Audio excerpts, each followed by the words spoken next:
Alright. Hello. Ah, Let me go ahead and get started real quick. Hi. So, almost welcome in. It's currently 5:12 p.m. I am ready for stream. I want to get started quickly. I got pizza. Yum, yum, yum. And yeah. So, yeah. Sorry. Um, Let me go ahead and just hit the start button and go from there so I can eat my pizza in peace and we can chat and figure out what to do next. So without further ado, let's go ahead and get started.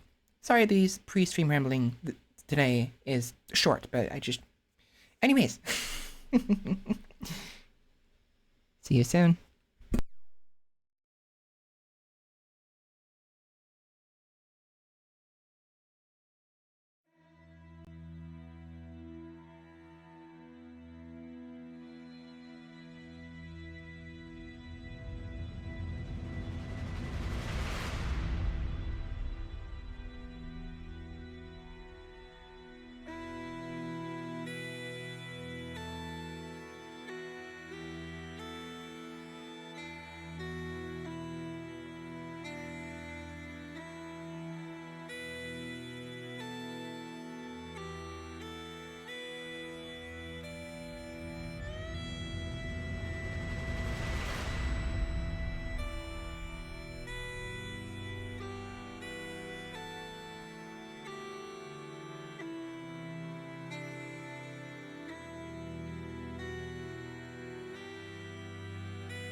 Yum, yum, yum, yum, yum. Yum, yum. Hi. Hello, everybody. Welcome in. Welcome, welcome, welcome. How you all doing? How are you all doing? Yum, yum, yum, yum, yum, yum, yum. Where am I? There I am. Hi. I have pizza. Yummy, yummy pizza. Yummy, yummy, yummy, yum. Yummy, yummy, yummy, yummy, yum. How you all doing? How you all doing? Welcome in, Hamter and Sheppy, and there's someone else as well. Hamter, Sheppy, Candy, lurking in the background. I see you there. How you all doing? Me? Oh, is mine in there? It is. Why is mine? I just realized. Why is mine off? Hold on. Sheppy. Why is mine? why is my emote the odd one out? Did you do that on purpose? Did you do that on purpose, Sheppy? Am I the weird one amongst us? Oh my god. Anyways, welcome in. I'm doing well. Well, I am now. I'm doing well now. Wasn't doing too well last night. And this morning I was still kind of recovering from that agitation. But I'm better now because I have pizza. Nummy nummy pizza. Num num. And garlic sticks with cheese and sweet chili boneless wings.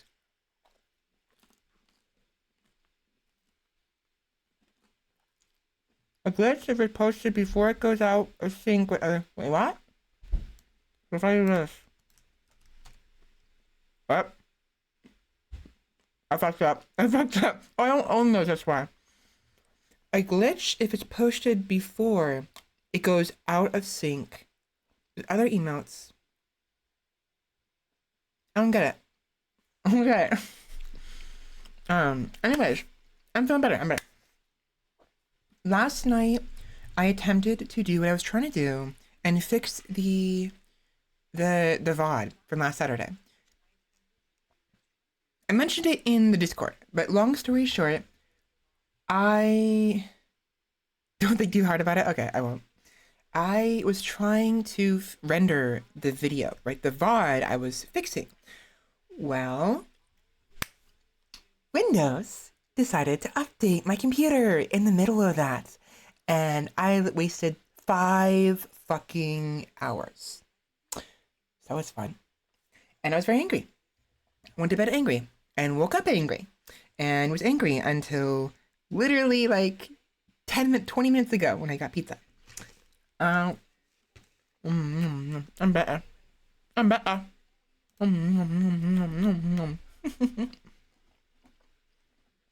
So what are we doing today?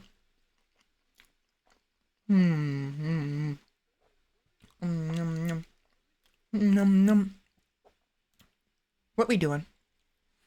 I kind of want to play Ratopia. Actually, no. I want to play Shipbreaker, honestly. But I feel like we probably should like watch some stuff or something. You know what? It's Saturday. Let's watch some YouTube first. And go from there.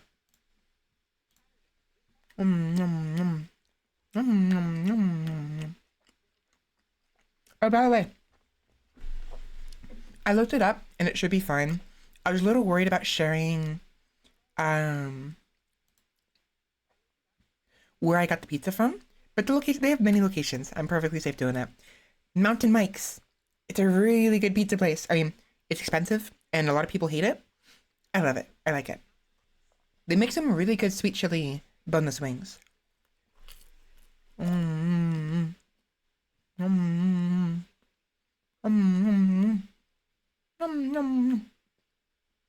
Alright, what are we doing today? Sheppy, I was about to ask you if you ever had it, Sheppy, but you're in like Colorado, not Colorado. You're like further east, right? You're too far east for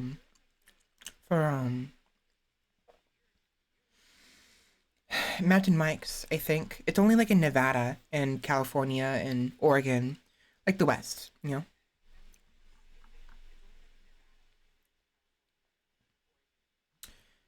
What should we watch today?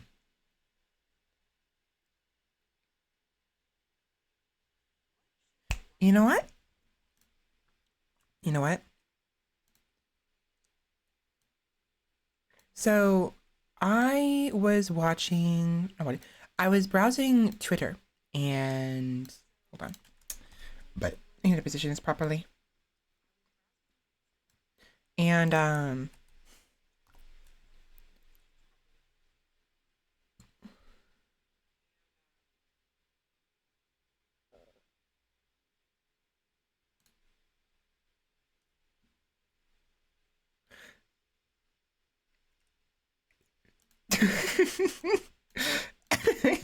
let's go with that. Start with that. I was trying to see if it was a Rickroll by hovering over it, but now it's saying you must agree to the YouTube terms of service to view this in embed. Once the FFZ control center and navigates, open the FFZ control center and navigate to chat. Tooltips to agree. What? So now I can't view the links before I click on them. No.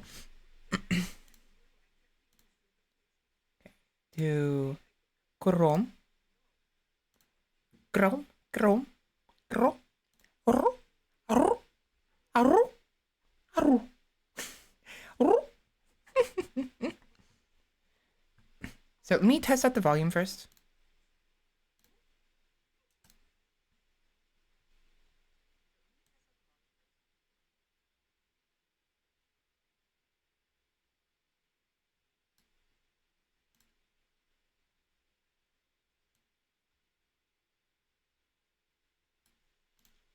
Okay, so Sheppy provided us this cute little video of this kitty cat.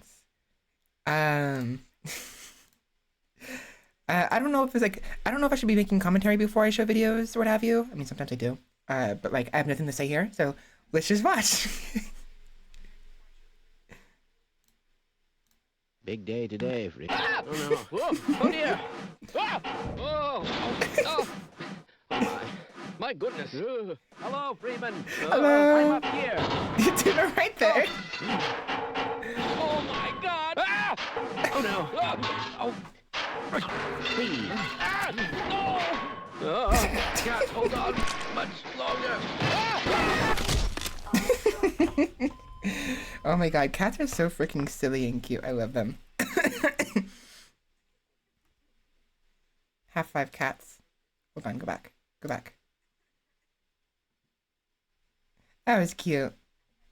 To I need to play Half-Life. I've watched a lot of gameplay of it. I've watched a lot of Vinesauce play it and what have you. And I remember playing it a long time ago. Sheppy, do you remember the orange box? I had one. Actually had one. I got not the I don't I think there's a GameCube orange box actually. GameCube orange box. I didn't have the I didn't have um the GameCube, but I had orange box. The actual this thing that came with Half-Life, Portal, and TF2. I don't have it anymore. I don't know where it went. It's been I lost it. I must have lost it, or maybe I sold it or something like that. I don't know. I wish I hadn't, if that's the case. But good memories. I remember playing Half-Life quite a bit. I haven't played. I don't have a. I don't have a. What do you call it? I don't have any VR headsets, so I haven't played Alex yet. But supposedly, if I'm understanding correctly, they're planning on making a proper like Half-Life 3.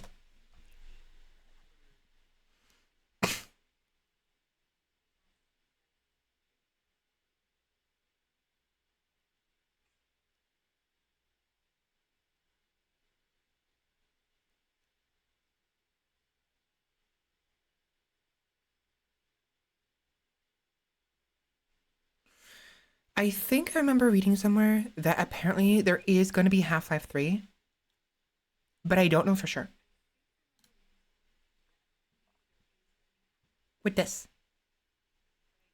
Part 6. Let's get the hell out of here. Don't you think we should wait here for a while? Nope. Are you thinking what I'm thinking? Absolutely not. Get away from there. Catch me later. I'll buy you a beer. Oh no! What are you doing? Oh no.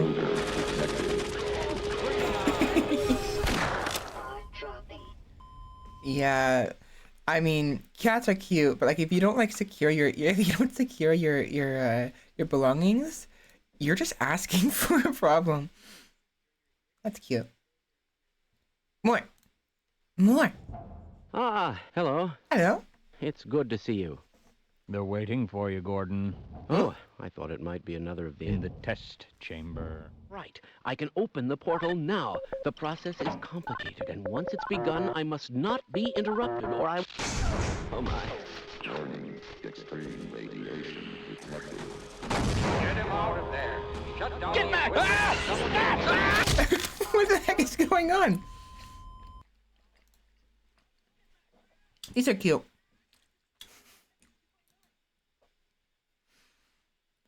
Yeah, I was thinking of Half-Life, actually, honestly, because you mentioned that. I was watching this documentary a little bit. I didn't actually watch the entirety of it. But someone, I don't remember what happened. Someone mentioned something, and then someone else mentioned how... I might have a Reddit post, actually, hold on.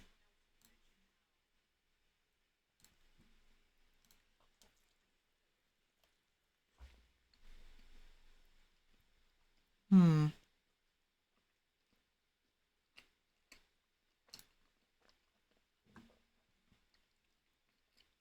Mm-mm. I don't remember where I got the link for it, but somebody had linked this, somebody had linked this video, this documentary of Half-Life. And it's really interesting too. That it was in response to this topic that people were talking about in like a Reddit post or something like that.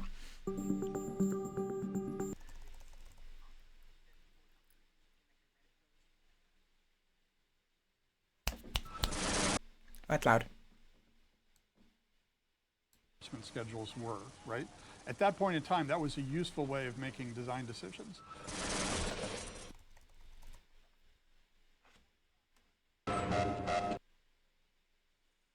And that's a huge part of reinforcement.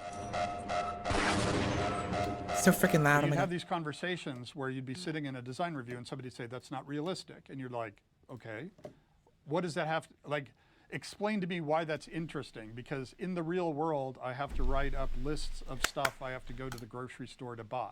I remember why. I remember, hold on. I remember which one it was. It was a YouTube short. Hiccups. Where someone was comparing Grand Theft Auto 5 to Grand Theft Auto 4 or 3. I think.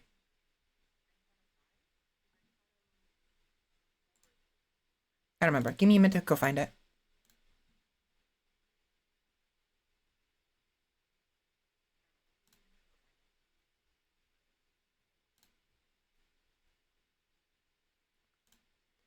Bum bum bum ba da bum ba da ba da da da da.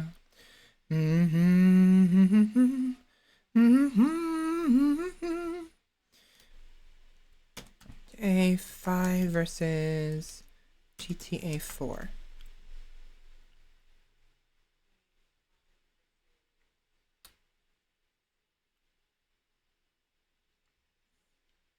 Let me check my history first.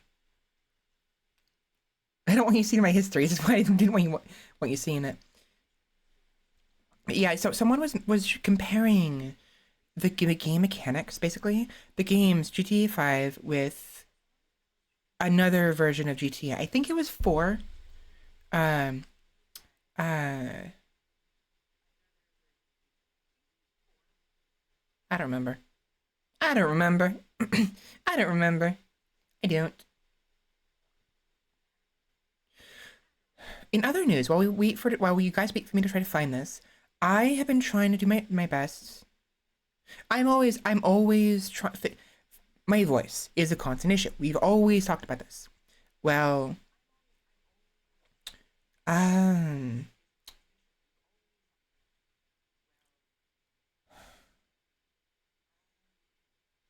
I think I've talked about this before. I need to relax my throat. Like, my main issue is I clench my throat when I speak, and it's not good. It's not healthy, and it's the main reason why I struggle to speak all the time.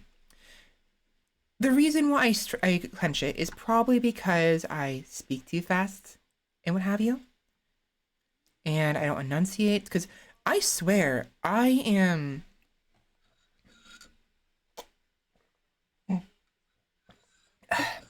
I swear I am breathing from my stomach, like I'm supposed to, and I still get vocal tension. What the fuck? Well, it has to do with how tense I am. The tenser I am, the harder it is for me, and I subconsciously, like, I squeeze my throat, my vocal cords, and it has to do with me trying not to be too breathy when I speak. But if anything, I'm starting to realize maybe I should be breathy when I speak. Maybe. At least a little bit more. Relaxing my throat and what have you. Where is this? I know I watched it recently. But I thought it was a YouTube short, but it might not have been a YouTube short. It may have been a full-blown video.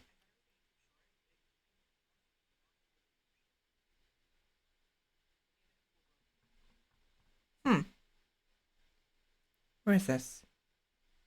Where is he at?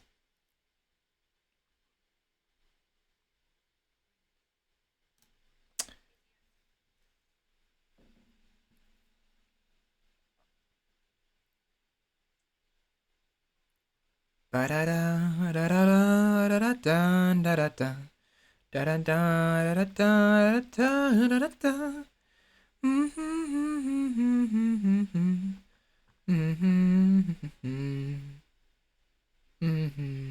I figured if I just looked up, GTA 5 and GTA 4, it would have, shown me the video I watched. Nope, it's not. Whatever, not important, not important. So basically, in GTA 5, the physics and the way the game works is more realistic. And at the same time, there's certain things you can't do that would seem realistic that you can do in Grand Theft Auto 4. When the player, like, if they try to jump for a ledge in GTA 5, they could very well miss it and not be able to get back up. Like, if they smack it, they'll fall over and the character won't grab the ledge. But in GTA 4, you can. I don't know if it's possible to do it in GTA 5 and it's just, they just, they made it harder or what have you to make it more realistic. But in GTA 4, even if you're like, if you miss it by like an inch or what have you, the character will still grab onto it with their their and pull themselves up. Whereas in GTA 5, they won't do that. They'll just fall over. To add to this, if they're traveling in a vehicle, and like let's say a car, a motorcycle, just a car, and they crash and they go flying through the windshield, right? When it happens in GTA 5, they don't go very far, and they don't skid very far. What have you? They get up pretty quickly, right? There's like a bounce, and then that's it. But in GTA 4, they ragdoll like excessively. Not excessively, but they ragdoll a fair bit and bounce and go really farther. And basically, the comparisons, we're talking about the differences, right? And honestly, a lot of the commenters were agreeing GTA 5 was better. I mean, 4. GTA 4 was better, right? And someone mentioned how like GTA 5 has better graphics, sure, and it's more realistic. It doesn't make it fun just because it's more realistic. You know what I mean? And Gabe talks about this in this documentary. I've never thought to myself that realism is fun. I go play games to have fun. Yeah. And so we had to come up with some notion of what fun was. We knew it was an ad hoc definition, and it was the degrees to which the game recognizes and responded to the player's choices and actions, right? You know, in behavioral science, you would say we were explicitly talking about what were reinforcers and what the reinforcement schedules were, right? At that point in time, that was a useful way of making design decisions. That's loud. The point I would make is if I go up to a wall and shoot it, to me, it feels like the wall is ignoring me. I'm getting a narcissistic injury. A narcissistic when the injury. world is ignoring me. So does this, like, to me, I was trying to convey to the user a sense of, yes, you were making choices. Yes, you were progressing, which meant the game had to acknowledge that back to you. If you shoot at a wall, there have to be decals. If you kill a bunch of Marines, the Marines have to run away from you, right? You have to have this sense of the game acknowledging and responding to the choices and actions and progressions that you've made. Otherwise, it loses any sort of impact. It's really interesting too. So I haven't watched the entire thing. I only watched that little snippet right there because that's what was linked to me. But it makes sense. Video games, yeah, it's neat when they're a little realistic, sure. Maybe there is some nuance, maybe there's some enjoyment you can have with a realistic game, or at least some realism in a game. But there is a sort of nuance you need to achieve, right? A balance between realism and fun. Simply put, right? Realism does not equate to fun. If we want something realistic, if I wanted something realistic, I would go outside and touch grass. You know what I mean? I don't need to do that.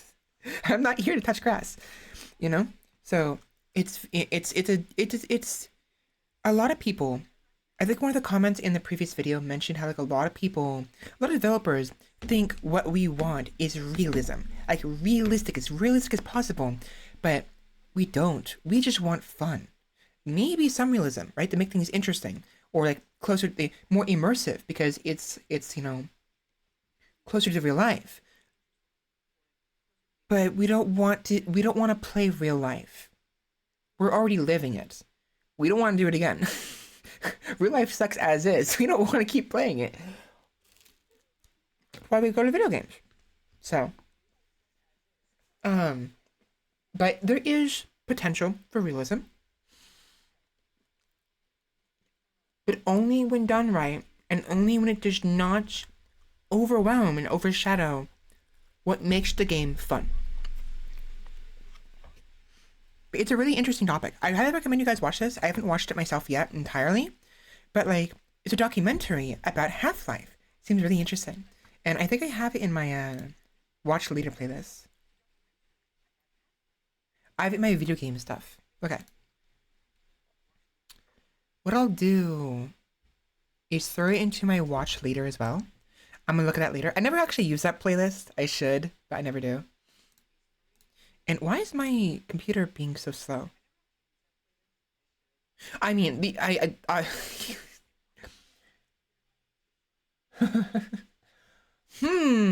wonder why my Chrome is being so slow. I wonder why my Chrome is being so slow. I wonder. Oh my god. But it's actually apparently a very, very recent documentary, 1 month ago. November 17th. Ah, hiccups! Ah! I get hiccups. Yum, yum. Okay, moving on. Courage. I like Courage. Courage the Cowardly Dog was a fever dream. Like, it was uncomfortable a lot of the time, but it was actually quite enjoyable to watch. I enjoyed it. It's a puppy too. It's a cute puppy. So Dubus Gubus made this cute and silly animation of Courage the Cowardly Dog. Stupid dog, you ordered Domino's. I wanted Pizza Hut. Oh, don't mean. Oh, hold on. Stupid dog, stupid dog, you ordered Domino's. I wanted Pizza Hut. He's such a jerk. The next day. Stupid dog, I told you I was gonna buy this big hat here, and you didn't tell me it made me look like a jerk. You are a jerk. The next hour. Stupid dog, you didn't tell me voting for the Jaguars eating faces party would get my face eaten. Next Stupid minute. dog, I don't have a reason this time, I just don't like you. Oi! I love you, Courage. This is a dream, isn't it? Yep. Yeah, that's what I thought. Yep. Stupid dog, I'm off to go play in traffic because it looks fun. Oh, it's such a shame that Eustace died of old age peacefully in his sleep after playing in traffic. Oh. It's a very silly cartoon. Honestly, it is amazing that Courage had as much patience for Eustace as he did, because Eustace was a jerk. Like, he was like the worst. He was the villain in this story, and Courage was the hero. And Muriel was, I wouldn't say the damsel in distress. She just happens to be the mom, the mom in this story. But Eustace is a bastard. There was a few times, I think. It's been too long, but I want to think maybe a couple times. Eustace may have been good, at least decent. But for the most part, he was a jerk.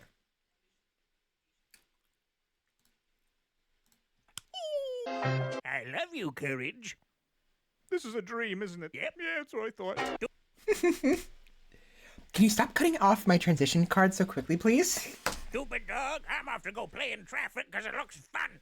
Oh, it's such a shame that Eustace died of old age peacefully in his sleep after playing in Eustace traffic. bad. He was bald. Oh. Aww.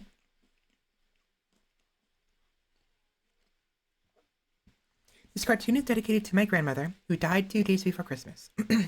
She encouraged my humor, even when my self-doubts were at their worst.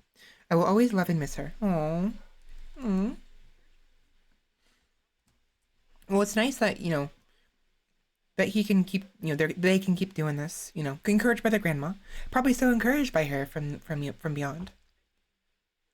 I just found this person. I just happened to be browsing YouTube and encounter them. So I don't know what their other stuff is like. I'm curious. So maybe we'll give them a glance. Curious George. It seems very... The style, it reminds me of, Pello. A little bit, but different, very distinct.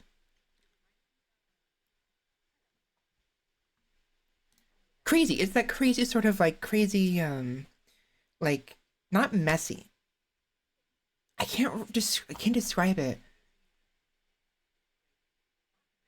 But do you know what I mean? Speaking of, Hello, you know what? ma'am. Usually I assault people. So actually, I think this is the one I first got introduced to this person's. Yeah, you know what? What happened was I was watching this one, and I saw the other one, the Courage one, in the recommendations. That's what happened. Sheppy, have you ever seen this before? So there's I guess it's a meme about Chun-Li's legs, because they're, well, very, very, very voluptuous. She is very voluptuous. She's very, very attractive, and has yeah. So they made this person, Dubus Scubus, made this like funny. Okay, you know exactly what I'm talking about. You know exactly what I'm talking about. You've seen this before, haven't you? You've seen this.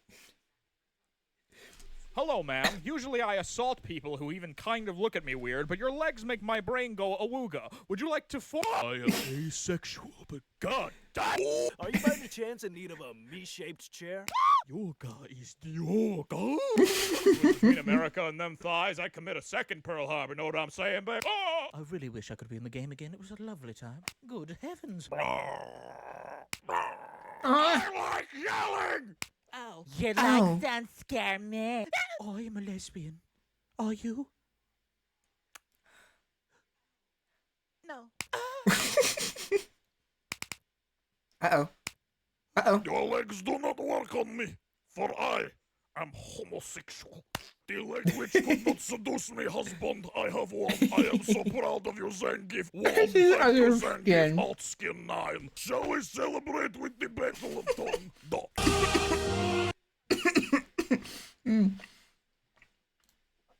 It's very to the point. You know, very it's got some impact, I guess you could say. And oh, you know what? I saw that on their Twitter. That's where I saw it first. I was wondering where I saw it. Hold on. That's where I saw it. That's why I was like, where can I can't find it. It was a Twitter video where I saw it first.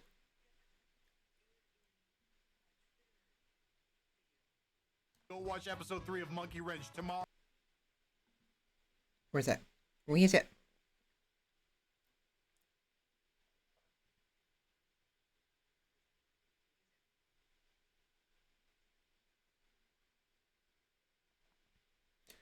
Oh my god. Oh my god, I remember that. Oh my god. Oh my god. Sheppy, do you remember this? I don't remember the name of it. Do you remember this guy? Oh my god.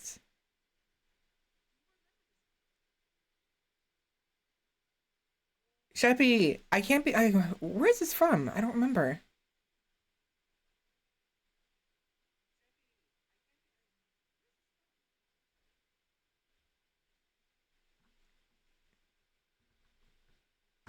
Xavier Renegade Angel. Okay, let me look. I'm gonna do this just in case. Xavier Renegade Angel. It was such a fever dream. It freaked me out, and yet it was like one of the things like a train wreck. You just can't stop watching.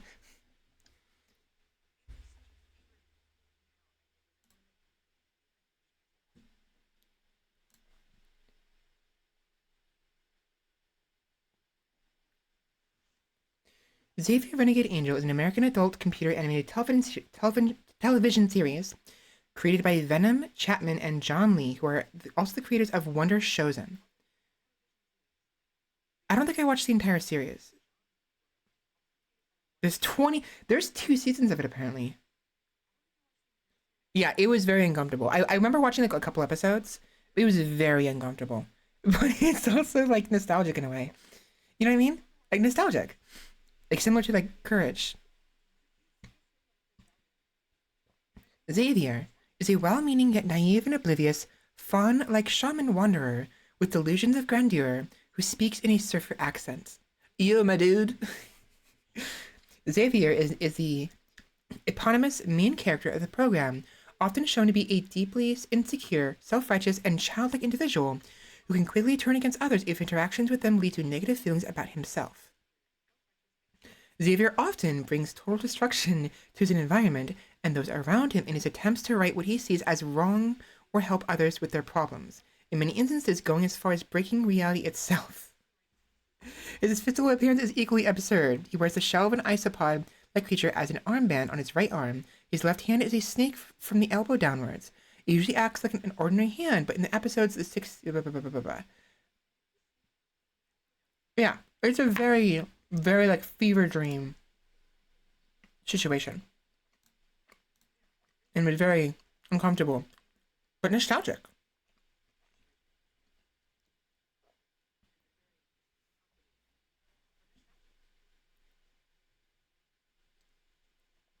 Here it is. This one. This was the original. And I must have, you know what? You know what? I probably saw the GTA comparison on Twitter as well.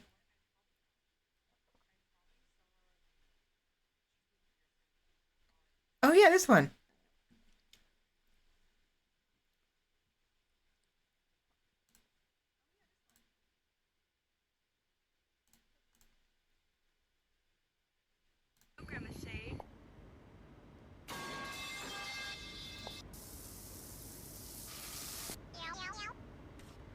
Ah. Oh shit. Oh no.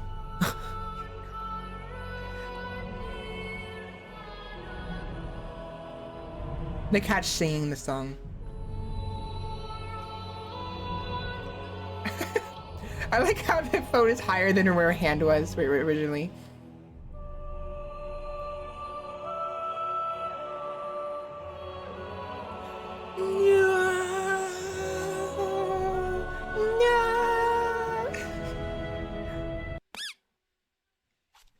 Uh, no, she got hurt. Hey guys, so I got the new Grimace shade. Honestly, though, that's very relatable. I've done that. I think I've done that at least twice. I think, and then I got my little pop thingy, like the one you put in the back of your phone, and it's made it a lot easier to keep it, you know, from falling on my face. It's very relatable though. It's cute. Where is the... Hold on. Where is the...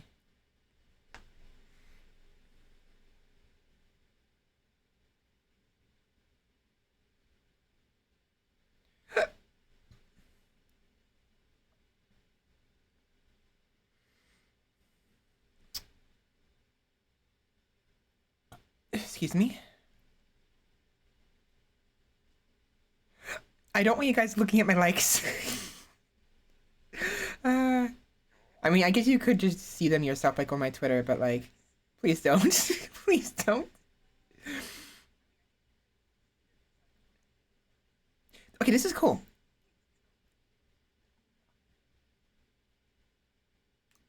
This is actually really cool. Look at this. Pat Labor. Pat Labor.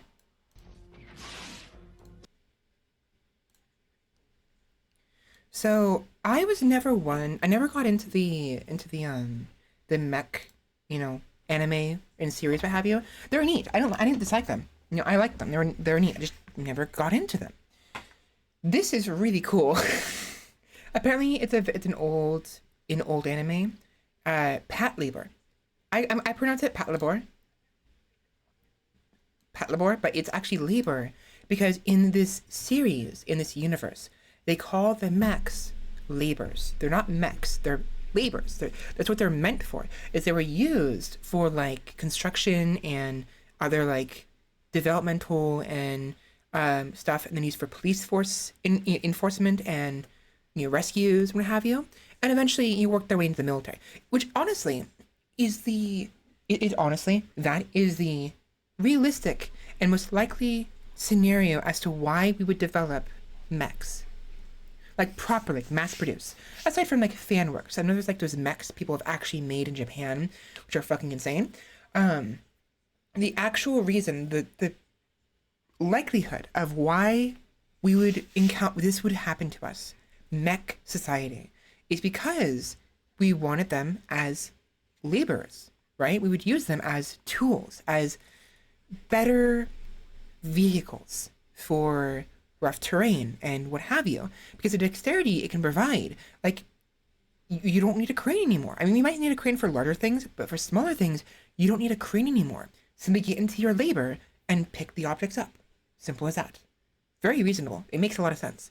So that's the idea, is that in this series, this anime series called Pat Labor, the labors started as tools, as public, you know, construction working and what have you, you know, public stuff, and then made their way into the military once they realized, and more importantly, made it efficient enough to utilize in the military, you know, of course. But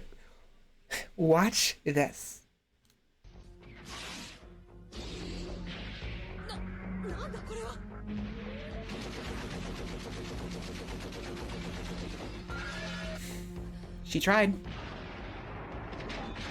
This is insane.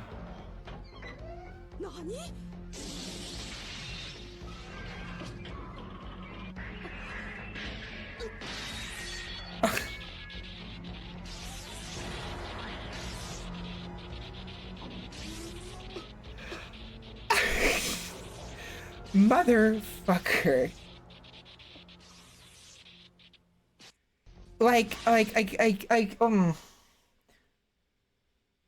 Bastard came up from behind, chokeholded her mech, right?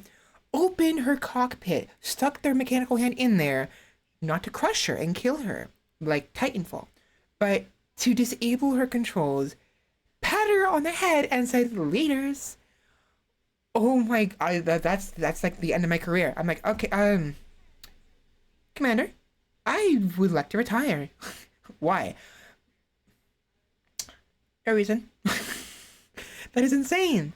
And a lot of people in the comments were like, yeah, I would just give up. I would give up at that point. It's game over. I'm done. But interestingly enough, according to the series, she like comes after this other mech with a vengeance, and gets very angry, and like it becomes like a rivalry between the two of them. Which apparently the person in the black mech likes. They're having fun, right? Like I expected her to be like crushed, like a Blood Plus style, you know, from like that sequel that didn't come out very well. What was that called again? Blood Plus sequel. Blood Sea.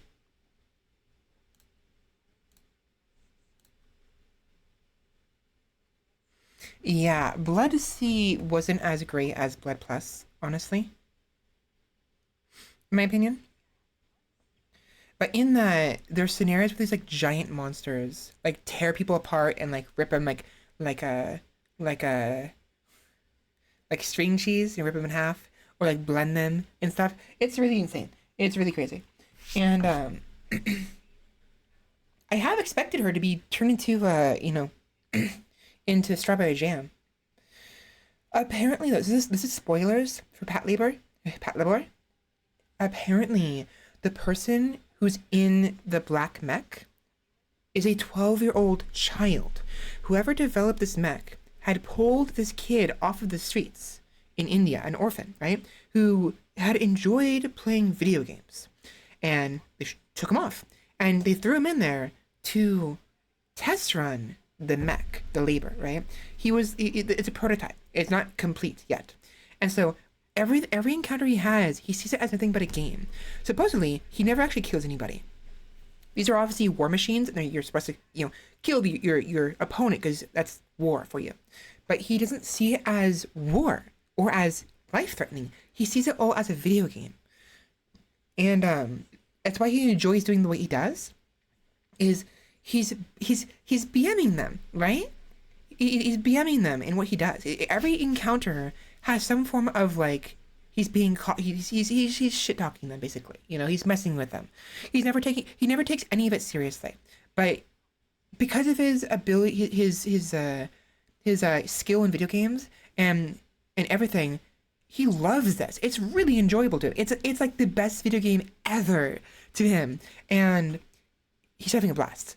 And someone said he has actually killed people, not intentionally, but as far as I can tell from the fandoms I've read, he hasn't actually killed anybody. Eventually, he's apprehended and caught because this mech has been like causing havoc intentionally by his handlers. Because what happened was whoever developed this mech wanted to sell it to the highest bidder after they got enough data from it.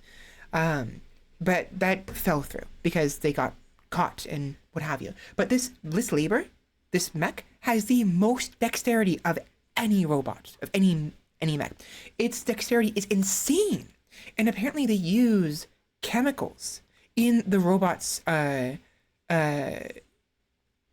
biography, in its body to simulate muscle contractions and expansions like a human body. That's why its dexterity is so high, is it's essentially more human-like than robot in the way it functions. It's really insane. It is. To be honest, I agree. I think it's for emergency purposes because if for some, actually, you know what it is? It's for two reasons.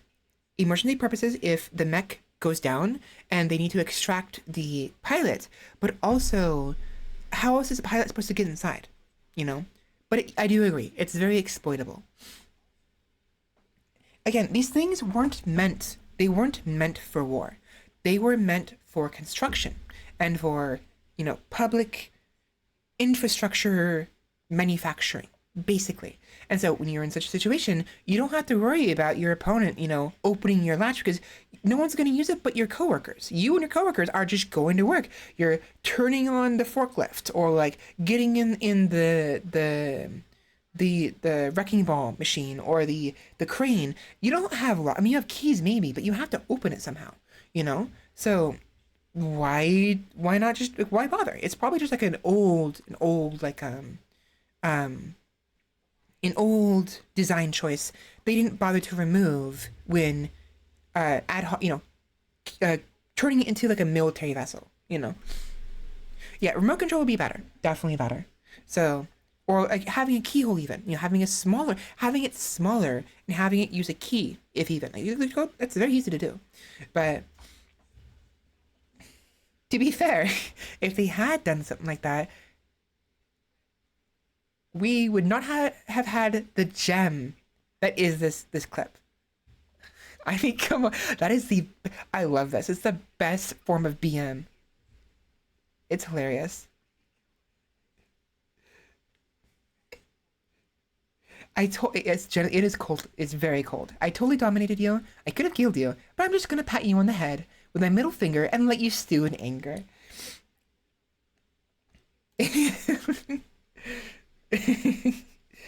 It's time to just quit, yeah. So, yeah, the Griffin pilot knew exactly what he was doing.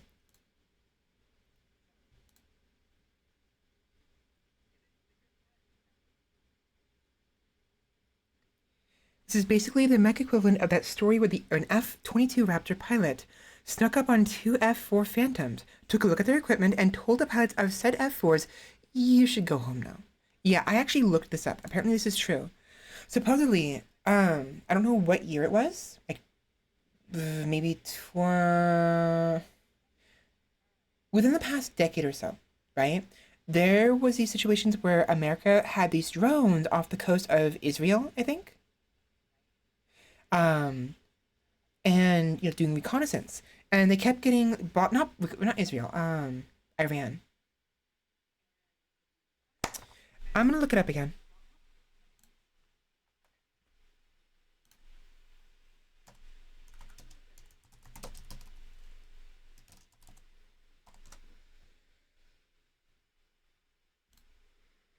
Iranian.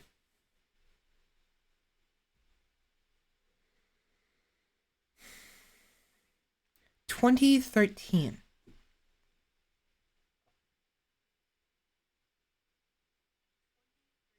On November 1st, 2012.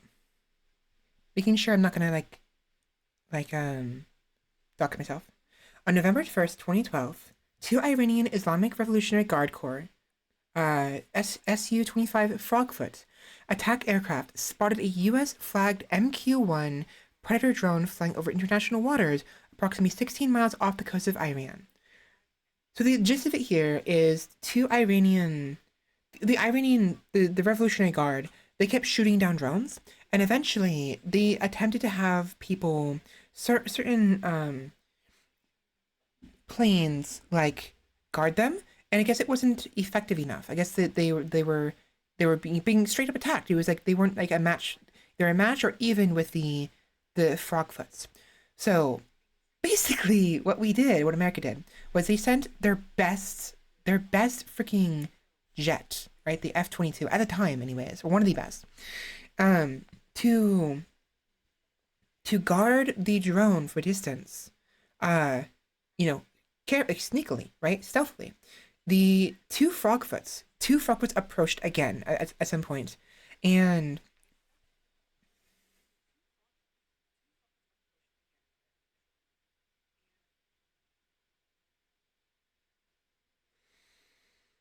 Hmm.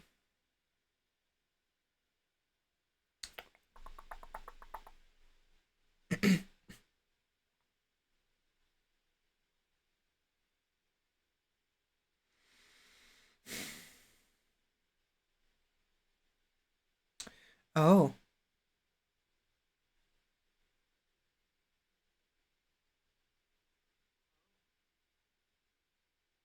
Oh yeah, 2013. So, the next time Iranian fighters would interact with an American drone came in March of the following year, though the details of the incident didn't make it public to the public until months later. Once again, an American MQ-1 Predator was conducting surveillance and reconnaissance off the Iranian coast, approximately 16 miles from shore. Just as had happened in the previous encounter, a pair of Iranian fighters spotted the single, slow-moving aircraft and closed in to intercept. This time, however, it was a pair of more capable Iranian F-4 Phantoms, which, despite being dated platforms, are more than capable of shooting down the slow-moving Predator. The Phantom is no stranger to American aviators, having served in the U.S. Air Force, Navy, and Marine Corps starting in 1961 and remaining in service until under American banners until as late as 1996. The heavy aircraft is often referred to as a fighter/bomber, but make no mistake, it was intended to serve as a high-speed interceptor in an era when brute force was often prized over technological finesse. Blah blah blah blah blah. So basically, they have some American. They got their hands on some American planes.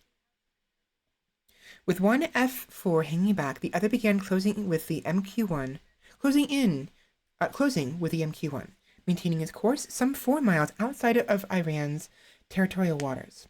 Unbeknownst to either F-4 pilot, however, was that they weren't alone in tailing the Predator.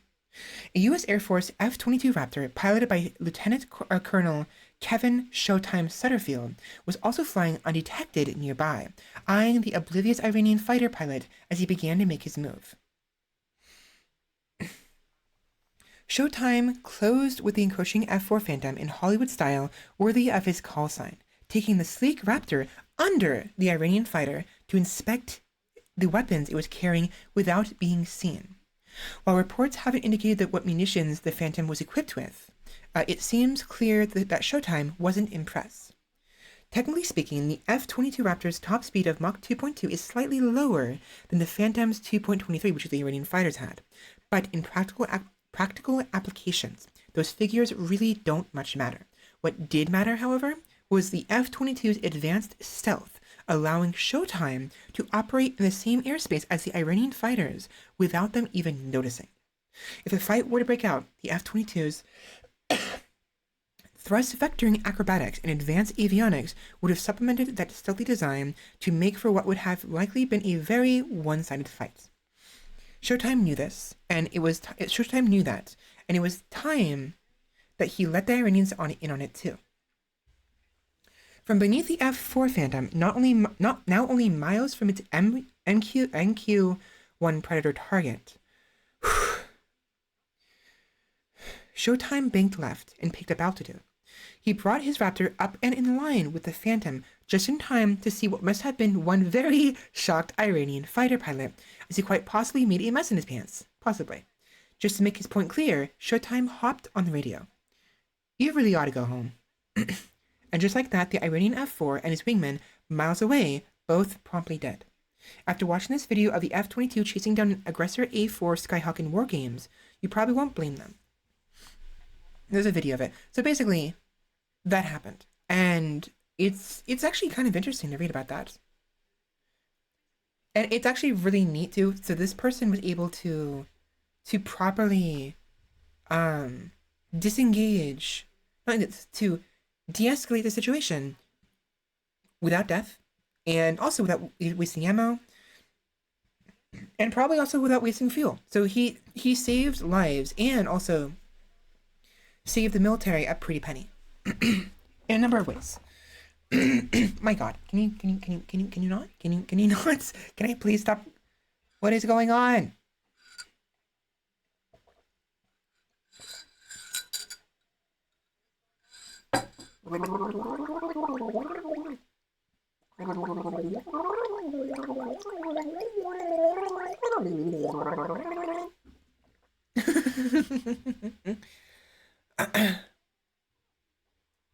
Sorry. Hopefully that wasn't too bad for you guys to listen to. And fighting a modern soldier unit and fighting against a French yeah, fighting as a modern soldier unit, but fighting against a French musketman. Yeah, it's one of those things where you're just outgunned, outmanned, out technologied. You are outmatched in every possible way. Even if the American fighter had not had lost, you know, the surprise, his capabilities and what he had available on his aircraft was far better than theirs. He could have outmaneuvered them immediately, with ease.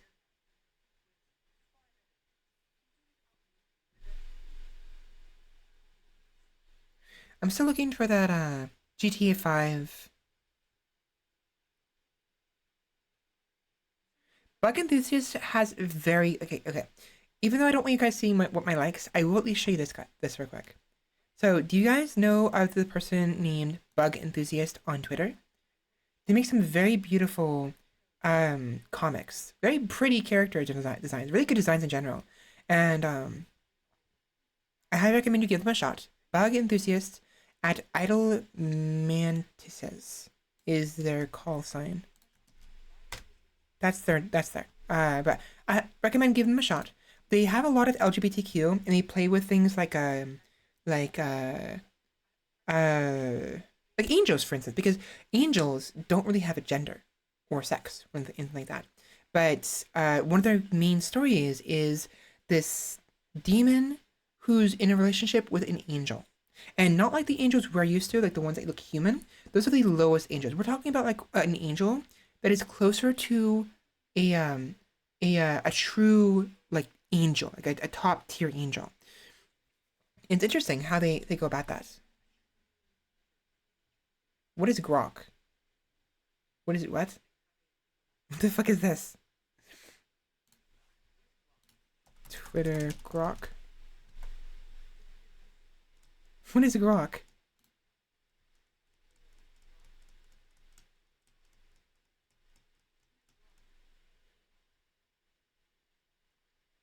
Grok is an AI modeled after the Hitchhiker's Guide to the Galaxy, so intended to answer almost anything, and for harder, even suggest what questions to ask. So someone installed an AI into Twitter. Okay.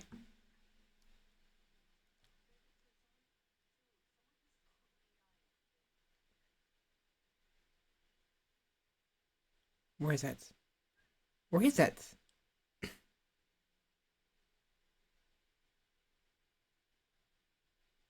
Oh yeah, this too. So apparently, VTube Studio, which a lot of VTubers use, especially the 2D VTubers, um, they've been having issues with VTube Studio. VTube Studio updated like a month ago or like a couple weeks ago, and it caused a lot of problems. A lot of problems. Um, the point where Zentrea showed a video as well, where she her body like split in two, and so okay, the way VTuber models work, especially the 2D models, is they are layers upon layers of different aspects of the model stacked on top of each other, with certain ones move further than the others when they look left and right. This, provides in a sort of illusion that the character is actually looking left and right. They're physically moving left and right. But they're a 2D image. They're a picture, right? That's all they are, is a picture. But multiple pictures stacked in. So, parallax. It uses parallax, basically. So, what is parallax?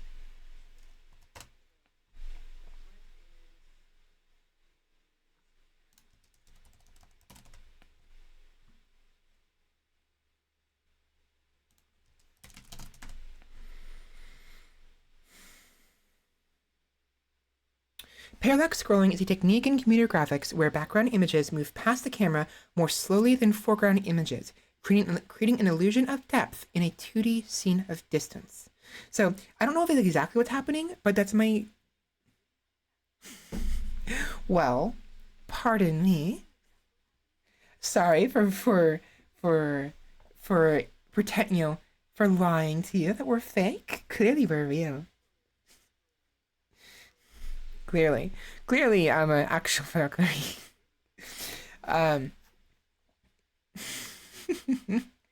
But all jokes aside, I actually do enjoy talking about the mechanics of stuff. And so, even though we're real, sometimes reality breaks. And the parallax effect that the 2D VTubers utilize to make themselves move around broke in VTube Studio. And because in VTube Studio you can add different weights to the different aspects of the body, mostly the hair and probably the boobs, but everything else as well. And it's really bad. just watch this cutie pie dematerialize before your eyes. I'm feeling kind of weird. Oh my god. It's worse than I thought.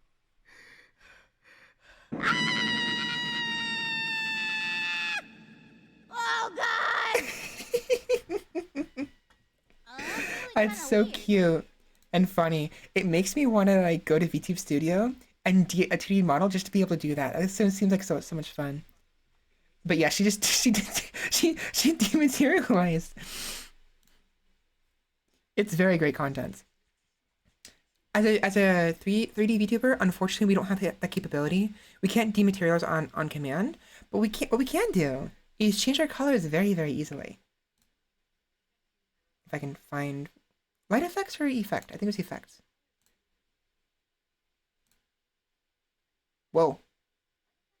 I'm purple. I'm Grimace. I drank a Grimace shake. Now I'm purple. Groin. Combine this with the hold on. Where's the intensity? If I combine this with the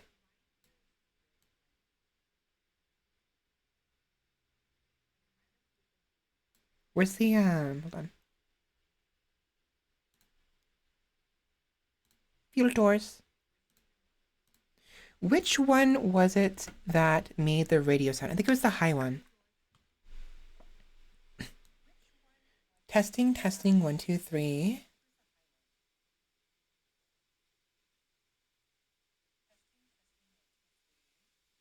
Testing, 1, 2, 3. Hello?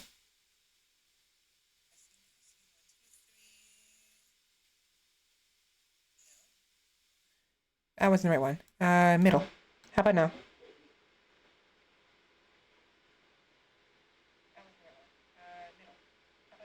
Nope. Low. How about now?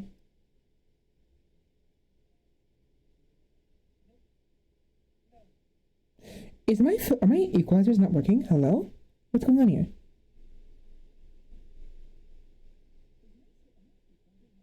No, they're working. I have to find the right one. Hold on. I don't remember what I think it was both of these.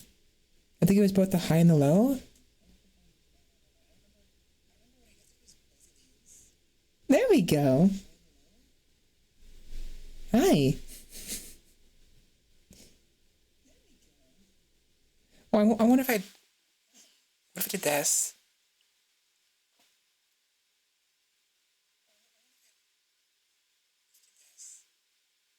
There, that's better. There it is. Analog. Analog Svela.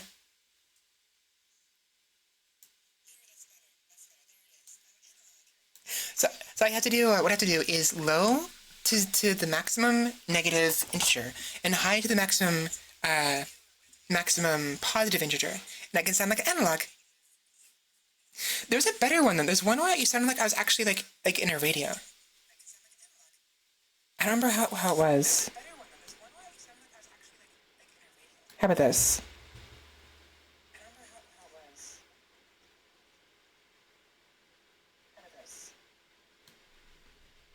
Testing, testing. 1, 2, 3.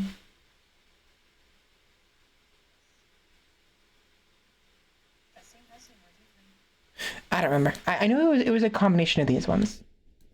But yeah. At the very least, because of VC Face. I'm sure there's ways to do it in VTube Studio.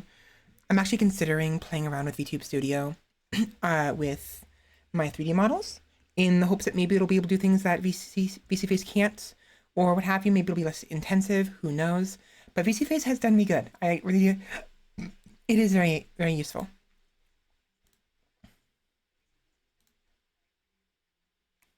Sepia, I'm from olden times. It actually makes the design, whoops. Hello down there. The colors are really interesting. Interesting.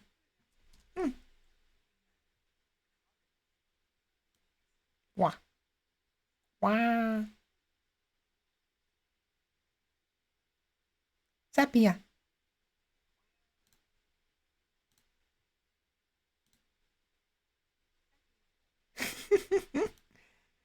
This one, right. How do I, they're called blurry. I believe it's ambient occlusion that does the...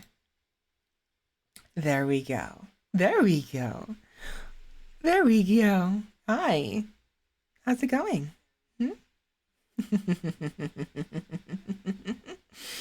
Hi. Look forward, please. There we go. Much better. Much better.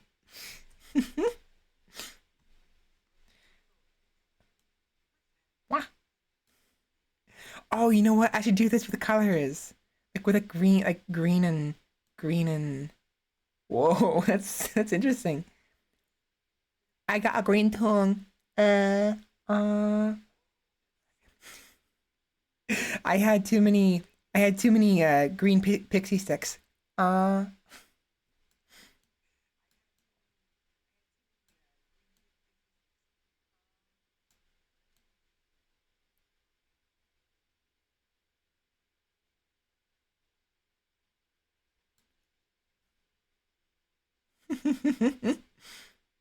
a blueberry. I'm an ice blueberry. Now I'm a blueberry. Actually, if anything, it'd be purple. Because blueberries are purple. They're not blue. Blueberries are like this color, I think. Roughly. Whee! Rainbow!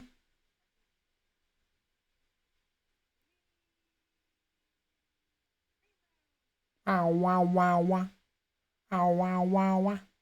Ow, wow, wow, wow, wow.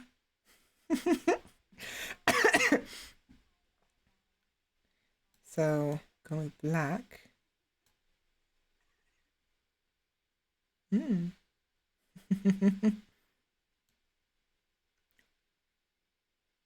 Wah. Wah. Dun dun dun. Rar.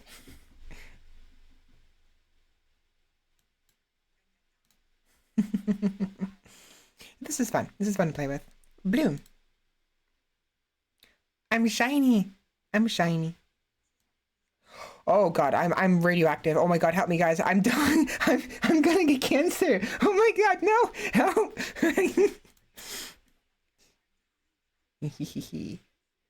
I'm evil. I'm evil. I'm angry evil. I was this last night. I was this last night.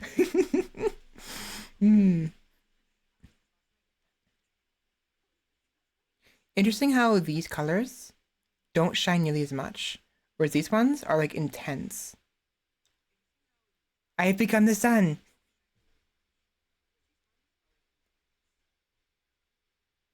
This one's kind of cool actually. You know, I'm more like angelic, or like, you know, like a ethereal, like a angel like, you know? You know, like my power is overflowing, you know? Like, you know, like scenarios where like a character is like powering up because they're angry or whatever, and they're encased in gold or whatever, like fire, like this, getting more and more powerful and angrier. This is cool. This is fun to play with. Where's my angry face? I angry. I angry. No, I'm not. I have pizza. Although I need to get some more. I'm hungry. So let me take a break. And when we return, we'll probably watch a little more YouTube, or maybe not. I do want to play... You know what? Actually, probably not. I want to play some Shipbreaker before we end stream. And maybe Ratopia. So what I'll do is when we return, we'll go ahead and turn on Steam, play some Shipbreaker, maybe do maybe 1 or 2 ships, and if we have time... Well, to be fair, I'm planning on streaming tomorrow, so we could play some Ratopia then. So probably do just Shipbreaker. Or who knows, do something else. But this is fun. You know, honestly, I'm always worried about what to do on streams, like just chatting, what have you. And I still struggle with it. I still worry about it all the time.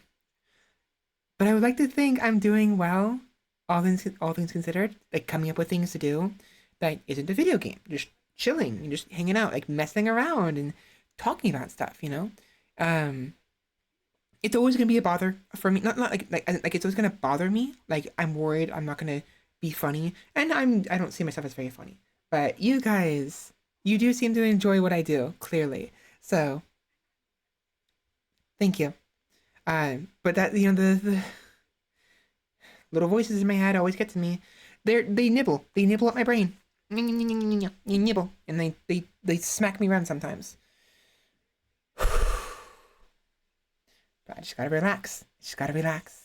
You know? And there's plenty on the internet to talk about. There's plenty to do. I don't have to worry.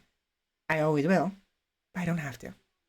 So, with that said, I love Iron Mouse. I love Nianners. Nianners got me into VTubing. I'll be honest, I'm favoring Iron Mouse more and more. Like, I think she's like one of the best VTubers within my my circle of influence, like within the, like, where I am at. Like, she's like I feel like she's one of the best. And it's hard because she does a lot. She knows what to do to advance her career. I have no fucking clue. I'm kind of just doing whatever, and I want to make money off this. I want to be able to do this full time, and I want to give you guys things to buy stuff, you know. But like, it's hard to watch people. Like, it's hard to watch her and watch everyone else because they have so much. Where the fuck did she get this background from? I have no idea. I don't have ideas. Did she commission someone for it? Or actually, yeah, she commissioned somebody for this. You can tell because the Zentreya character right here, the bottom right. Pretty sure she commissioned somebody for this. But I want more backgrounds. I want to have more models. I want more hairstyles. I want to get the tits program. The ones where you like throw stuff at me, and I'm too fucking, either I'm too busy, I'm too tired, or I'm too lazy. I'm usually too tired. I lack motivation, and so it's hard to watch them. But I do enjoy watching them. Not when I say them, I don't mean just Iron Mouse. She goes by she. I'm talking about like VTubers in general when I say them. But it's fascinating what we VTubers can do. And I look forward to seeing what I can accomplish one day. And I'm getting better. I am getting better at content little by little. Especially like when I brought up the Padaru, you know, and did the whole like bum ba dum ba dum bum bum bum ba. Which is why I'm so desperate to get last Saturday's VOD in uploading order. So I gotta fix that tonight. I'm gonna try to. And this time I made sure there were no updates. There are no updates at all. And if there are, I'm gonna pause them. Because fuck auto updates. Fuck you, Microsoft. That is a good idea. One of the issues I have is trying to think of ideas to talk about. So we can definitely do that. I don't know if I'll do it today because I want to move on to... Actually, no. I can talk about that while playing Shipbreaker. I can talk about that while playing Shipbreaker. It's fine. So perfect. Thank you. Before I go on my break, I think one of the problems, okay, one of the problems is, you helped fix, you exemplified that, and in a good way, Sheppy.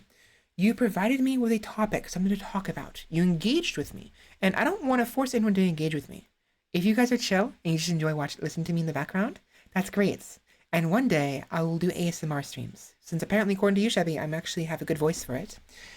But if that's the type of VTuber I become, where people are lurking in the background and talk only every once in a while, even if there's like hundreds or thousands of people watching, that's great. If you can chill, that's great.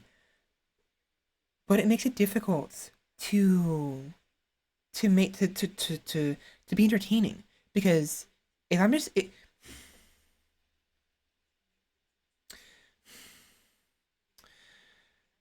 I am a quiet gamer, usually.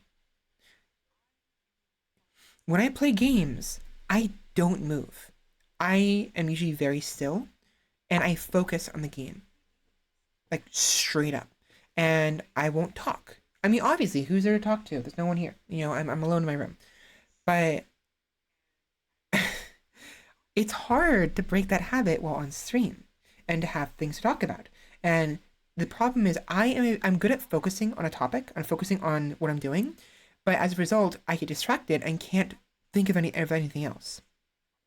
Which is why sometimes you'll see me playing a video game and I'll just like stop talking for a good like solid minute or 30 seconds, because I can't think about what I'm talking about and play the game at the same time, and so I end up just playing the game. It actually happened a lot during the Death Stranding stream yesterday. That's why I don't want to play it again for a little bit. Is Death Stranding is not a very thought-provoking video game. It's one of those games you kind of just like silently enjoy and like go through the game, but that doesn't make very good content, does it? To watch, not very. And so you probably notice, if not, not now, not before the now that I mentioned it, I kept bringing up topics over and over again. I kept saying, yeah, it's a good game. Yeah, it's a good game. Yeah, I enjoyed Death Stranding. I said that over and over and over again, like every like half hour. And all I could talk about was what I'm going to do next. Like, let's go to this over here and bring some resources. Let's go over here and bring this item that we're doing as you see me do it. And it's like, it's hard. It's hard to talk and stream at the same time. It's impossible for me because I'm a focuser. I'm a focused gamer, I focus on the game I'm playing and I enjoy it and what have you, but it makes it less fun to watch unless the game has like a mystery going on or some kind of like it's why I like games that have like a lore to it and story and make you think about what might be happening. It's why things like Dark Souls and Ender Lilies and even Vernal Edge are fun to stream, because I can think about what's happening in the story. You know what? This might be the case. Oh, I was wrong. It's actually different. You know what? This would be fun to do, and things like that. It's engagement with you guys is important to keep me talking. And also a video game that can make me think, that gives me something to talk about, a mystery, or interesting lore, or what have you, or fawning over a character I just found, or what, you know what I mean? So games like Vernal Edge help me a lot, but it's difficult. ADHD gamers unite, maybe. Honestly, I might have a little bit of ADHD in me. I don't think it's like enough to be diagnosed with it, because I'm diagnosed with autism, and I'm sure I can be diagnosed with more than just autism. It's not like you only get one and done. Like you can't have ADHD if you have autism. You can't have schizophrenia if you have ADHD. Obviously, you can have all of it, but my understanding, my interpretation of how mental oddities, how they work, is there are things that everybody has, but to extremes. Because if you look at the things like ADHD in autism and what have you, they encompass. The things they make people do are things everyone does, but nowhere near as much. You know what I'm saying? Because with autism, it exemplifies, it encompasses the obsessive motivation when you get something to focus on. Focus, right? Passion. It exemplifies, autism is passion, but pinpointed into like one thing at the expense of everything else. That's essentially what autism is. And it's including at the expense of your ability to communicate with other people, your expense at the socialism and your competency in other areas, right? And it also seems to encompass, almost a savant like aptitude. Like autism is passionate savants, basically, but not quite like a pseudo savant, not really proper complete savant, with yeah, they're good at stuff, but it doesn't mean they're like a genius. They can be, but only because their mind is filled with that one thing, that one passion that they're passionate about.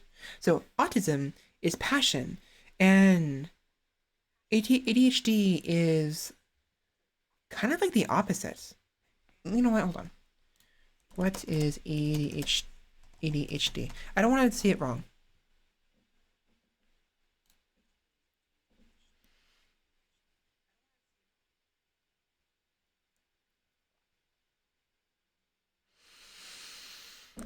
Actually, it's interesting. I do think that people can have more than one.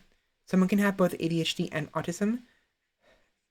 Just from this, I want to say ADHD is autism's antithesis. It's the opposite of autism, in a way. Not actually, but because if autism makes you focus in on a topic, a specific passion, right?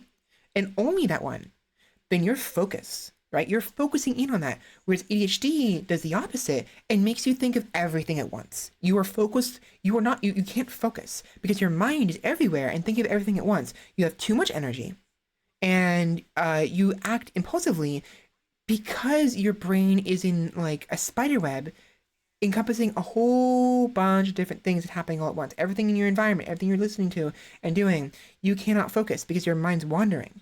And my mind wanders all the time. People with autism, their mind wanders all the time. But like, I'm simplifying these too much. It's actually far more complex than I make it out to be. But theoretically, you could argue autism is focus. ADHD is the lack of focus, which isn't bad. Being able to think of multiple things at once is actually good because there's more things you have to do. You don't want to focus in on one thing and not do anything else. But they're extremes of those aspects, Exactly, you have both. And I wouldn't be surprised if I have both. I probably do. I probably do. But I'm kind of exaggerating a little bit and simplifying these, and I want to make you guys understand. I want you guys to understand. Take what I've said with a grain of salt. I could very well be completely off the mark. Completely. It happens. I'm not perfect. And I ramble. I talk. I love to talk as if I know what I'm talking about. But I always try to make sure people understand that I know I don't know what I'm talking about. And to don't completely trust me what I'm saying, okay? It's just my ramble. I'm rambling. I'm rambling and I'm hypothesizing. I'm theorizing. I'm guessing. And sometimes I'm really spot on. Sometimes I nail the mark so hard, the nail goes through the wood, I hit the hammer on the nail so hard it goes through the wood. Other times I miss it so far, I go to hit the nail with the hammer, I hit the wood next to it, and my neighbor 3 doors down goes, ow! You know what I mean? Like, that's how inaccurate I can be. Okay, so there's that too. They can get hyper focus. Okay, so it's not just inattentive. Yes. Okay. There's different aspects to ADHD. Never mind then. See, I don't know what I'm talking about. I clearly have no idea. I have no idea. I wonder if maybe if that's the case, maybe ADHD and autism are two sides of the same coin, where ADHD is hyperactive fixation. If you look at people with autism, they tend to be very calm with their fixations. Not always, not always. But maybe that's the actual, maybe that's what's actually happening. Is they're the same, not the same thing. They're very similar. They're cousins, but like whereas the ADHD is the hyperactive cousin, you know, bouncing off the walls. Autism is the calm cousin sitting in the middle of the room, just you know, like gently playing with their toys, but not focusing on anything else. And neither of them will hear their mom, the mom and or aunt say dinner's ready. They'll both ignore it completely because one is focused on bouncing off the walls and getting a high score, and the other one is focused in their little corner, little hubby, little spot in the middle of the room, just gently playing with their toys and making a masterpiece. Who knows? I don't know. I'm just guessing here.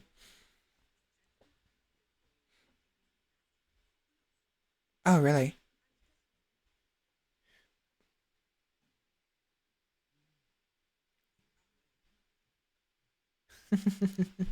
Anyways, it's again, I don't know enough about this. I'm just guessing at this point.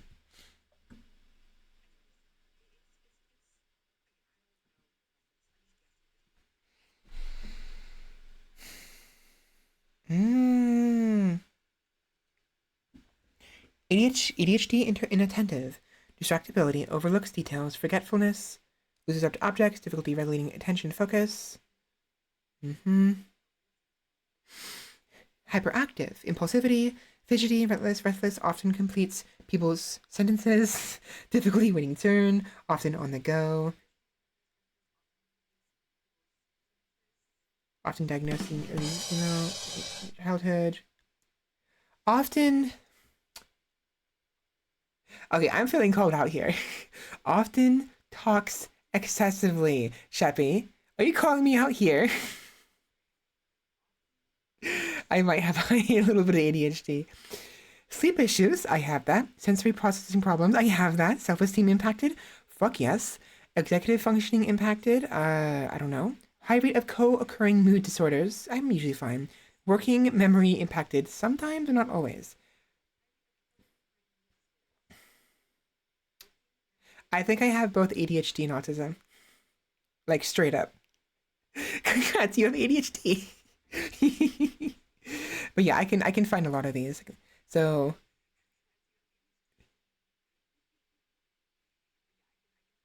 definitely these. But I'd probably be ADHD C. This is C, right? H, and C. I don't have all of these, is the thing. But definitely a lot of them. But I also have autism. Is there one for autism as well?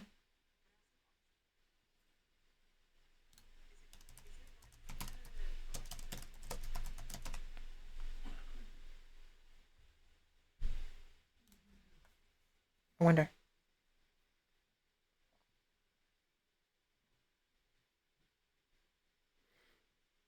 Oh, actually, this is perfect. This is perfect right here.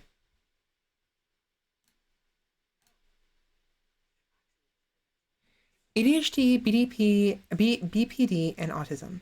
Autism self-soothes through repetitive behaviors and routines. That's definitely me. Difficulty with anti-social communication problem patterns. Definitely me. Disruption to routines causes anxiety and irritability. You have no idea. Oh my god.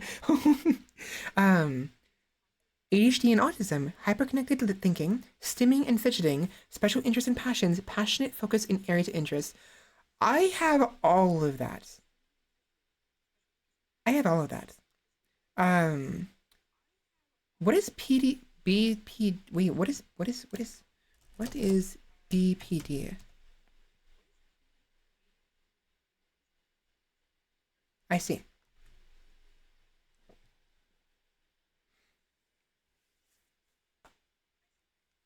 Yeah, it is very difficult. Yeah, borderline. It's difficult to pinpoint. I'm not trying to pinpoint here. I'm not trying to call anyone out or say you are or not. But it is interesting to see the things I actually have. So I would agree. I have a mix of ADHD and autism. I'm right here.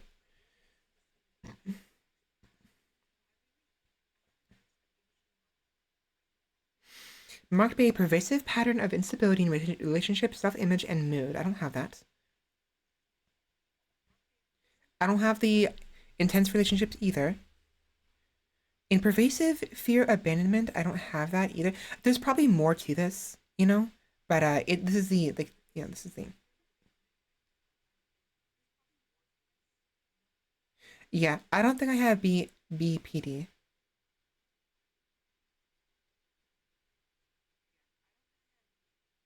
Hmm.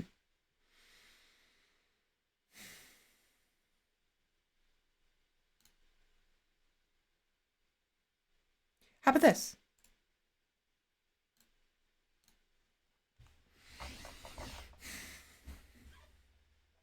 Autism craves familiarity. Yes. Finds comfort in repetitive behaviors and routines. Yes. Difficulty reading it. Allistus social what? Allistus? Reading social cues intuitively. I am better at this than I used to be. I struggle even now. But to be fair, I have Asperger's. They don't say call it Asperger's anymore, but Asperger's before it was just spectrum was like a high functioning autism, and I had high functioning Asperger's. So I'm like on the edge. I clearly have it, and I dip into the autism pool very often, but I'm very high functioning for the most part. I mean, clearly, I'm streaming right now. But then again, so are a lot of other people. A lot of people are high functioning autism. There's a lot of people who are VTubers, and not even VTuber streamers, or just people in like very like prominent situation, prominent like areas, who probably and most have agree they have autism. So it's a lot of people are I say high functioning. I mean in the sense that like we can function, relatively speaking, you know.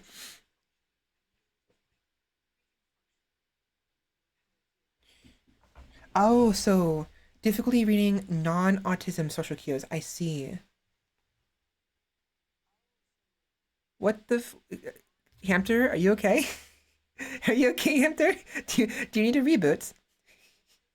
Do you need a bunk in your head? I have no idea what that is. Strict adherence to routines. I don't always do the same routine, but usually I do. High need for verbal context. Definitely have that. Craves novelty. I actually do. I actually do crave novelty. Not always, but I do enjoy. I enjoy new things, but I also enjoy restarting. So it's that. Difficulty regulating attention and focus. Sometimes. Usually, I'm really good at hyper focusing on things. Um, but I do have difficulty sometimes with this. Social cues and attention issues. Not really. Actually, when I talk with somebody, I'm really good at focusing in on them. Um, so when I was younger, I used to I had to be taught not to stare at somebody when we're talking. Like I had to teach myself to look like in random directions when I'm speaking, right? When I'm talking with somebody, having a conversation, so I don't make it uncomfortable for them. Because if I don't do that, if I let myself do my thing, I'm just gonna stare at you and listen to you speak the entire time, like dead in your eyes, without issue. And it's because I'm focused. I'm focused on you. And I'm listening to what you're saying, right? I had to learn to like look around and like, oh yeah, like do things like that, like just like, react, like physically, yeah, and that moving my head forces me to look to the right or to left or up, like yeah, I get that, like oh yeah, that makes sense. Things like that, it was really hard to learn that, and sometimes I still do it. Sometimes I'll still like for instance, my cousin was with us on my birthday week, And I think there was at least one point we were speaking, and I mean, I realized I was staring at them, and I was like, yeah, yeah, yeah. Yeah, yeah, yeah. I know what you mean. Yeah, I agree. I agree wholeheartedly. Yeah, yeah, yeah. It's like it's impossible. Maybe, maybe. Do you want to find out? Uh, you're using a stylist, right? Okay. But it's difficult. There are times though as well. I had this weird habit where I will. It's the opposite. Sometimes the opposite happens where I won't look at somebody who is talking to me. I'm actually hyper focused on them. Like my like I'll be looking at my drink. Like I'm looking at the wall, and I'm listening to them. My eyes aren't seeing anything. I'm not processing anything my eyes are processing. I'm listening intently. Like my eyes shut off. Not really, but like they lose focus, and I'm listening to the person talking. I am focused. I'm interacting with the conversation. Just one of my senses went to sleep. And that's very rude to do. You want to be looking at the person when you're speaking to them, but I do have a habit on occasion to like just not look at them when they're speaking. And it seems like I'm not paying attention. I am paying attention wholeheartedly. With my ears. You know? Okay. It's a little it's unfortunate. I try my best to balance both of those where I'm looking at the person and I'm not looking at the person, and it's difficult. I need to get food. You're right. I'm hungry.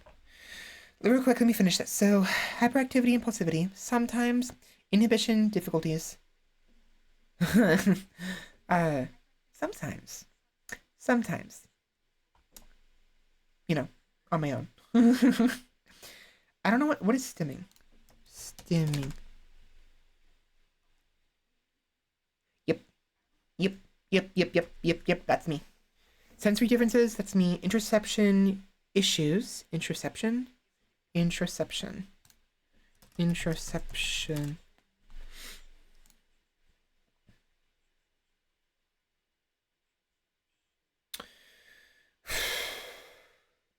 I did. I did have issues with this when I was younger. I still have issues now. Like I will ignore hunger. I'm the type of person where I will sit at the computer at my video games for hours on end not eating. I have to like consciously be like, okay, you know what? It's time to eat, or you know, it's time to sleep. You know, thankfully using the restroom, I'm fine with. I did have issues. I would hold it in until my stomach hurt, and then I'd go. But like, nowadays I use the restroom the moment I have to go usually because it's just better for your bowels in your stomach in general. Like the moment you have to go, don't hold it like at all. If you have to hold it, sure, it's best if you go. It keeps the system running. It keeps it regulated and regular and keeps things going smoothly. If you hold it in, it'll back up and your body will get used to doing that, and thus it'll get problematic. Like for instance,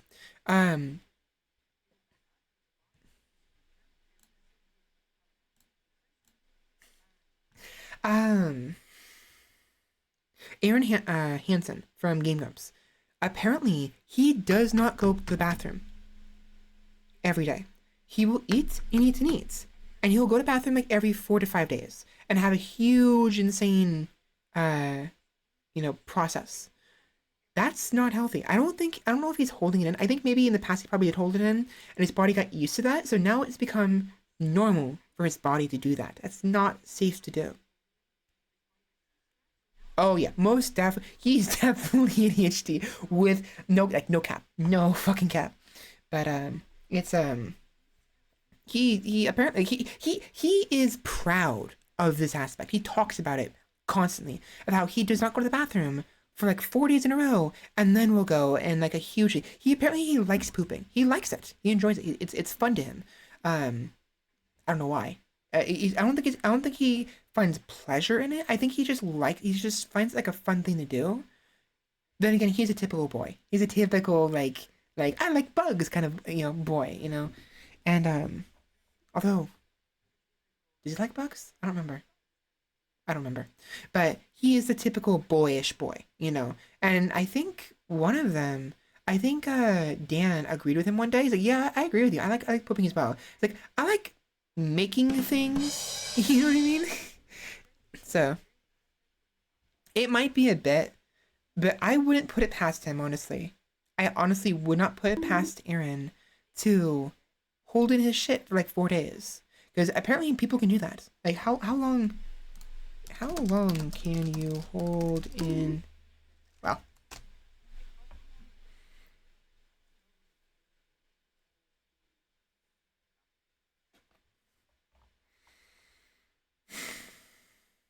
yeah, apparently there are people who only go to the bathroom, only bowel movements a few times a week.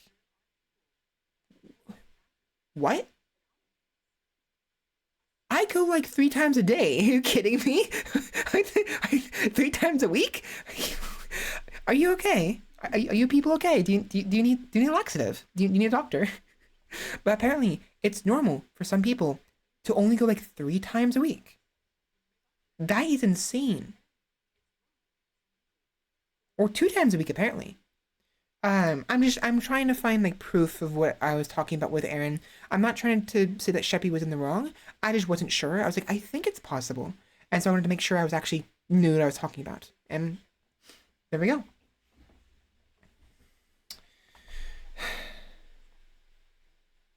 Anxiety and depression, I definitely have, but not really depression. I used to have depression really badly.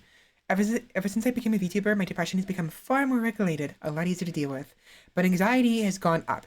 Depression down, anxiety up. So like, which one's worse? You know, ND communication patterns, info dumping, connecting over shared interests, story swapping. Yeah, I see that. Interconnected thought patterns.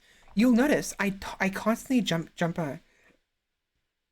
I jump from train to train of thoughts a lot.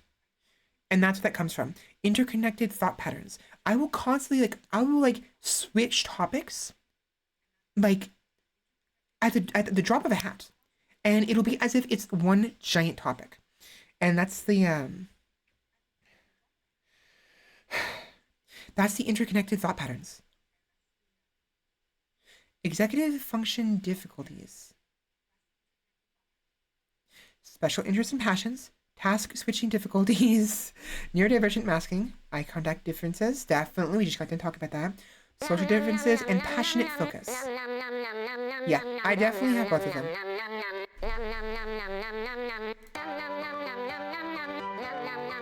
Do I need to do anything about it? No. No.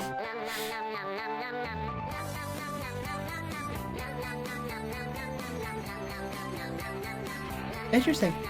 Huh. I need to go get some food. I fucking love that I like Lythera. animation.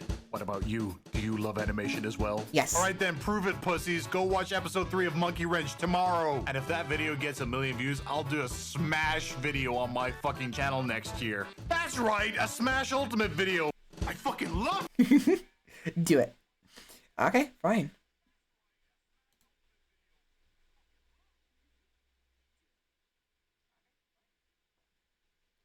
Wait, Sir Pello?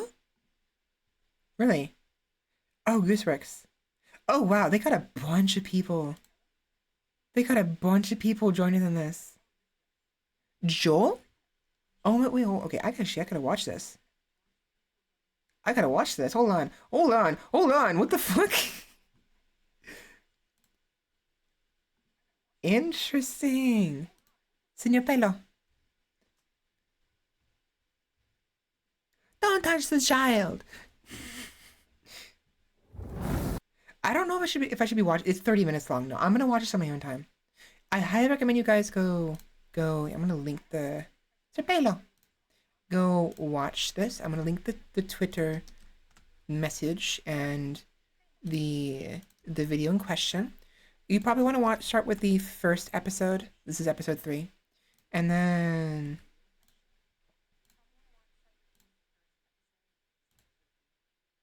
yeah.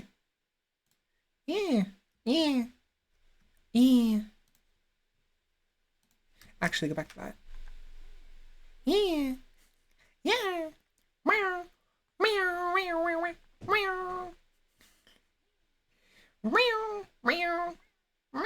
I don't know what I'm doing. I am crazy. But I like Lythero. I'd recommend you go watch his stuff too. I'm not followed him on Twitter. Excuse me? That's unacceptable. My favorite, you know what? Speaking of Lythero, his Dragon Ball Z stuff is fun. My favorite video of his, my absolute favorite video, is this one. It's this one. This, honestly, watching his videos and similar videos of other people, it makes me want to collab more often, because this shit's really fun.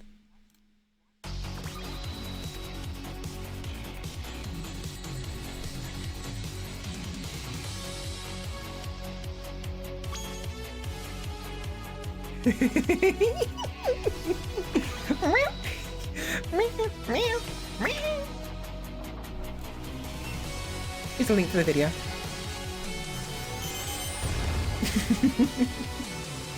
We're gonna watch a little bit. You know what? No. Right there, Jefferson. We're gonna watch some of this while I eat some food. Let me use the restroom real quick. Let me go through my tabs and get rid of the ones I don't need. Don't need this one anymore. Don't need that one anymore.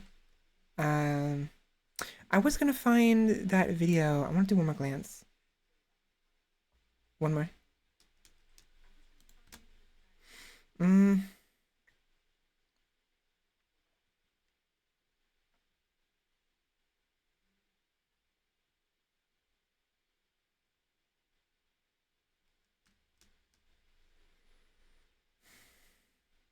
not gonna find it.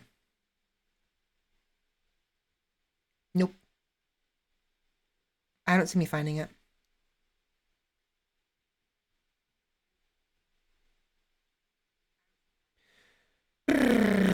Philly.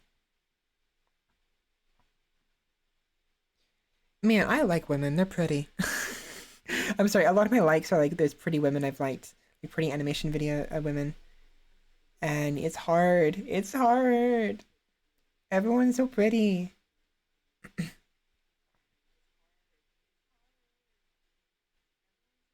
Like I'm simultaneously don't wrong me. I'm simultaneously jealous and also attracted. It's a weird feeling where like it's like bitch and also oh my god. It's like don't fuck me.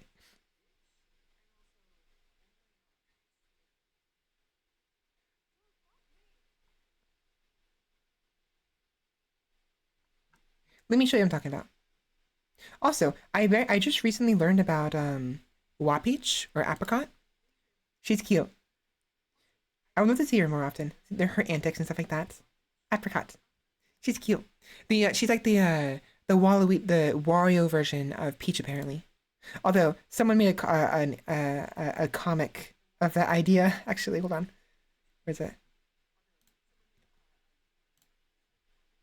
How come we don't have Wario counterparts like Mario and Luigi? She's like, oh, sweetie, because she is the Wario version. She's the antithesis of Peach. Because Mario, Wario, Luigi, Waluigi, and Peach and Daisy. That makes sense, actually. I think this is actually accurate. Daisy is supposed to be the opposite of Peach, but she didn't become the opposite. Like Waluigi and Luigi, they're,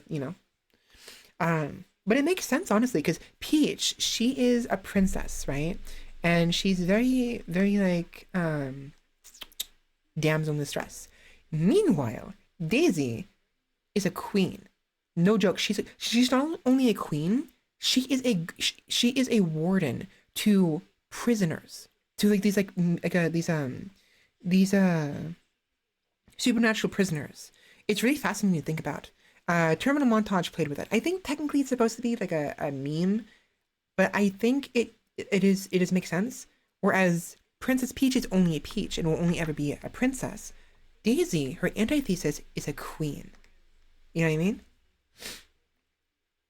But I think this is correct. But I like the idea better of I forgot to whoops.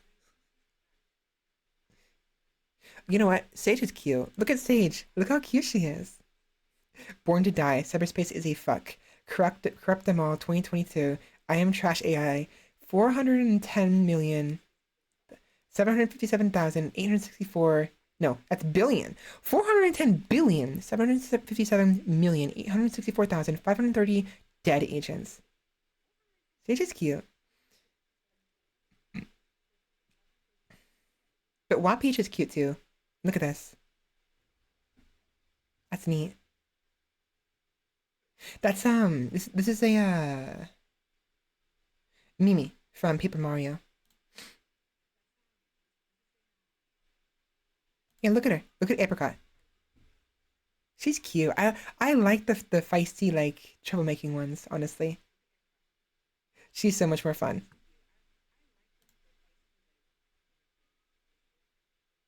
But yeah, got introduced to Apricot because of Pringus. Oh, also, freaking Ring Blade. Holy shit. I love the idea of the Ring Blade. I can't do it for shit. Like, I tried playing Kiana in League of Legends. I didn't like her. I tried playing that Ring Blade character from Soul Calibur. I didn't like her. She was fun. I actually, not true. No, actually, no. I didn't hate her. I enjoyed her a little bit, but I couldn't get into her. But the Ring Blade is such a neat idea. Of course, I prefer whips. Whips and halberds. So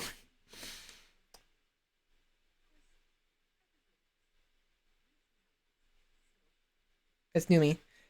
I mean, look how attractive women are. Numi is very pretty. And then I don't know who this character's supposed to be, but holy shit, you know? And this is the bug enthusiast I was talking about.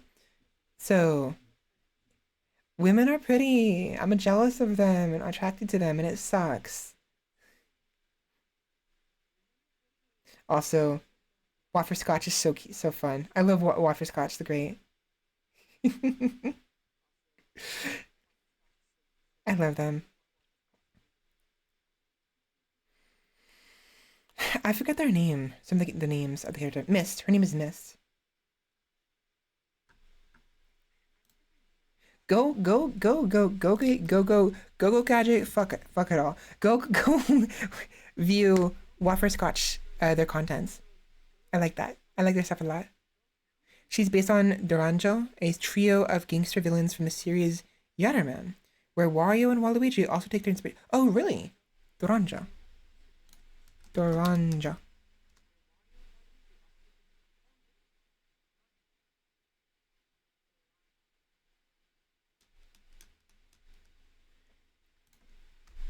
Mario Yatterman inspiration.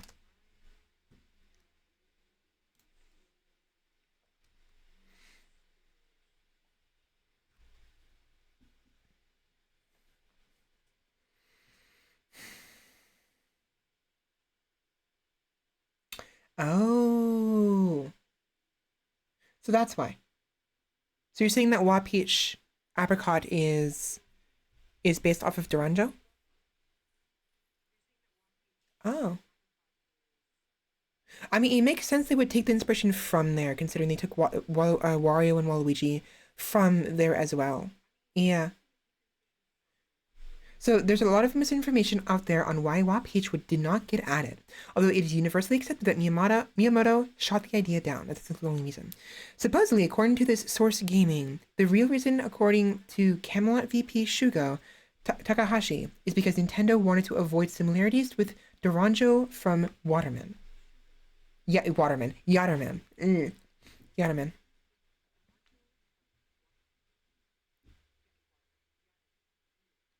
Why not? Just go with it. I mean, obviously, they're distinct characters, clearly. Yeah, they're similar. Who cares? That's how art works. We take inspiration from things we enjoy or we've seen.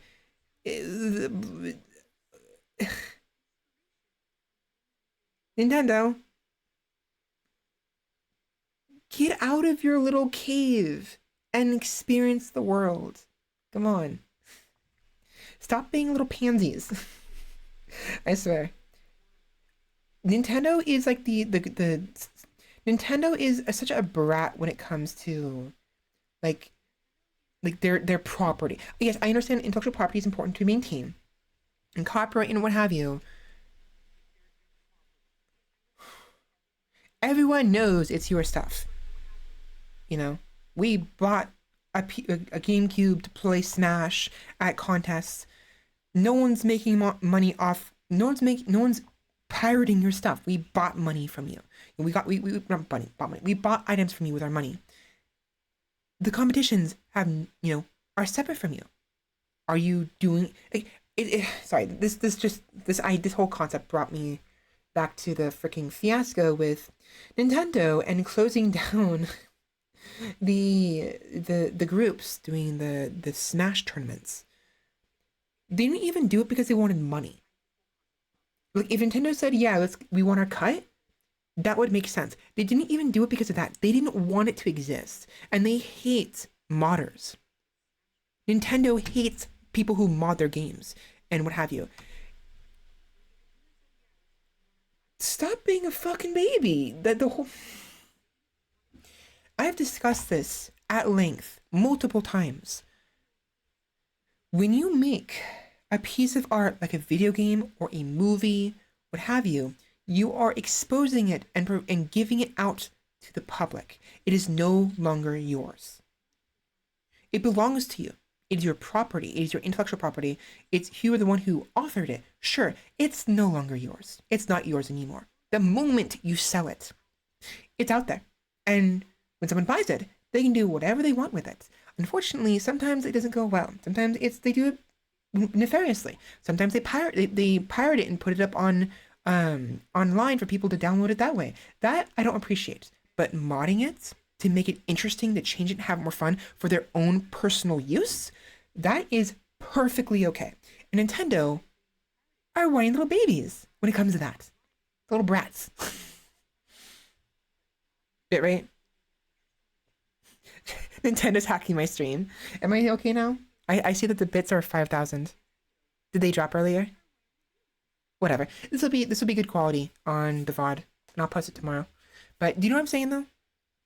Nintendo are whiny little brats. They drew a picture, showed it to the class, right? They let the teacher have it in their class, right?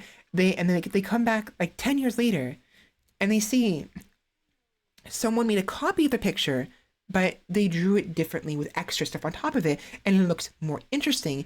And they whined to their old preschool teacher. You're fucking like 15 years old. Fuck off and go back to your Fortnite, you little brat. You know who fucking cares?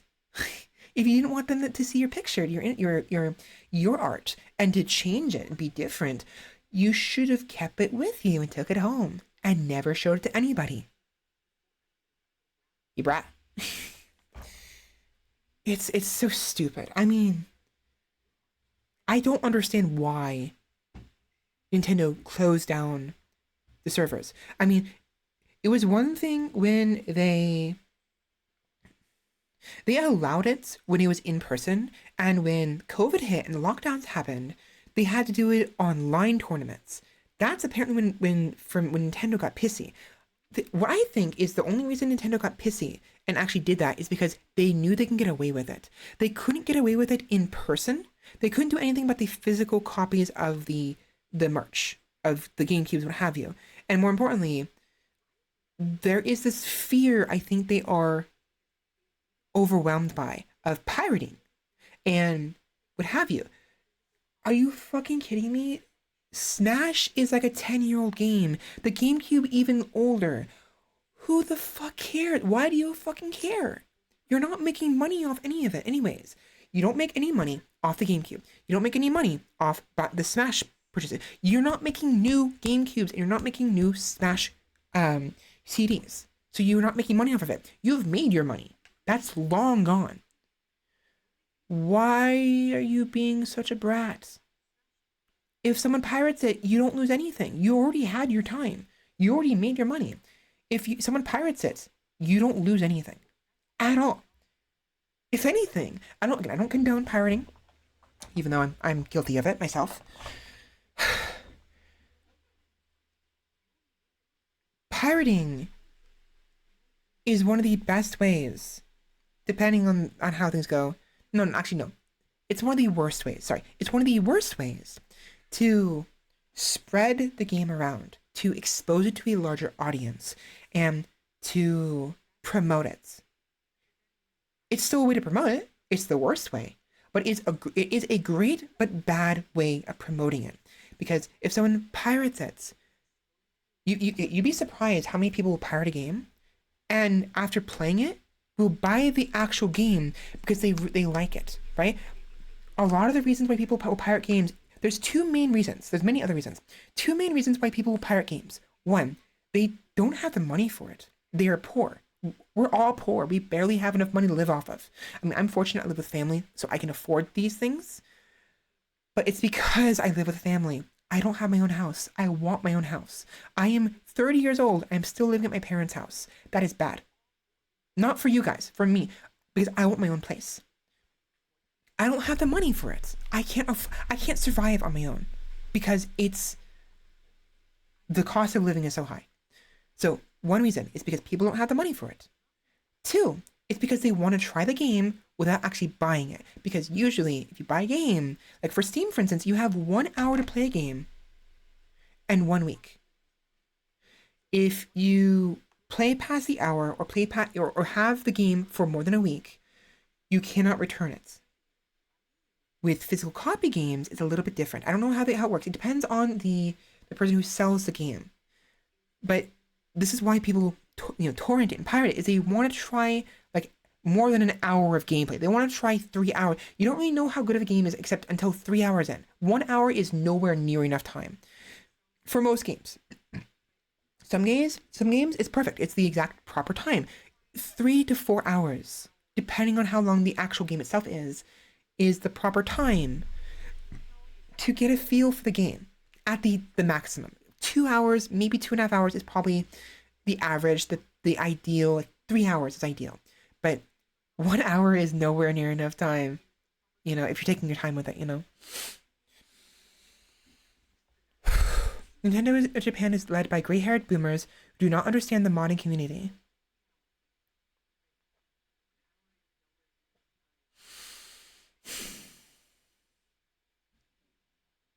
Yeah, it's too. Again, I understand. There's a lot of pirating. There's a lot of people claiming things that aren't their own.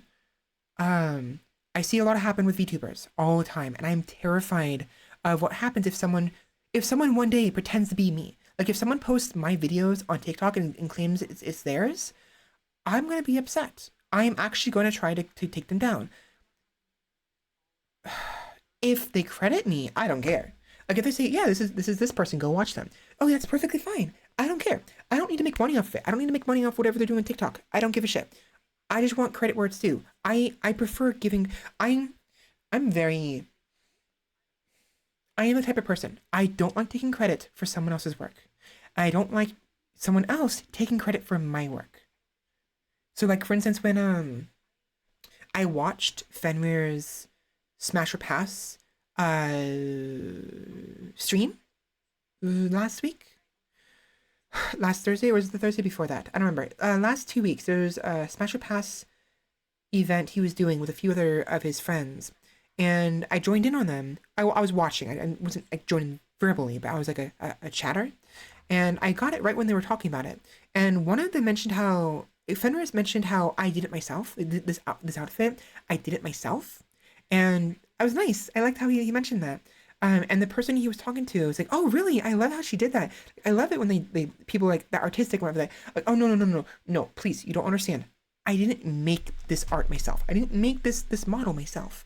I bought the assets off of Booth and constructed it into my own personal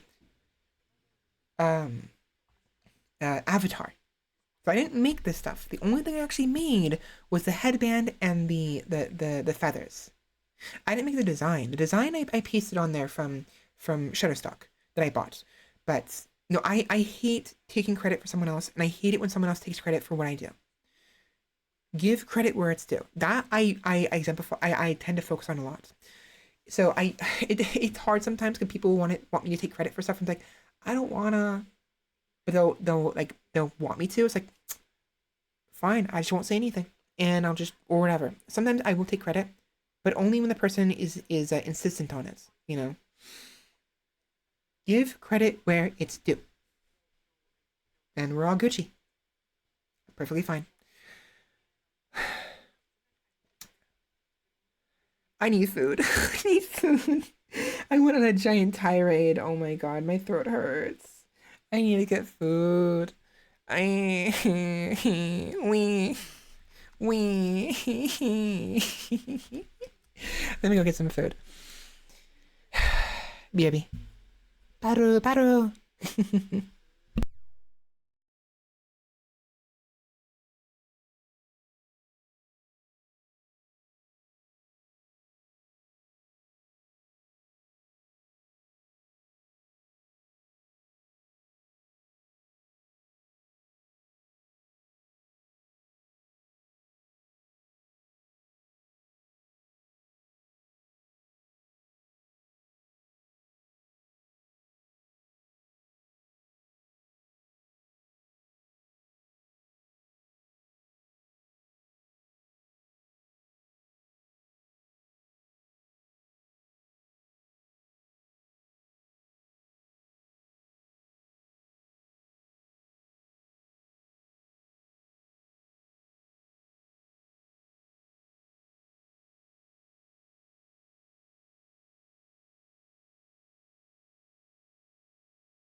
Every day I'm nibbling.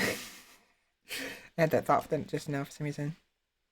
Okay, let's go ahead and watch this. I don't know if we'll watch the entire thing. It's 15 minutes long. Plus I figure you guys would enjoy it more without my commentary. So maybe we'll watch like.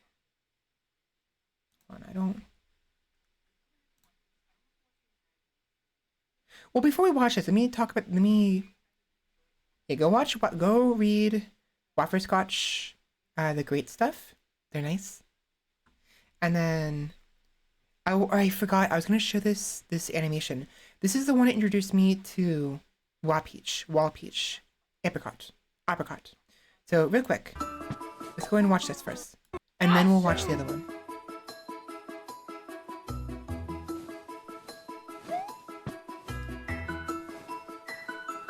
It's cute. Pringus makes some really good animations and very good art. I love their animations. Aww.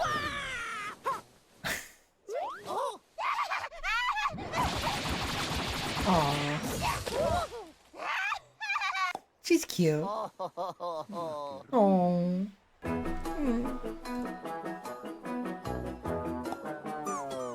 Yeah, when this happened right here, like I was unperturbed because see how non-fussed she is. She doesn't care because she has magic.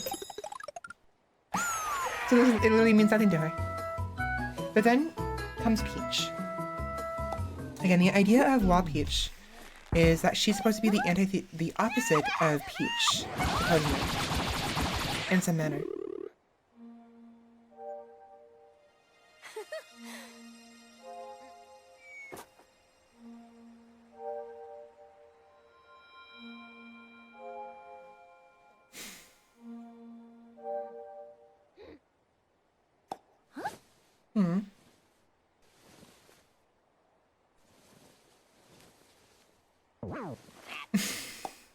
Of course. Of course, tsundere. A tsundere.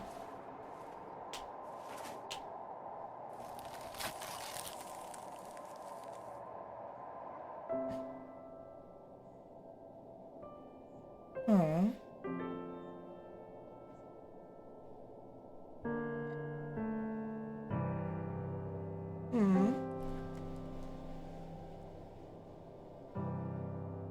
She smiled. Happy holidays. That's cute. Yeah, that's sad. But yeah, look at her. She's in the background. She's over there. Hold on, come back. Seriously, why are women so pretty? Oh my god. Oh, and I'm in the way. I'm in the fucking way. Look how pretty this is. Very pretty. Daisy and Luigi. That's cute. Go watch Pringus. Pringus Dingus.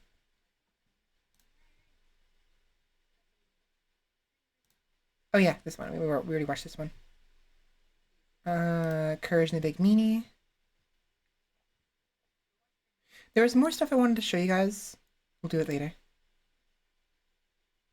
One more thing from stuff to show on stream. And then we'll move on to Half-Life. To Lythera.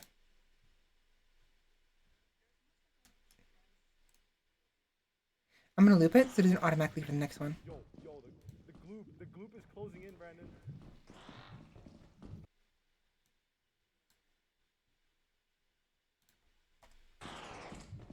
Yo, the gloop is closing in, Brandon. Fuck. We have to go this way. Have to go. Hold on.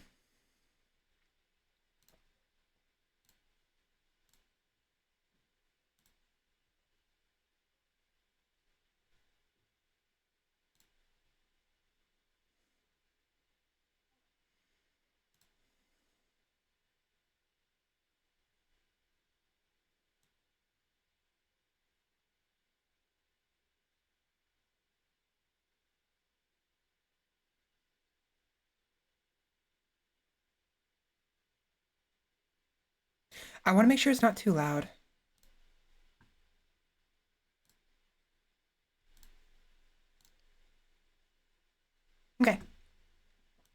But I also want you guys to be able to hear it. So more lethal company, as of course. The gloop is closing in, Brandon. We have to go this way. Have to go this way. Kia. We're hitting the fucking gloop.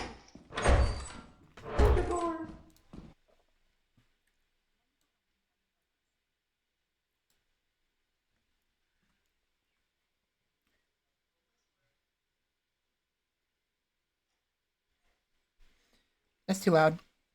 I think it's too loud. I'm testing it on my phone.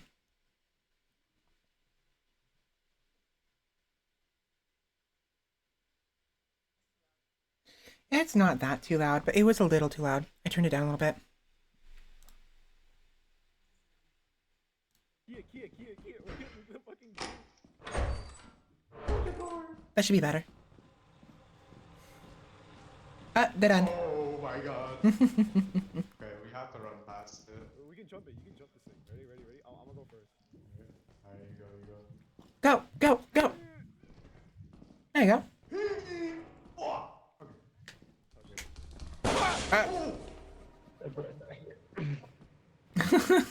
Rip. It's a bobblehead. That's terrifying. Because you're on your own, it's really dark, and you're trying to get past everything. It's actually... This guy got really lucky. Speaking of which...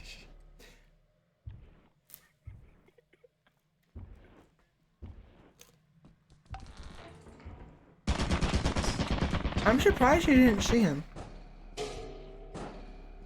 It gets worse, though. It gets even worse. There's two of them! This is getting ridiculous. Now there's two of them.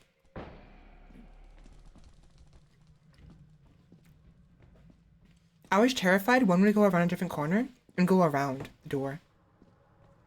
Because it looked like there was a hallway leading to the next area.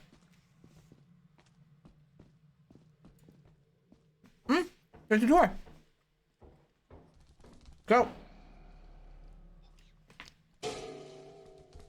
Oh god.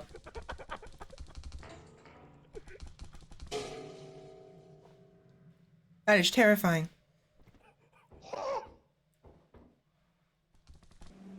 Oh my god. Right I'm like Faker now. That is terrifying. But also kind of silly. The way they move is very silly. The luck, exactly. I did not... It makes sense. I've actually done it a couple times. Not done it, but I've sprinted backwards before. I had forgotten. You can...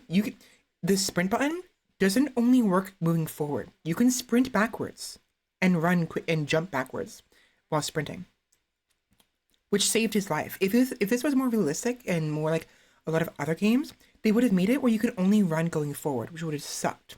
I'm very glad the developers did not do that, because it makes it a lot more fun, a lot more enjoyable, especially in situations like that. Oh my god. That was insane. I'm pretty sure the first guy actually died from one of those. Yeah.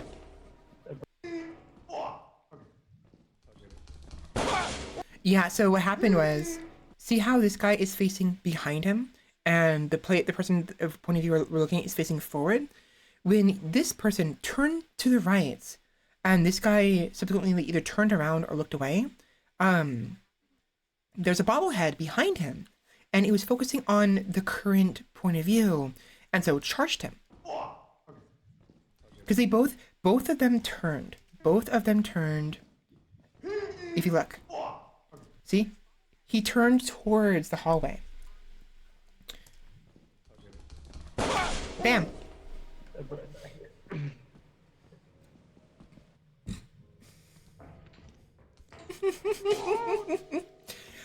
I do feel like Starfield is a good... I've never played it before. I've heard decent things about it, although I haven't been looking for opinions about Starfield, but it is interesting how, yeah, a game by one person is outselling a game 10 years in development.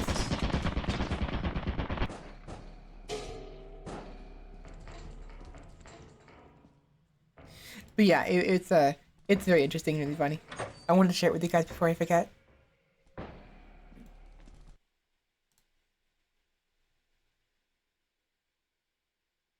Okay. I must have heard some different, wrong things then. Either that, or maybe I was reading some like past reviews. Was there a moment where he was decent and no longer is, or has it never been decent? What's your opinion, Shetty?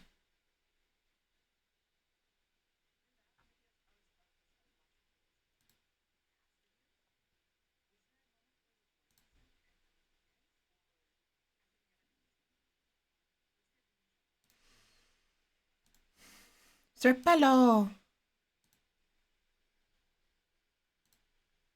Pello!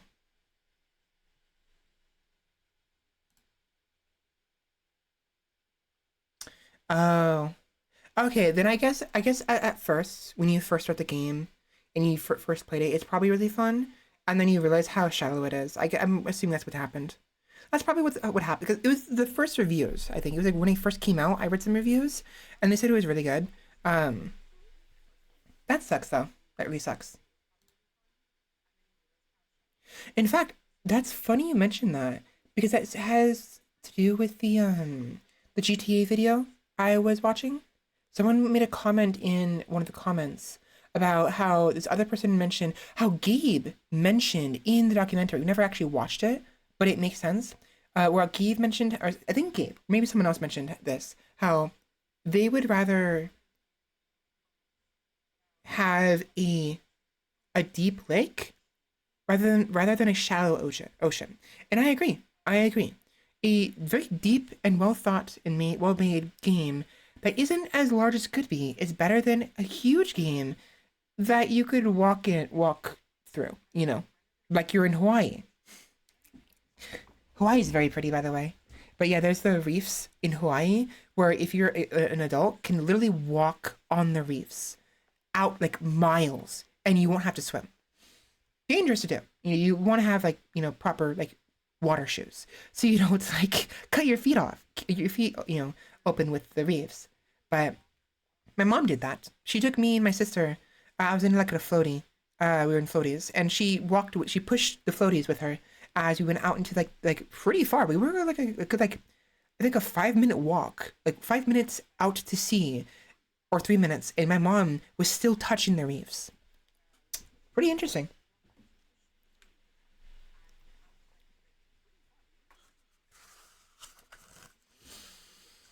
I see.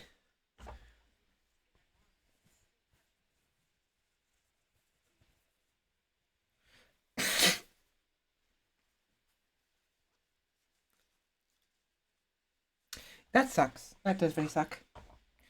Well, that's unfortunate. I was considering buying it, but I guess not. I guess never mind.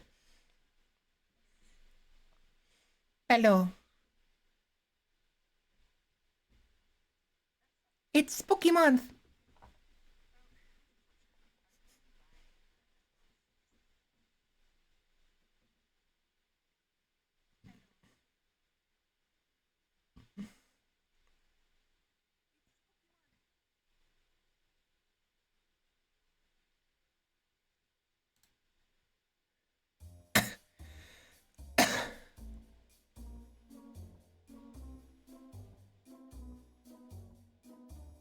I don't like this place.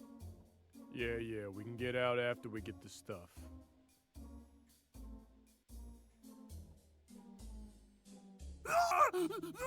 Be quiet, you idiot! Oh! Hey, that's a bigger problem. Yeah, it is a bigger problem. What are you doing here? Well, Oh, I know, because it is a spooky month! it's a spooky month! Oh, sorry. See you later! Well, that was easy. Yeah, let's keep moving. Yep. What's all that noise?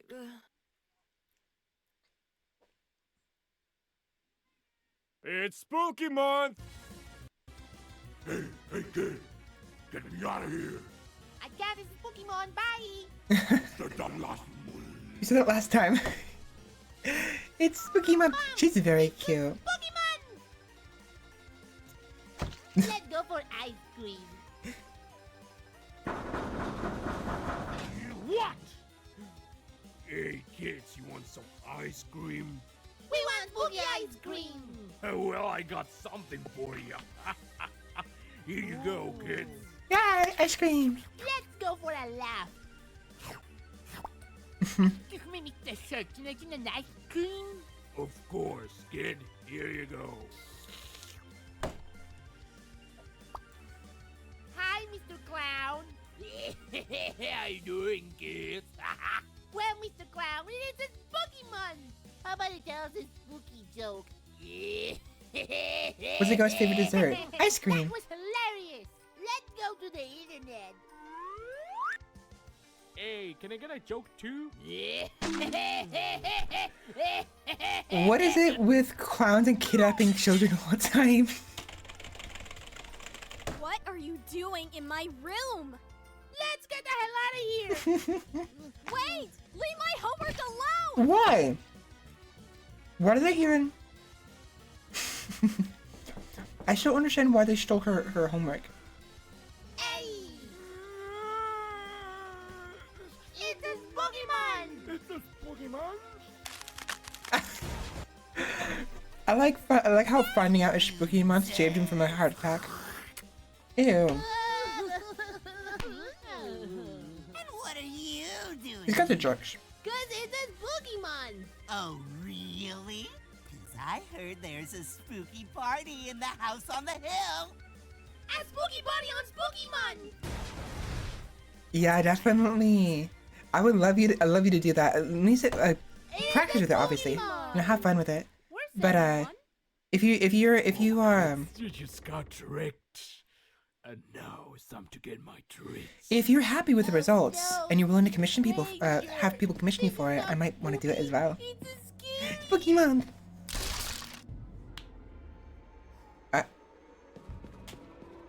Bye. Ah, yes, horrors beyond my comprehension. Hello.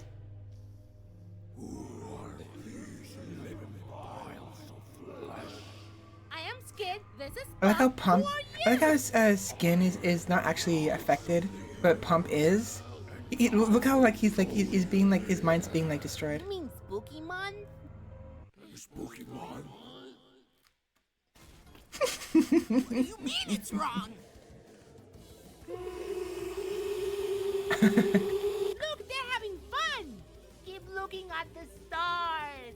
Pump is so out of it. Pump is so freaking out of this guy, out of this world. What do you kids want? Candy. 3 candy cans, please. Where's the third one?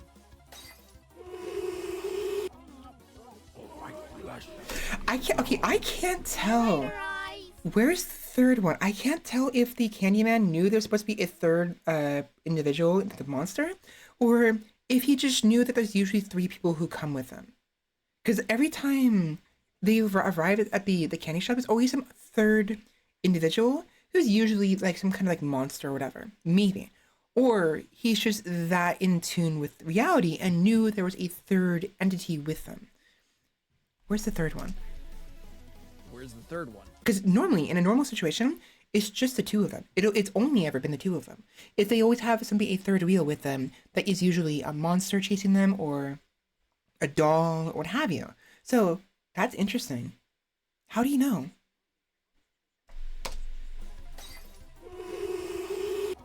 His crit is saving throw. Oh, skid. See you later, I. What do you... Candy. Here. Candy cans, please. Oh. Sorry. I wasn't paying attention. You're right. Yes. 3 candy canes. Candy cans. Right. Candy cans. I did not... I'm sorry. I'm just enjoying the animation. I didn't really think about that. You're right. Where's the third one? What do you kids want? I'm just gonna stop talking. Again, I talk as if I know what I'm talking about. I never know what I'm talking about. I never do. Where's the third one? There he is. See you later, eyes. Always like how the candy man gave him a really big candy can. Hey! What? Look! You gotta be kidding. Pokemon. No, sorry. Let him enjoy it. Come on. Where you been? We met a new friend, and he showed me the stars. The stars? There he is. There. We show it the The stars? That's new. Oh, and we show it the spooky He day. blinked. For spooky He month? blinked.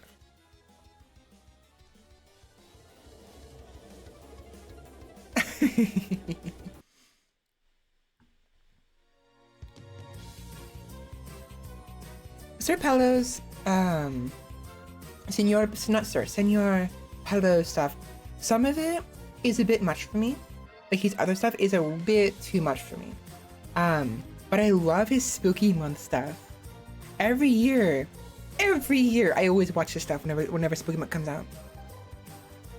What, you mean the eyes? Where's the... Stars. Oh, and he showed me the stars. The stars? That's the monster. That's the monster. That's the monster. Because they said always look to the stars. That is the I know the monster's underground when they show him, but the stars are above. So that's the monster winking at the viewer, you know? That's new. I'm pretty sure. And we show it the spooky den. First. Again, I don't know how that works if he's underground. I'm pretty sure that's supposed to be him though. That was always my interpretation. Those two eyes in the sky is him.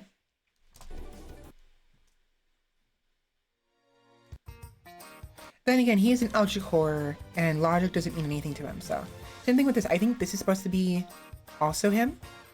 His eyes. There's two of them. I could be wrong. Again,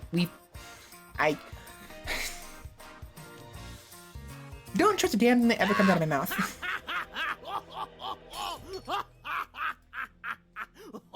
You spelled the spooky check. I clearly don't know what I'm talking about. Oh my god, Master Chief. Oh my god. I want to watch more of those, but I'm not going to. I want to actually watch I'll watch this later.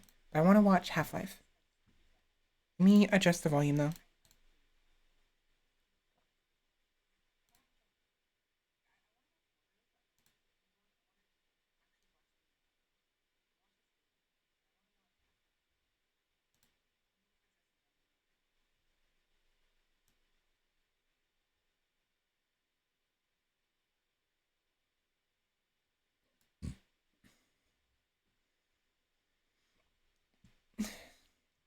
Okay.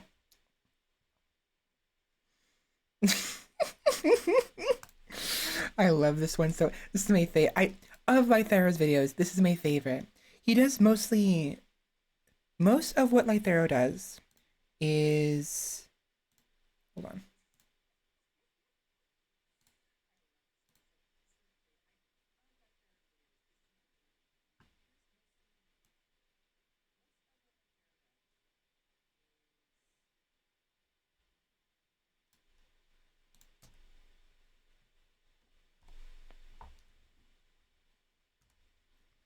Okay, this should be a good volume. I'm hoping. I skipped ahead a little bit and tried to find really loud scenes to see where the audio is peaking. It's peaking at the very low register of like minus 20 decibels. So ideally it should be fine. Hopefully. Would you like me to remove my model or have you see overlay so you can see the video better? Or do you want me to just keep it as is? I'm gonna link the video once more.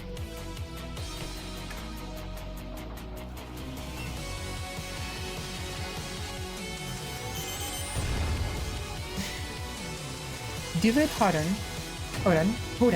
as that's the one, and right there as Jefferson. Again, let me know how it sounds. Good morning and welcome to the to expect that with Half-Life? None. I got to the end of this rail presently. He's locked out. Honestly,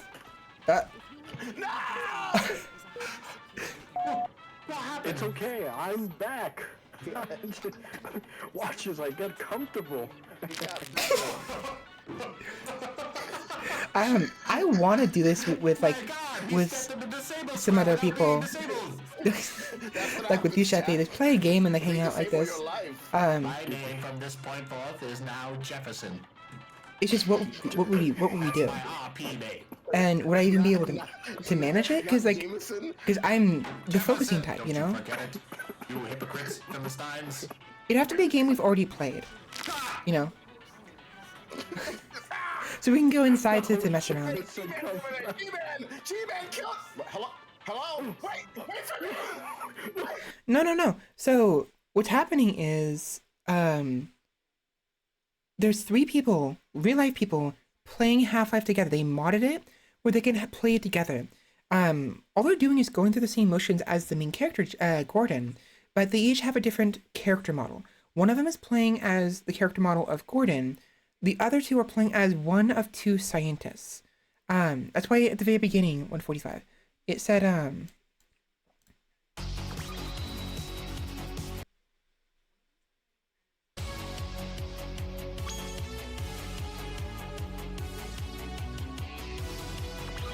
so Zix, he's playing Gordon.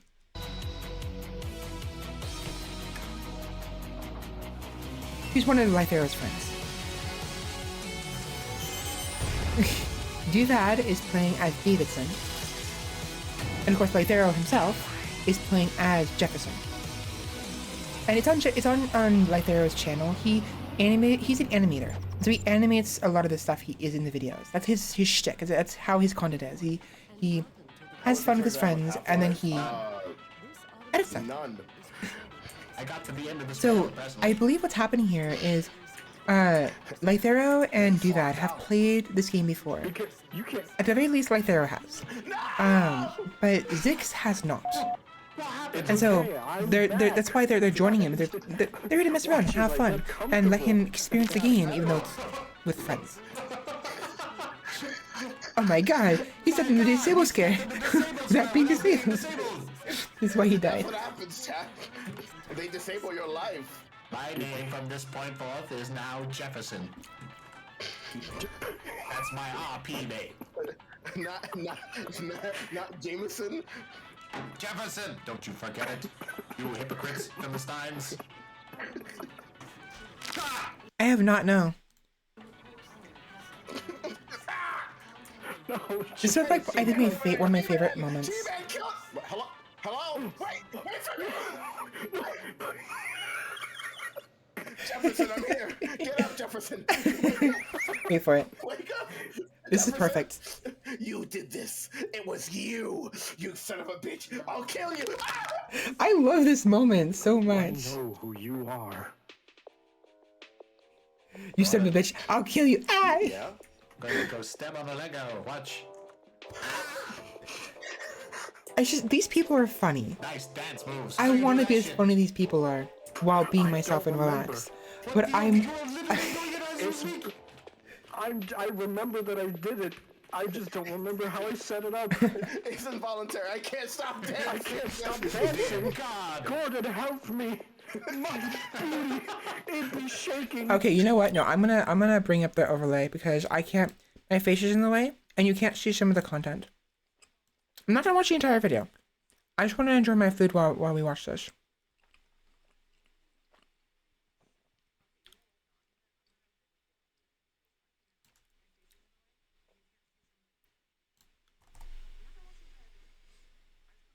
I set it up. It's involuntary. I can't stop dancing. I can't stop dancing. God. Gordon, help me. My booty, it'd be shaking. It'd be shaking. Type quit smoking in the console and hear G-Man say no. This is funny. Quit smoking. Uh-oh. No, you quit. You literally quit, you Did you read chat? Did you read? I read chat. Did you seriously read quit? Oh my God, you are stupid. This is why we're the scientists and you're the stupid man-made MC. So, for context, when you go into the developer window, the dev mode, you can like spawn things and do like an invincibility and G mode, right? God mode and stuff like that. Unfortunately, it's an old program, and so there like it tends to be like very specific commands, right? If you have anything extra in the command, it won't register it at all, and will only register the commands that make sense. So when it read quit smoking, it actually did not read the word smoking and only read the word quit. Obviously, there is no command called quit smoking, obviously, but it read the command quit, and when you type in quit into the command prompt, it'll exit out of the game. It quits the game for you, because that's how it exits. When you hit the exit button, it does that itself automatically. I believe. But it's a way to it's a command window for the game. So you can do a number of things. You can spawn yourself extra weapons and ammo.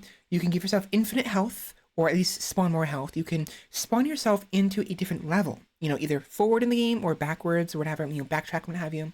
A number of things you can do. You know, it's very important for like game testing and modding. And was kind of like how they made the game is basically what they did was they made the game with different various commands, what have you, and they left that capability in the game for the player to use as well if they want to, which is fascinating. Like usually when you have to go to dev mode, you have to like hack the game to do that. No, they intentionally left developer mode in the game. Well, some games have that. Obviously, you hit like the little like squiggly line to open up the dev screen. But oftentimes there's restrictions and things you can't do. But with this game, they made it completely open. Completely. They're turning. Be careful, it hurts. No, it's fine. I'm a scientist. I think I know what I'm talking about. All right. I don't think he knew what he was talking about. Shutting down. I think it's working. Yes, this is how it's meant to be. This is exactly how science looks. Gordon, I'm going to merge myself with this crystal. Those are screams of success. Screams of science. Oh my goodness. Dear God, are you absolutely certain? I did not know. Hello? Hello? Someone turn on the light. That was a spray. Hello. What do you want? Fine young fellows. It's your mother. All four of us. Wait, look over there, Gordon. I can't make it out. Is that a? It's a dragon looking to give us a sponsorship. I'm gonna skip the sponsorship.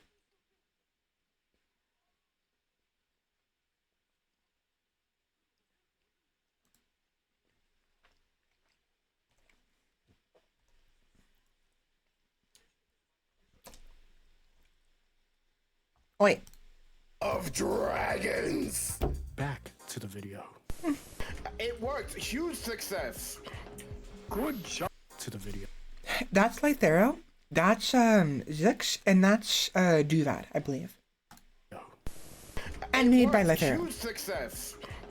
Good job, Gordon. It's his Lee's computer after rendering any video. Oh. My computer after I blink at it. I feel that way too much, especially because of last night. Oh my God. What are you doing? Oh my God. Oh, that's crazy. That hurts a lot. It kind of hurt. Oh my goodness. I'm fucked up, Gordon. I mean, me. Me. Go, get out of here.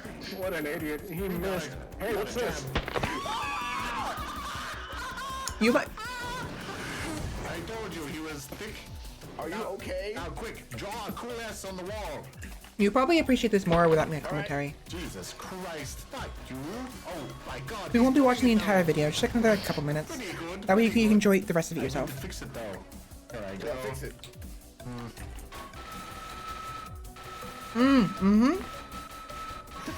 This old essays you do in school? Now that's some fucking science.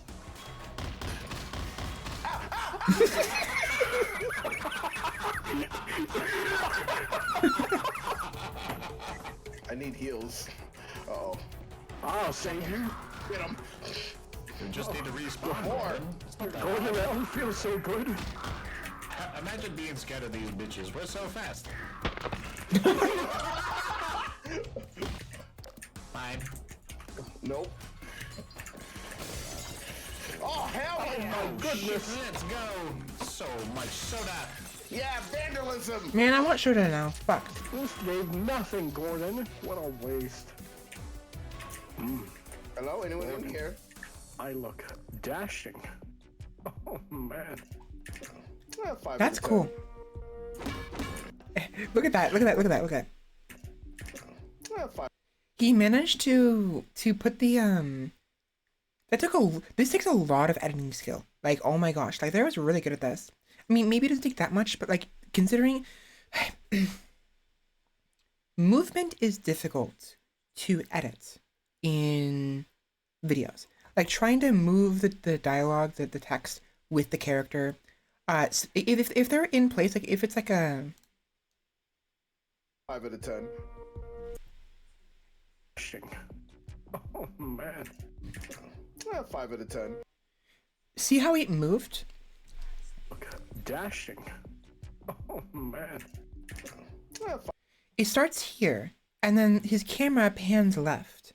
And so like there had it where the text moves with that panning. That's actually pretty difficult. There are ways to attach text to an object in the video. Things have gotten better. Things got a lot more advanced nowadays. And there's that option in Vegas. I haven't played with it too much, and it's difficult, honestly. Usually what people do is essentially they would have to frame by frame move the text in the video, in a block of video, a section of it. So it gets very difficult. And Soviet Wombo, oh my god, Soviet Wombo is actually really good at that text movement. Like there is good too, most definitely. But like when it comes to like what would you even call them? Like they're text cues, right? Text cues and what have you in his videos. Soviet Wombo is really good at it. He's like you know, the right size, where you're positioning in the video, whether what side is coming, if it's coming off screen or simply popping into view, like whether it's pieces of a like for instance, like if someone says like I'll be all right and they explode from a grenade, Soviet Wombo, we won't do it always, but sometimes he'll do it where like he causes the text that followed the character saying I'll be all right as they're running explode into pieces, and those pieces end up on the screen, like on the floor and what have you. And I think, you know, because of this, because of the experience, he got used to simply staying still in his videos. He knew that if he stops moving in the video, it's easy for him to edit. Because it's one thing if you have to have text or even a picture of something, like a little crab or whatever, follow another character in a video you're editing. It's another when you are also moving. It makes it even more difficult. It's very, very difficult. Because not only do you have to deal with the movement of the other character, you have to deal with your own panning of view. And it just overcomplicates things. And I've noticed, at some point early on, he didn't do as much, but like I took notice, like as his videos went on, he stopped moving more and more at certain moments. He took time to just stay still. Of course, it could just be a coincidence. Maybe he's just like that. Maybe it isn't as, you guys know me. I'm like all over the place when I'm playing video games. I'm looking left, right, left, up, down, left, around, upside, or behind me. Like I'm looking all over the place. The screen is never still when I'm playing video games. I do get worried. It's a little nauseating for you guys. Hopefully not. I really hope it's not. And I'm trying not to do it as much, but it's really hard. But as far as I can tell, whether it's consciously or intentionally or not, Soviet Womble, he tends to stay still in his videos when when it's from his point of view with his camera. So it makes it easier for him to edit the videos with the text, which makes it very interesting. So, but that's really cool what Lythera did here. Oh, bad guys. I don't know. I have no. I'll help. I don't have any game audio. Hold on. You must fix it, Gordon. I'm fucking dead. All right. We could not escape the hood, Gordon. Time to juke. Wow, you're stupid. Gordon's dead. He's stupid.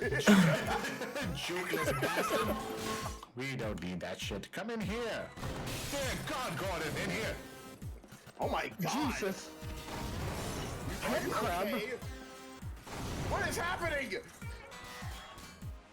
Wow. I'll help him. Is he watching twitch.tv/096? What the fuck? My bit! I'm sorry. My bit!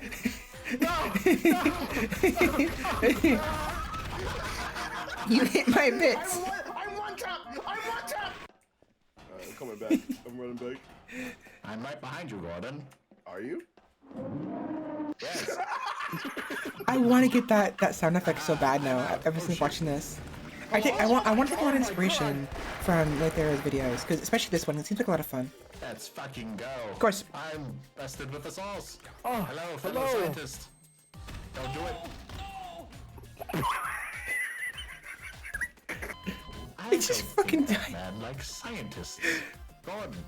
Wait for it. But yeah, I want to take a lot of inspiration from this later when I get good at swim, Gordon. when I get decent at editing. Oh, I see. It was a puzzle. Yes, something that us scientists can do very easily. Can you do it, Mr. Streamer Man?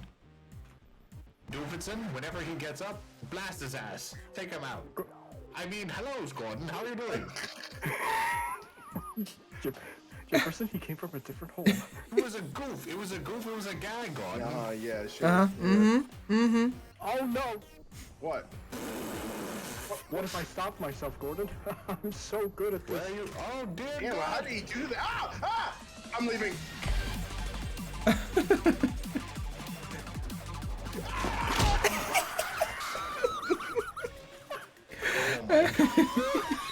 He fucking splattered on the ground. This way. Across. Look out, Gordon! Gordon, this is nothing. I can do I think this. they got the checkpoint from that though. Good job. Can you make the jump? I don't even have client side, and I'm that good. Right, because What a dummy! Who would? because they're playing on a server, and specifically the host. He's trying so hard not to fall. All right, I made it. The host is Zykes. I watched the video. Oh no, they're solid in this version. That's not good. Here, go! Wow, those things are wiggly as fuck.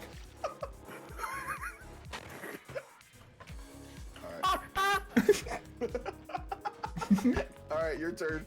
This I want client orange side juice. bullshit is some fuckery. Is what I would say if I wasn't godlike. Watch this, Gordon. I'm going to 364 jump.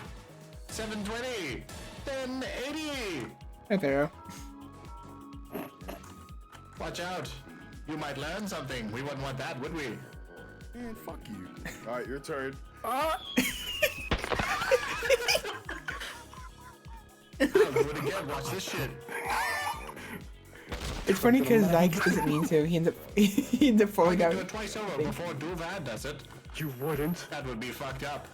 DMing of sorts. As we call it in the science. Oh, okay. It took my jump. It took my jump. It actually took my jump. I did a jump. Good job, Duvidson. Now I can stop sandbagging and actually get back on the platform. Dear God, why is it wobbling?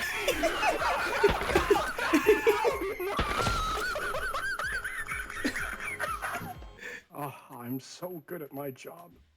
Always helping Gordon. I'm here to kill you. Never mind.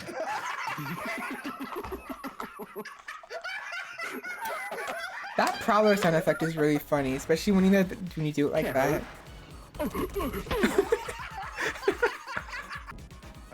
do I stop this? I gotta floss my teeth. It Jam hurts. it with your own bones.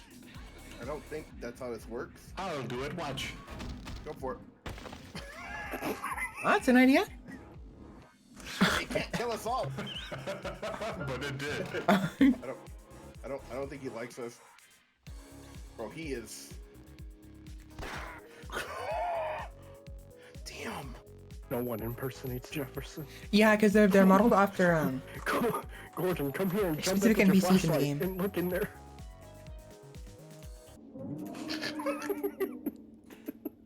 Oh, this door right here. This real door right here. Oh my God! Grenade! Goodbye. This is the scientific way, Gordon. Oh my God! That's not good. You might want to keep your head down in here. Shotgun. Let's get the hell out of here.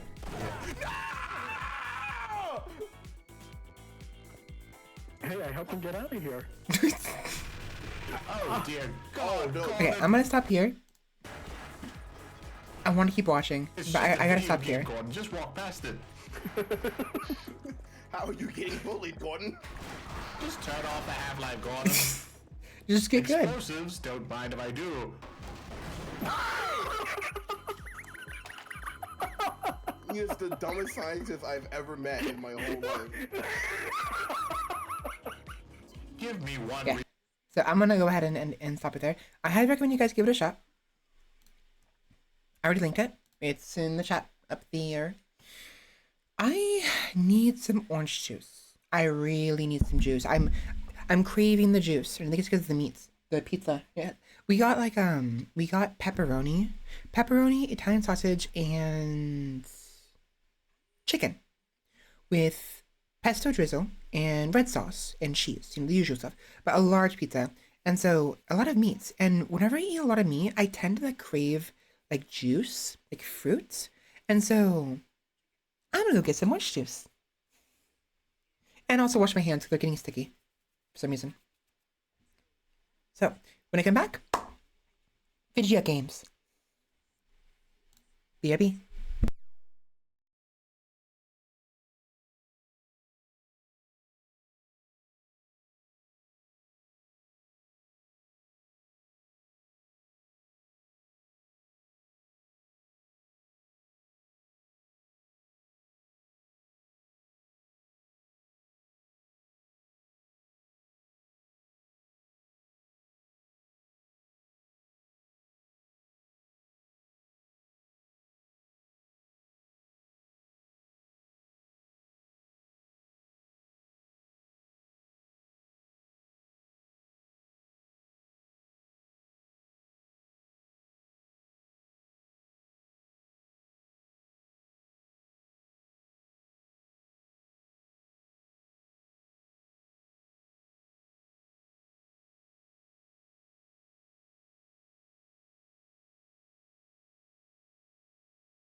Okay.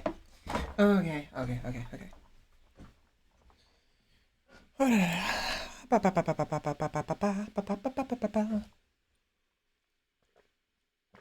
Oh.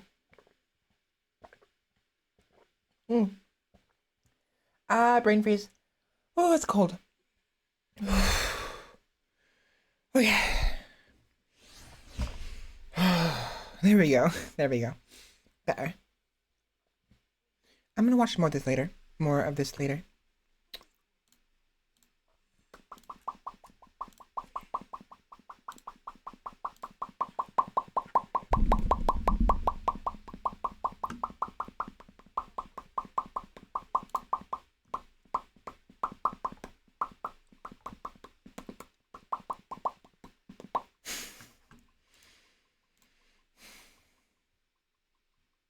don't know what I'm doing.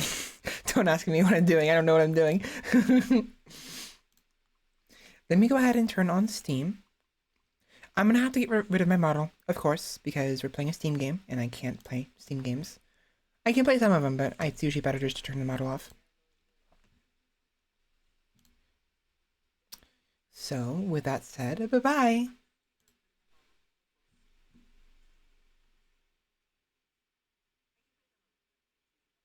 Hello. Hey, back. I'm back. I'm back.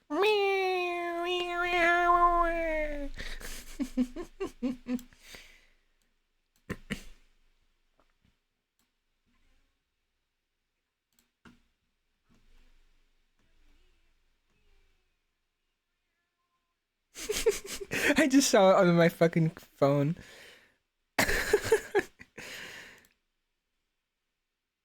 I'm logging into Steam. Give me a second. I don't want to log in and then one of the recommended games be a adult game, because I don't want to get in trouble with Twitch, and I'll still want you guys knowing my interests. Spoiler alert, I like boobs. Then again, who doesn't, right? Everybody likes boobs.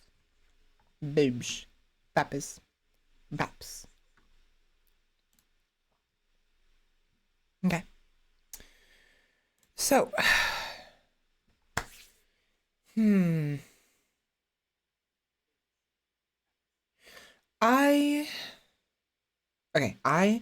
was watching some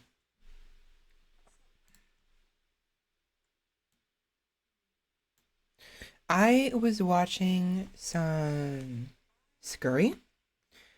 He plays Hollow Knight and Rain World and various other games. He's played she.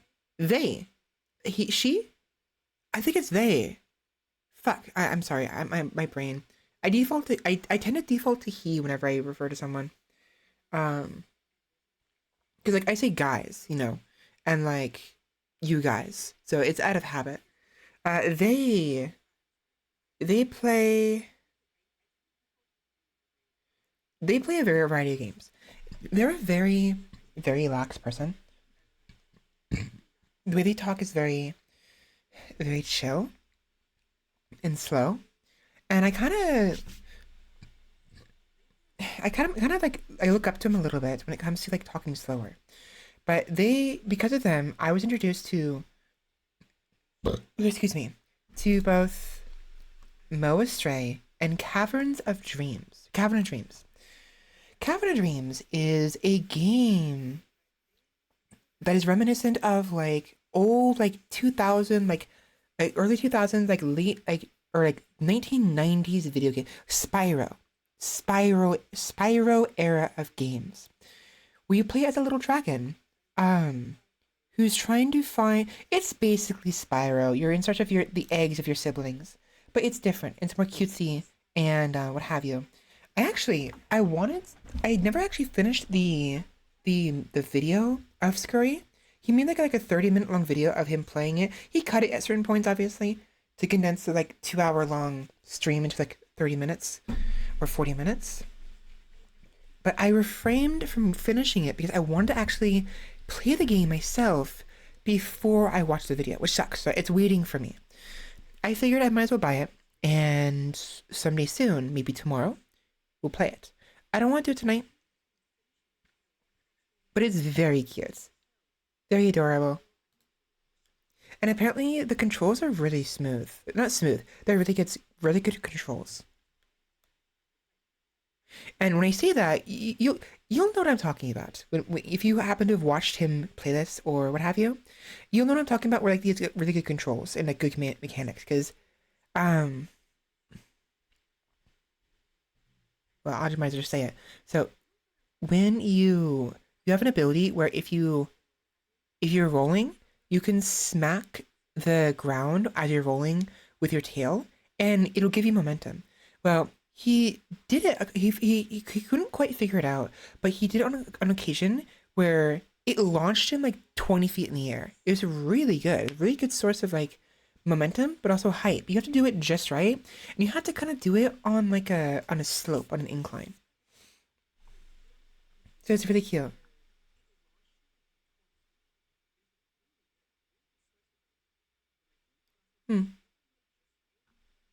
It reminds me of like, again, Spyro, but more honestly, the gameplay and the way this feels, it reminds me more of um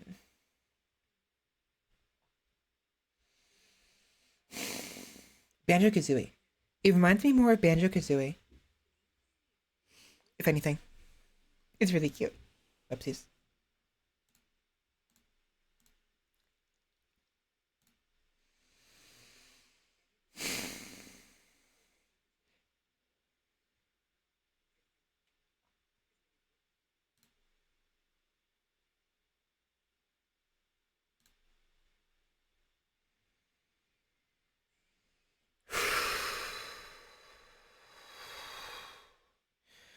I need to breathe. I need to relax. It's so hard to relax.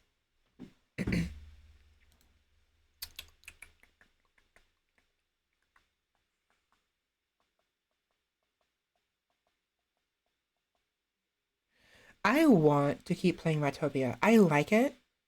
So the thing I like the most about Ratopia is the economy.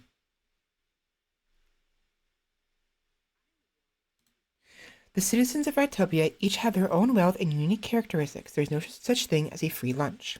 Supply jobs and services for your residents to make them all happy. Every base building and colony, city building and colony management games has resource management. This is the only one, at least that I've seen thus far, that has a situation where you have in-depth policy. You can create policies, right? You can manage taxes and like in-depth, and the characters have their own income, right? But with the idea of it being like you are a character in the game.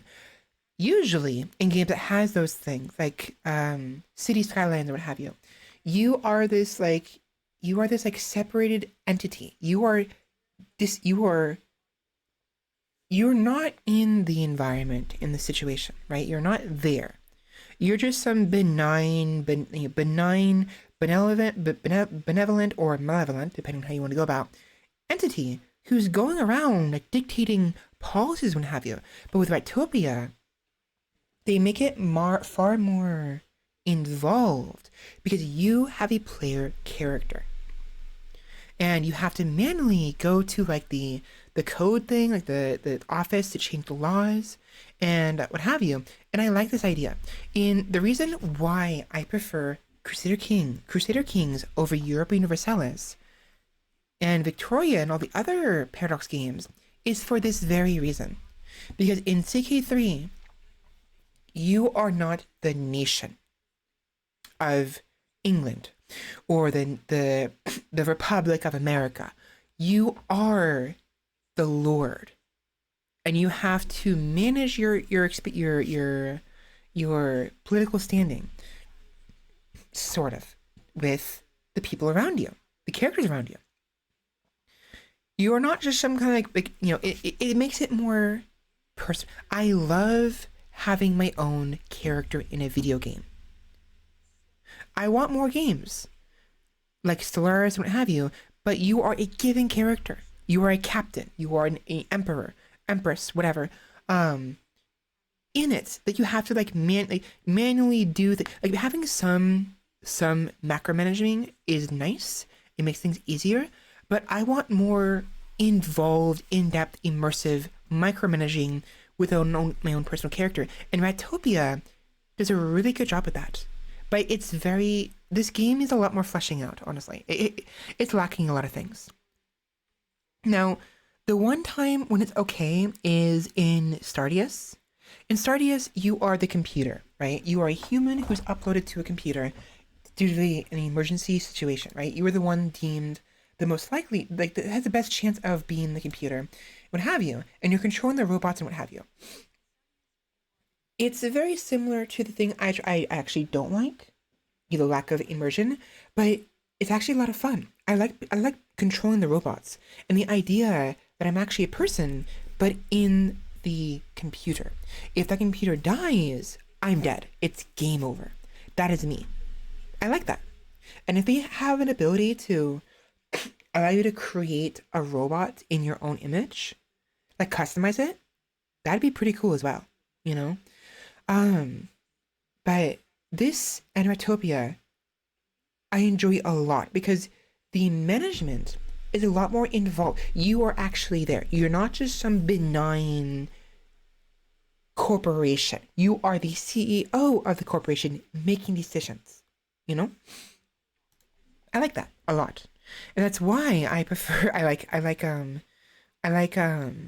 Ratopia and why I like CK3, and it's why I prefer to go the hive mind in Stellaris, because I am the hive mind. I am that individual controlling everything else. And I want myself to look a certain way. So that's why I go hive mind. One of the reasons. The other one is I do actually legitimately like the hive mind playthrough, but I want to try the other ones, but I'd rather just keep the same, maybe I want to look certain ways. I love character customization. I like messing with things and having my character the way look the way I want it to look, not just some random schmuck, that happens to become the heir. I want to control my heir, and that's why also in CK3 I tend to go elective monarchies, because I want to choose a specific person to be my next player character.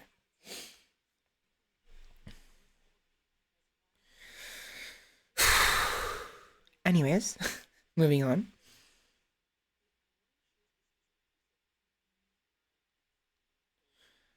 Hmm.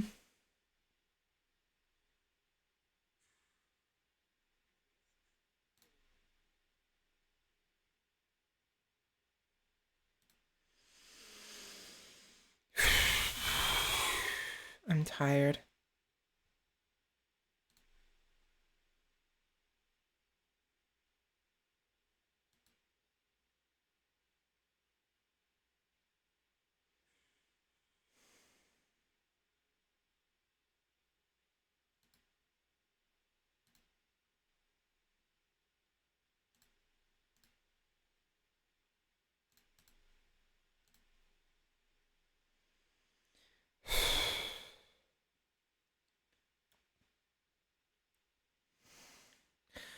I kind of wish we could build like the dirt. Oh, that's not the grass. That's not the leaves that are normally there. Oh, right. There are leaf roofs. I forgot about that. Right. I thought maybe they had left them there, or Beat was able to move them. Normally, whenever you carve out the dirt and the leaves and the stone, what have you, you can't rebuild those, which is frustrating. I like building into caves and maintaining the natural topography when possible, you know? They have a fucking press right here. Are you kidding me?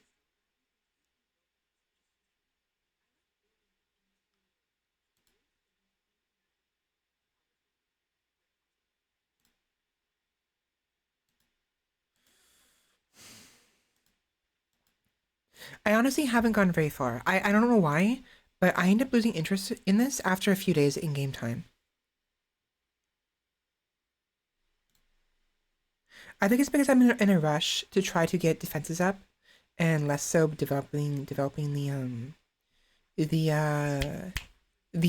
colony. So maybe I should. I'm playing on the hardest difficulty, which isn't good. I shouldn't be playing on the hardest difficulty, honestly. But I'm stubborn. I'm silly.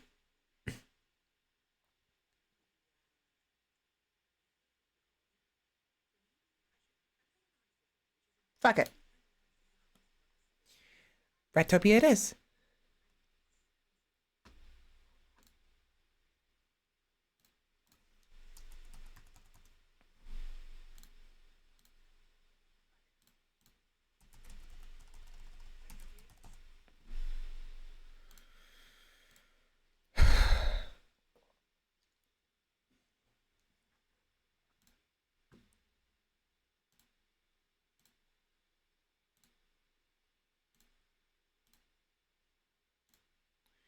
am so out of it right now.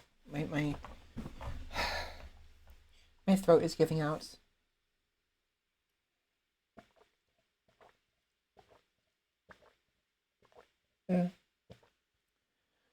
Oh, that is a really good orange juice. Really good.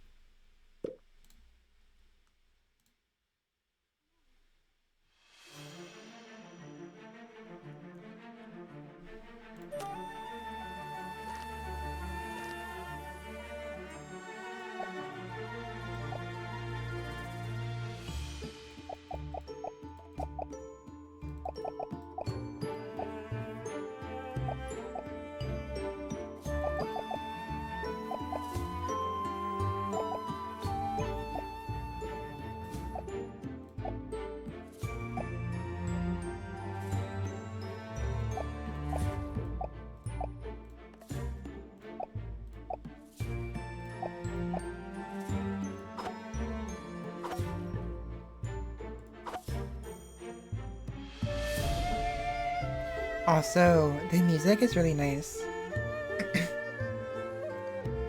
I still love her so much. She's so pretty. She's so cute. I cannot get over her.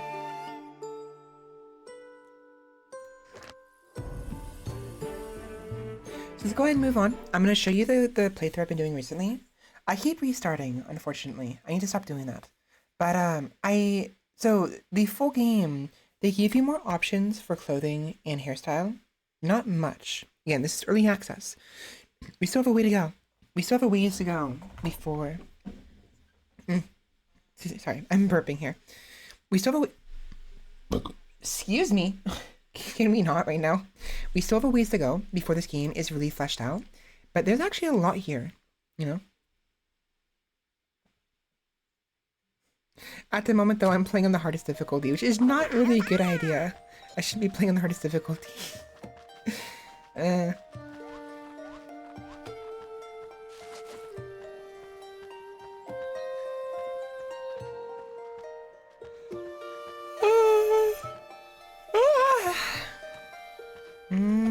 What do I need right now? Need some out there?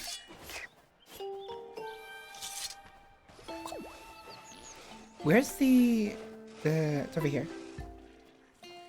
I plan on moving the, I plan on moving everything into the tree at some point.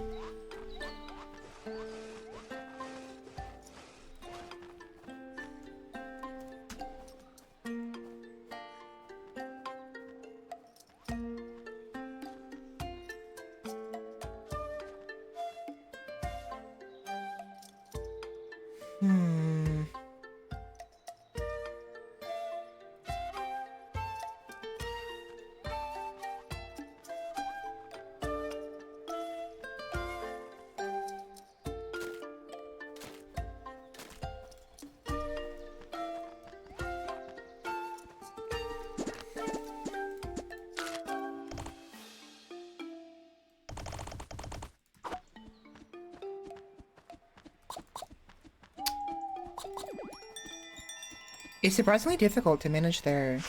manage the, Speaking of which, there must be disgruntled Radisson in the city. Oh, you don't say. Someone's not happy? Too fucking bad.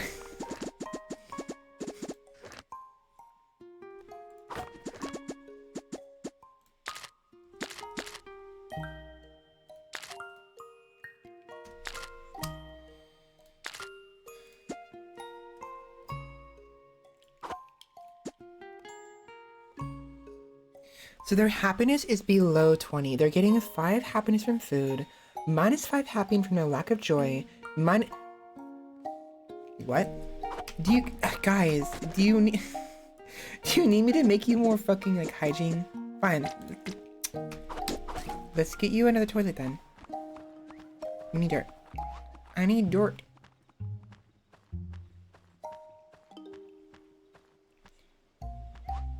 I need dirt.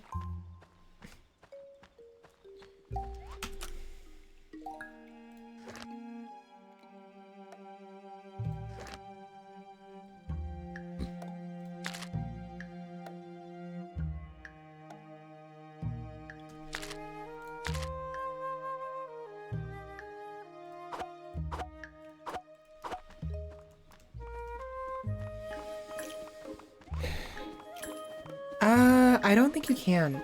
Oh, so actually, in that regard, previously I made the mistake. Actually, oh wait, hold on. I may have fucked up. I don't think I want that there.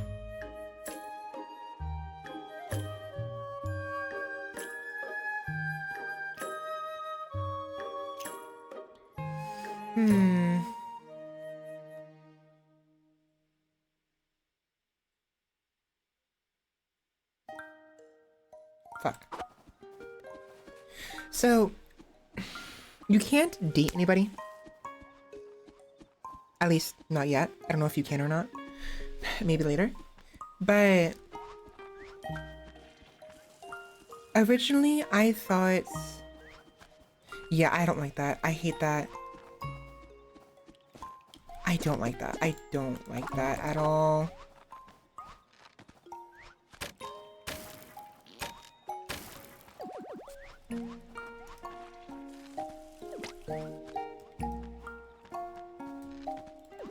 Hold on. Let's fill it with dirt, I guess. I don't have enough. So, I initially had stated that there is a trait where someone gets upset when the leader dies and moves on to the next leader when passing the leader, right?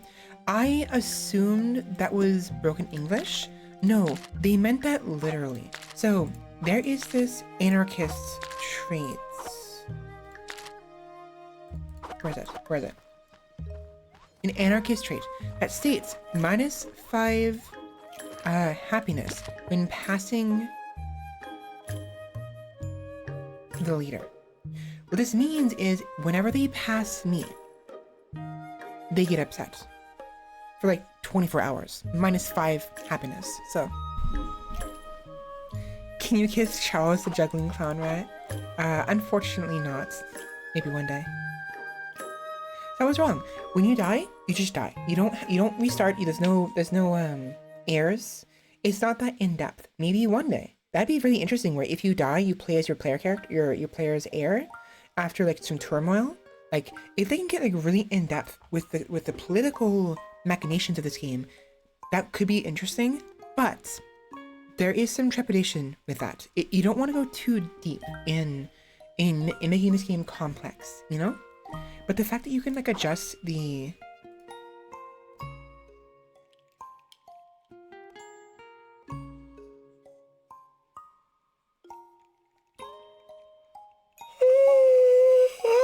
fact that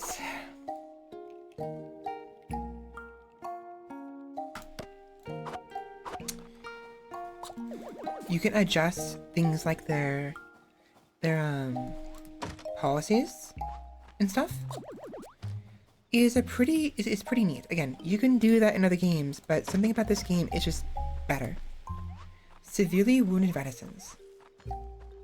Oh, they were hunting. They were hunting and they got freaking knocked out by a fucking rabbit. Dude, use your bow. You have a bow for a reason. Get out of here.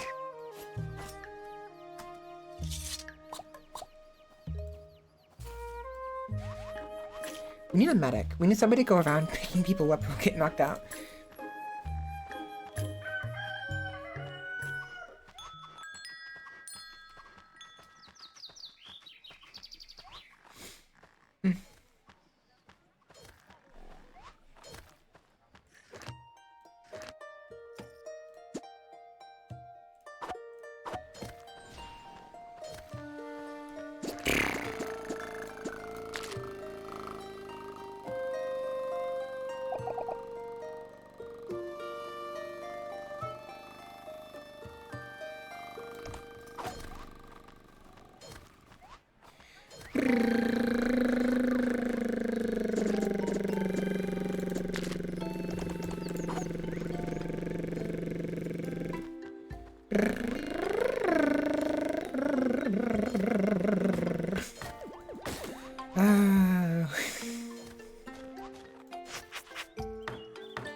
know what? This would be a perfect spot for the, for that. Although,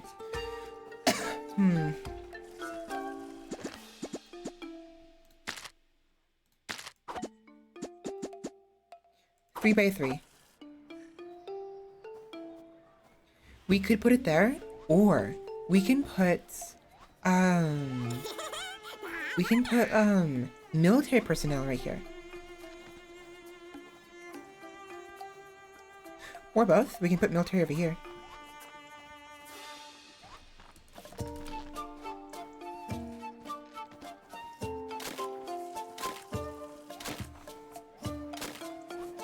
It is very adorable. It's one of its strongest aspect is how adorable it is. I love the character so freaking much.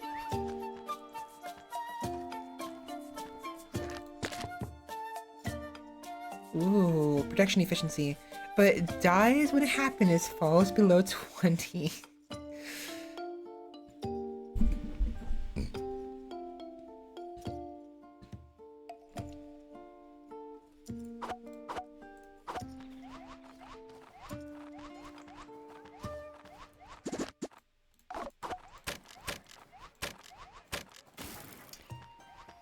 It's a bit of a cheese, but normally when you build something, your character will build it at a specific rate. There's no way to increase the rate at which they build it. But if you can time it just right, you can build it really quickly. So watch. Okay, they built it really slowly. Bum, bum, bum. Right? Well, watch this.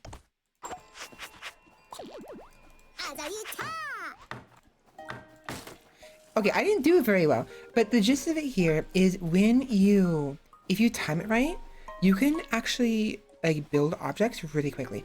It doesn't work with mining or for some reason, and it barely works with foraging, but when you're ever building something, repairing something, or deconstructing something, you can do it really quickly. Same thing with actually, this is perfect, so watch this.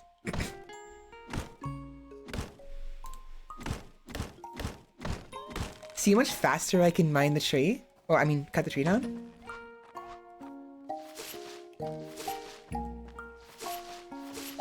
You can kind of do it with foraging.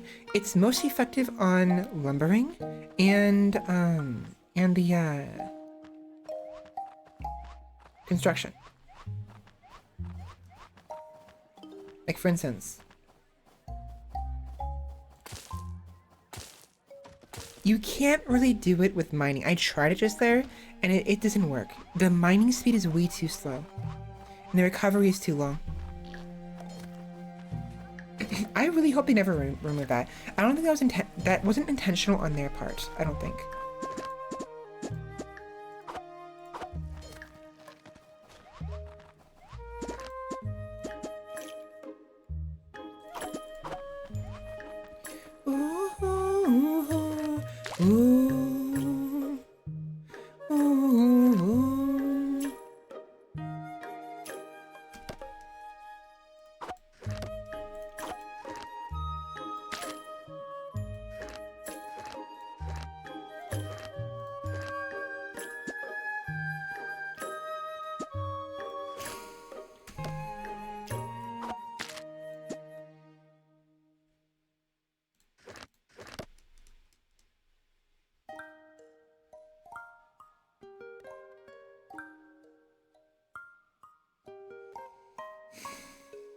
You know what?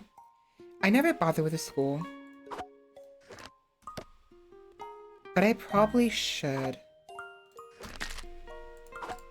I'll need the carved stone, which is gonna be available to me via the mason. That's why I researched the mason.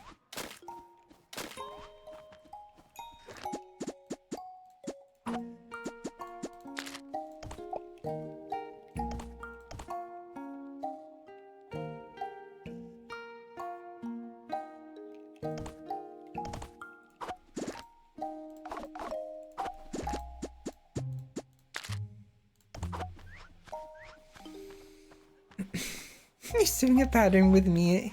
Oh, you're seeing a pattern? Well, okay. Look, they're cute, okay? They're adorable. Are you saying you wouldn't want to cuddle with these little shits, you know? And love them? Look how cute they are. Look at you. Look how cute this blonde one is. Look at her. Look at her curls. She's so cute. Look at her. Mwah. And I mean, you like Charles, okay? You're like, can I kiss Charles the juggling rat? Like, you're not, don't talk. You already want someone.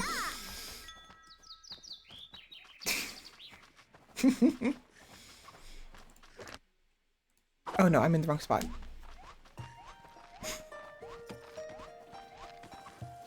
I feel like maybe we should have put this right here.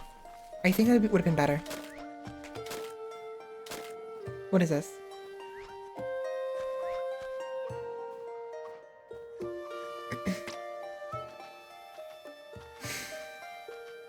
My phone's being slow, hold on. SSL handshake failed. What happened? It broke. Well, she's cute. But not really, no. I much prefer Ratopia or the poster girl for this game for Ratopia.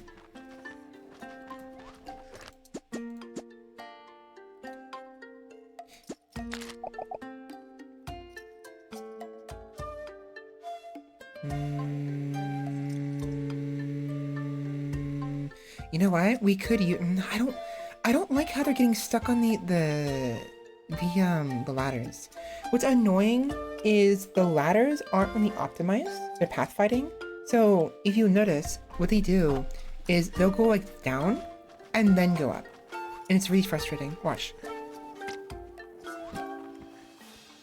The reason why they're doing that is because when they're up here, they're trying to head for something that is beneath them, is below, right? Positionally. So Nate wanted to go to Charles, right?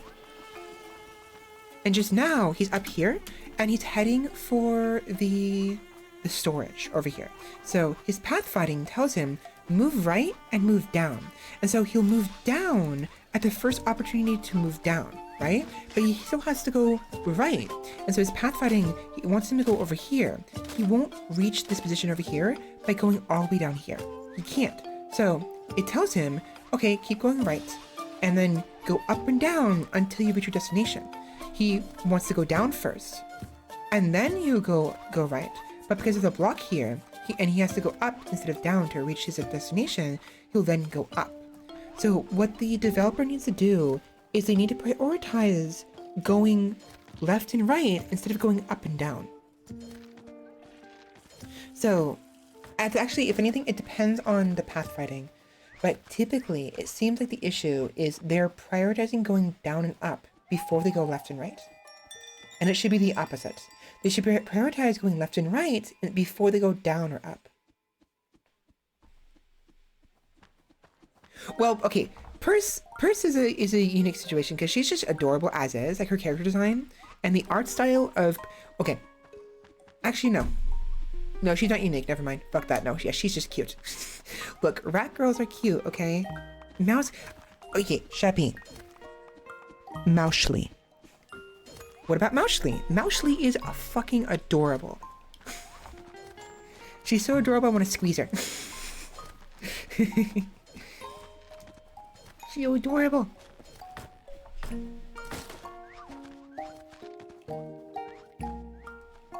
It's actually a really good source of dirt.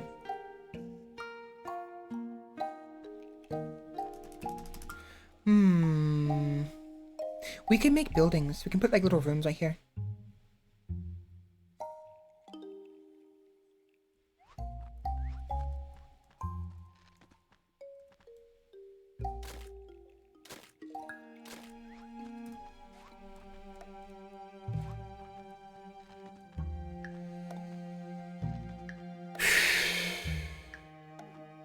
Fuck.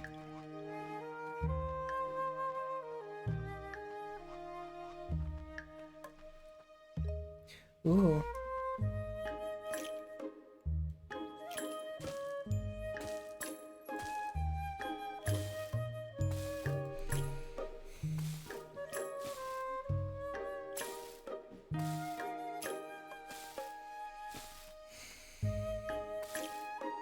What it is, I, like anyone else who likes, the fairer sex, as one would say,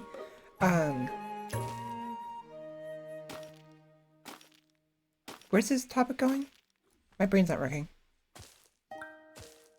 Oh, I like beautiful women, but I also love cute women, like the, what's her name from, Scott Pilgrim? Scott Pilgrim versus the World? What is that Bemonia game? Her name? What's that girl's name? She seems more cute than she does beautiful, right? And not in a bad way. I don't mean like a bad way. She's like a goth cute a little bit with her colored hair. Ramona, yes. I favor cutes over beautiful in some instances, but my god, holy shit. So there's some really beautiful women out there that just get me like, hot damn. But like, I've always kind of preferred the cute types, you know? Oh yeah, punk cute is also a thing as well. So I just like cute individuals.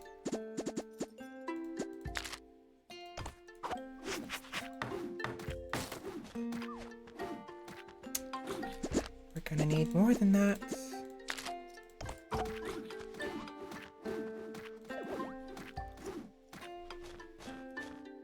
By the way, welcome in, Roomba.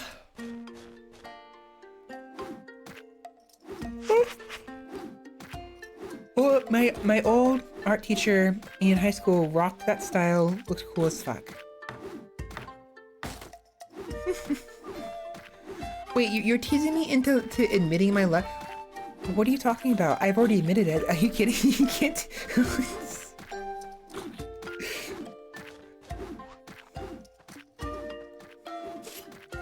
Yeah, records are cute.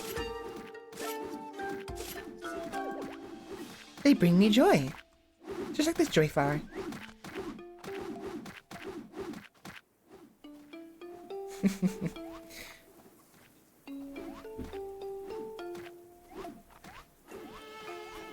I'm a furry.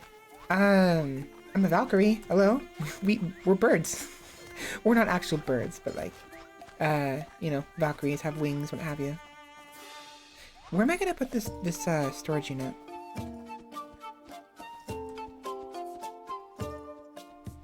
I want to put it here, but I don't like how they keep jumping down. I hate that.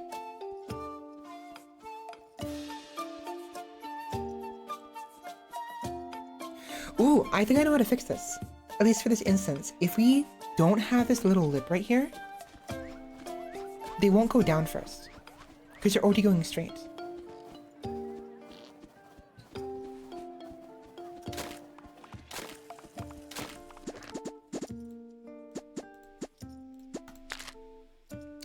Fuck, no. They will though. That's gonna be annoying. Oh, I fucked it up. They're gonna go down regardless. Because they're gonna go down here. One step.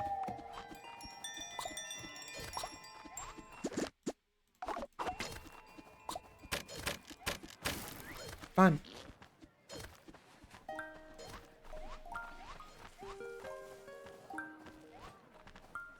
You can't look at Ramona without thinking you're our teacher.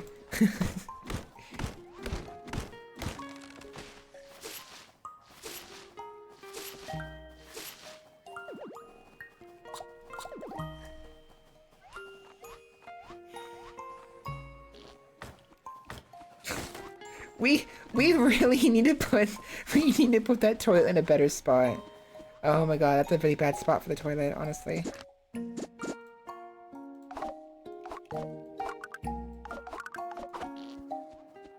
Stop it.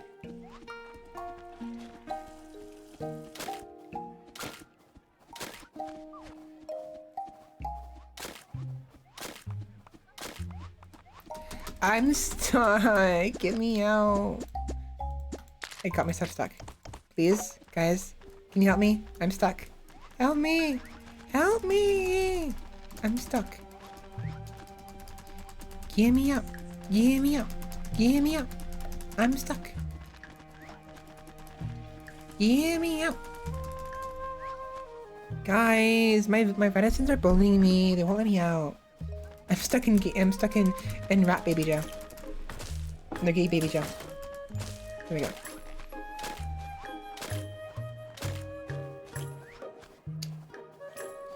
What I'll do, I'm gonna put the storage right here.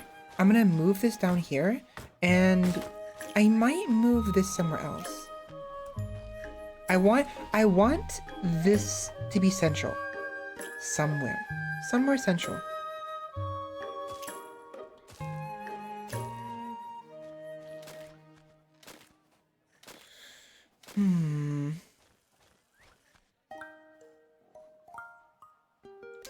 Where though?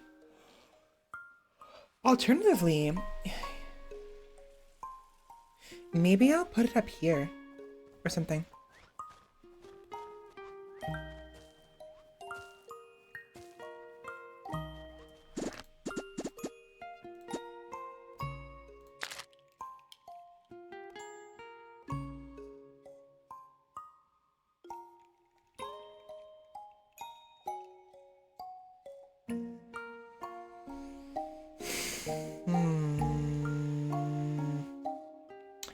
If I put it here and put storage right here and keep the circus platform right here, then they have to travel down here to get the stuff.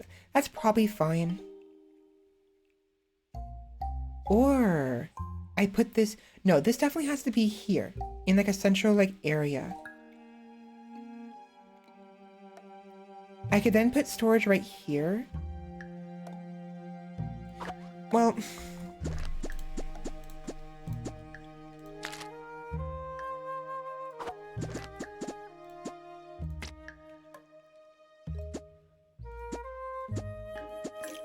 okay, so storage is 2x2 or 3x2 depending on the size.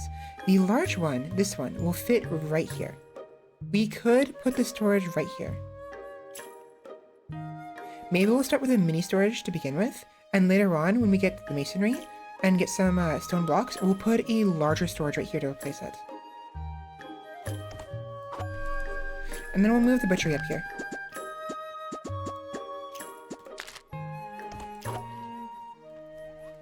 Yeah. Summer!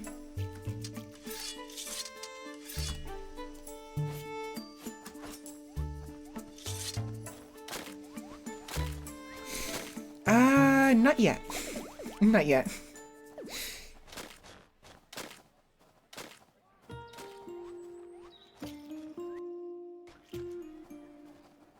That was weird.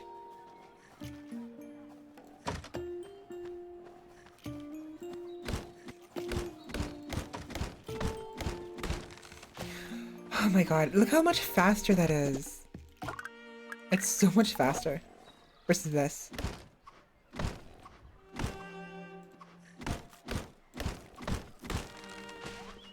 I love that so much.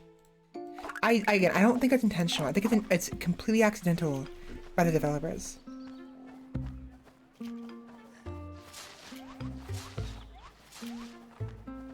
Isabel! Why are you sleeping on that?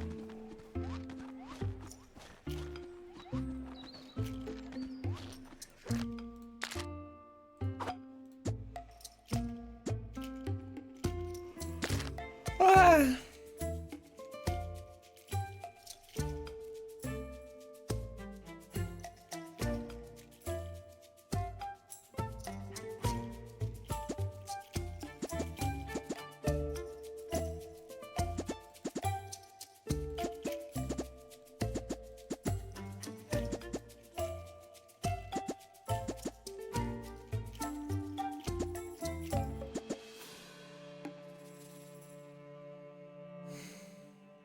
Okay. This will be for food.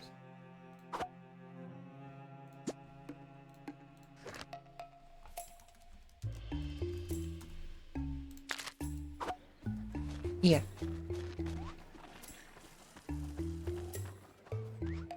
Is it whoever's the butcher will still have to travel to the larger storage to get some of the items, but as anything to the far left, any rabbits or what have you, will deposit. You know what? What I can do?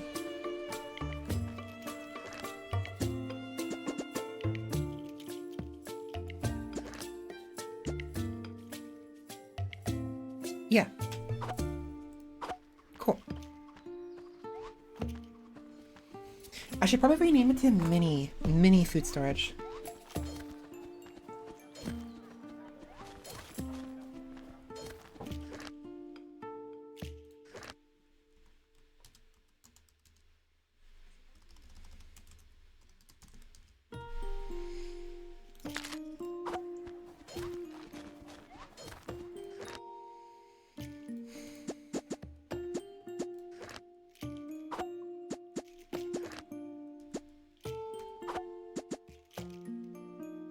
So she'll get it from anywhere, but she'll try to deposit it right here.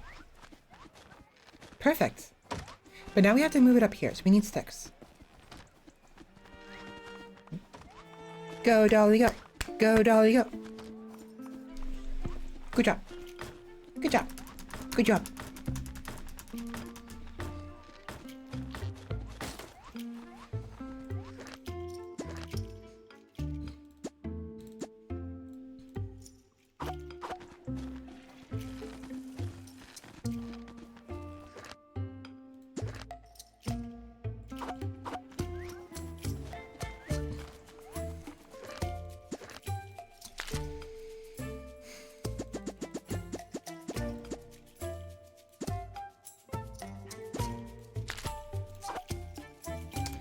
Oh, one thing also, this game was meant to be played with a controller.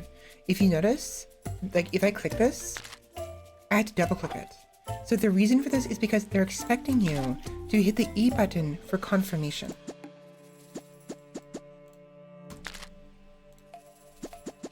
It's meant with either a controller or using the keyboard to navigate. So I would rather it be where you can, if you simply have to click it once, like if I'm over here and I click it once, it adds it.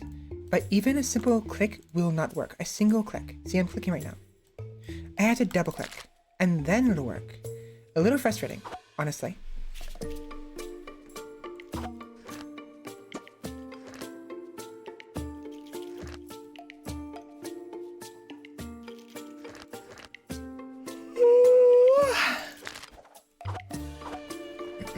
What was that? Wait, Maya. Wait. You want to run that back with me? Want to run that back? Did you just doing a flip? Just having fun? Maya? Where'd she go? Maya, where are you going? What the fuck was that? She just decided that she wanted to do a little flip. Whatever. I mean, it works if it's what you want to do. Maybe she wants to be the next next person to be on the on this. Because I have to swap them out every once in a while.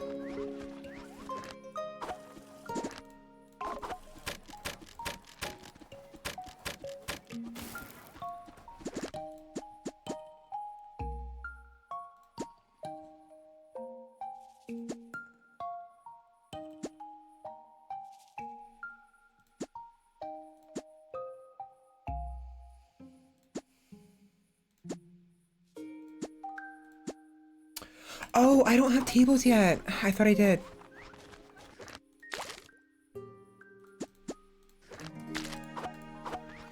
I was gonna put a couple tables right there. You know, they grab the food here and then come up here and eat it.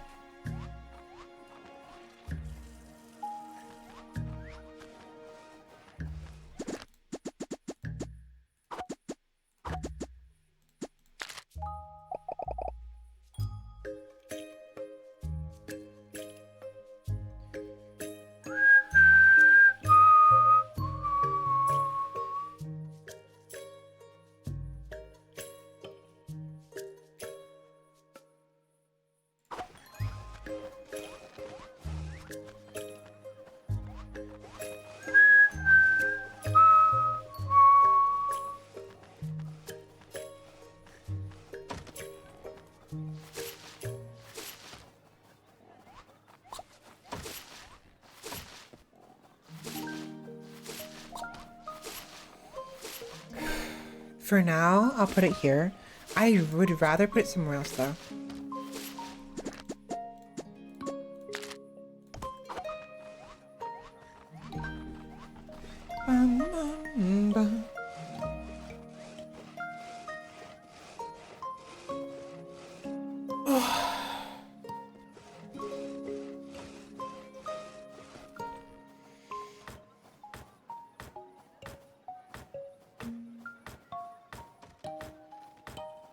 Wait a minute. Wait a minute. Didn't we have a raid coming on? What happened to the monsters? That's weird.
I'm tired.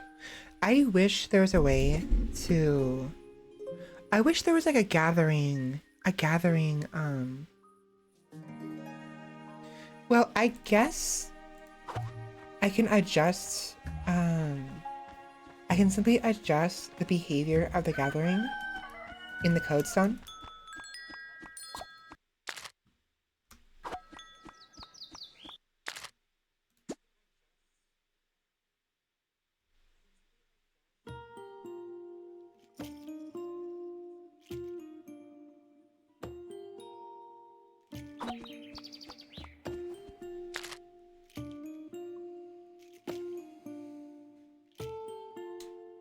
So +5 with no medicine with the same job, that's 5 happiness.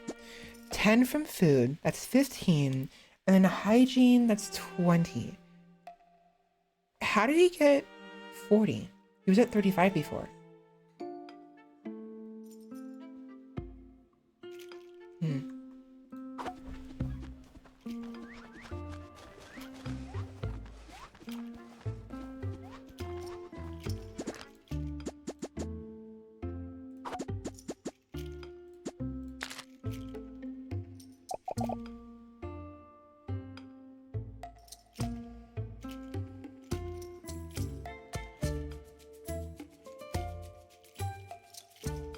I suppose later on, we can retrofit this for the laboratory if we find a better spot for the storage.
Hmm.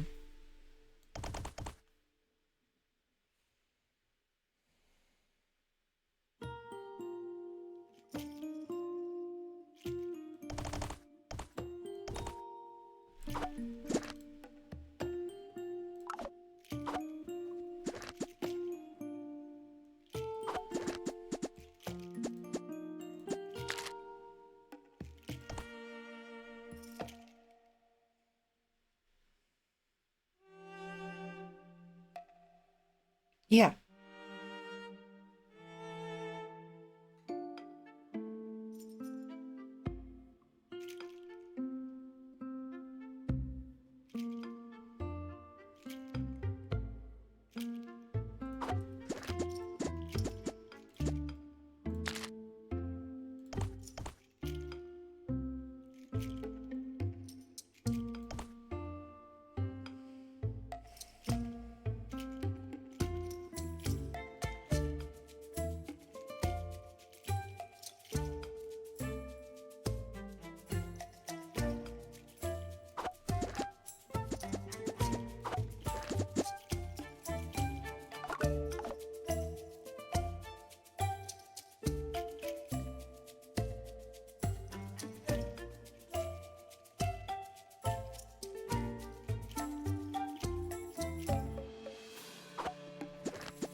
Sorry, I'm just trying to mentally map out how I might want this place to look. Because I want to, okay, I'm obsessed with trying to maintain the natural topography, the natural blueprint, the randomly generated seed has provided me.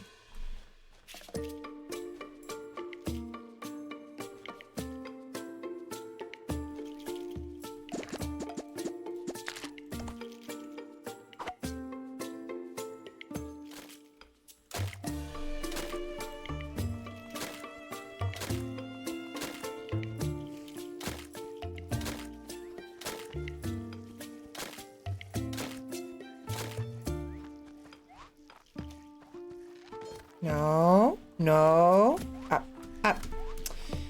God damn it.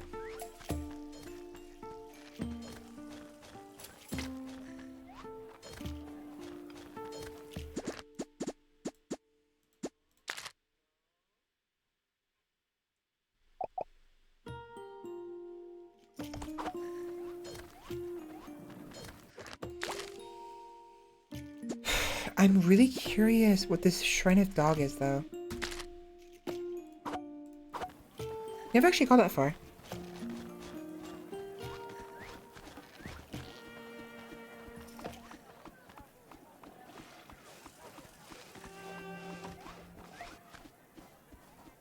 You know, maybe I should put that storage, the food storage, right here instead.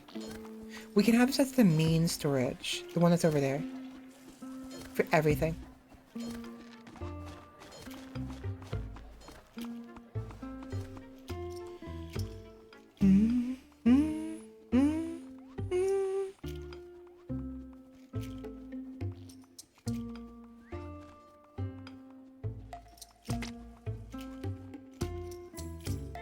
Dun, dun, dun, dun.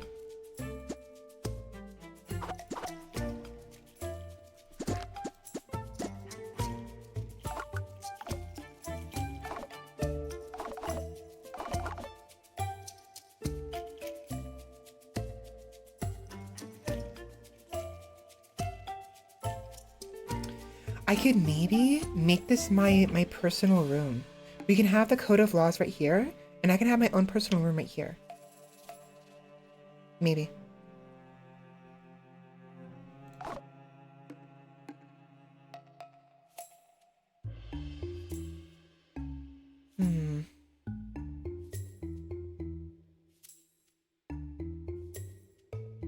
Although maybe it's too far. Maybe I'd rather have my room. I mean, I want my bed. My bed gives me healing. It would need to be, well, it doesn't have to be easy access, to be honest. That's fine, that's fine.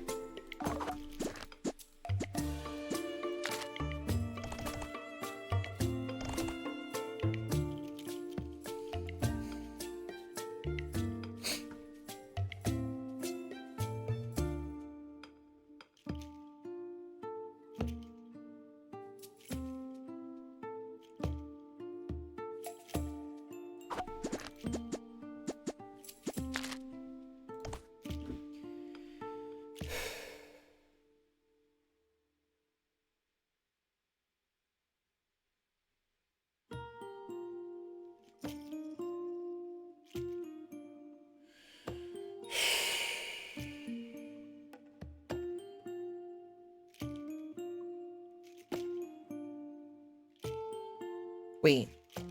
Wait. Wait.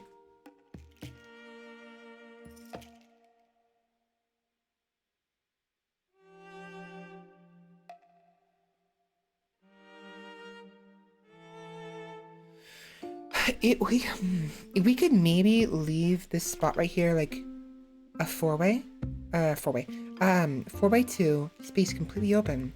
We can maybe have something there, perhaps, or we can leave it alone.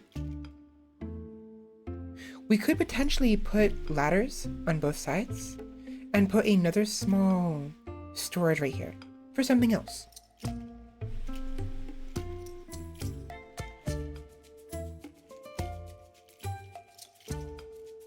I don't know.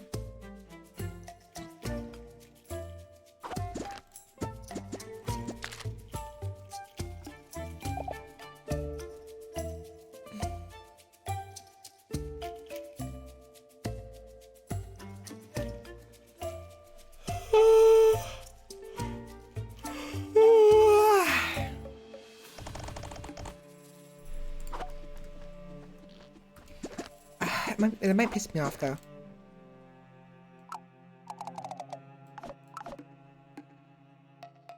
How do we even get in here? I guess we can go underneath. We can have like seal this off right here. And we can have this go all the way down here. So this is my room. This is where the codex will go, right? And then this will go further down. And there'll be a pathway like right here, leading to these rooms right here. What this tall room will be, I have no idea. Maybe we'll just like carve this out right here. This will be a giant room for like a laboratory or something. The reason why we're using ladders is because they're cheap and they don't cost as much. You know, they don't cost as much labor. They're just very easy, like blueprint sort of, you know, buildings. Really good for blueprints.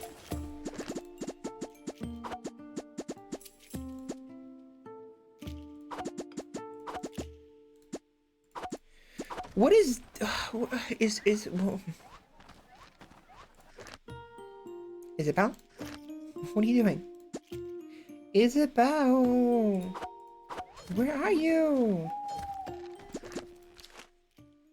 Where's Isabel?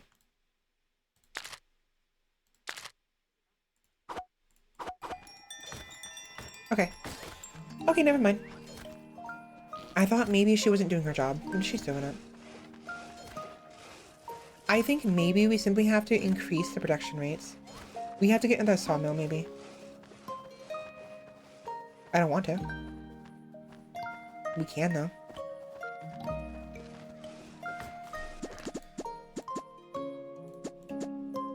Three by two. 3x2. 3x2.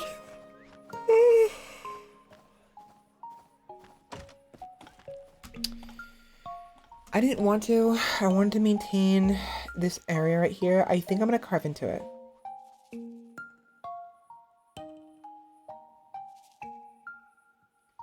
Put a ladder right here, and then put another sawmill right here.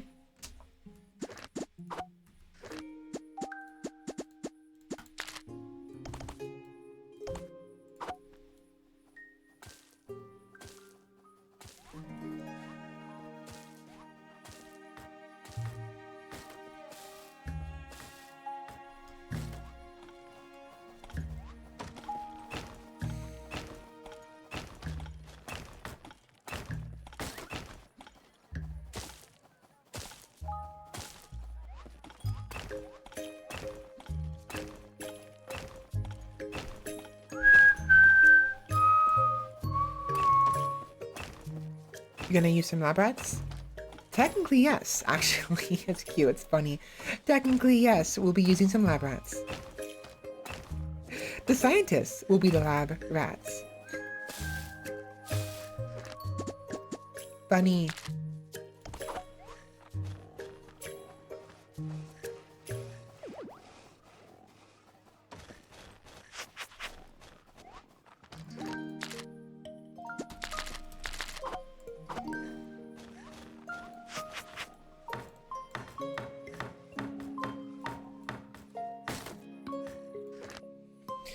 Okay, who can we make?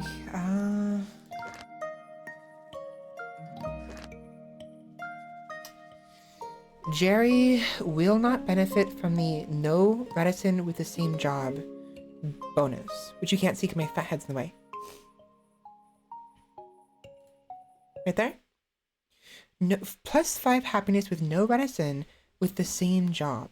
Basically what that means, if there's no one else that has the, who's also a lumberjack, they will gain a bonus to their happiness.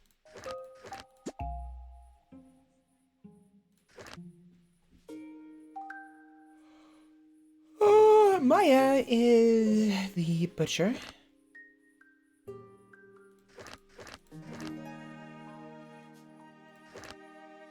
Dora is the hunter. Nate is the masonry.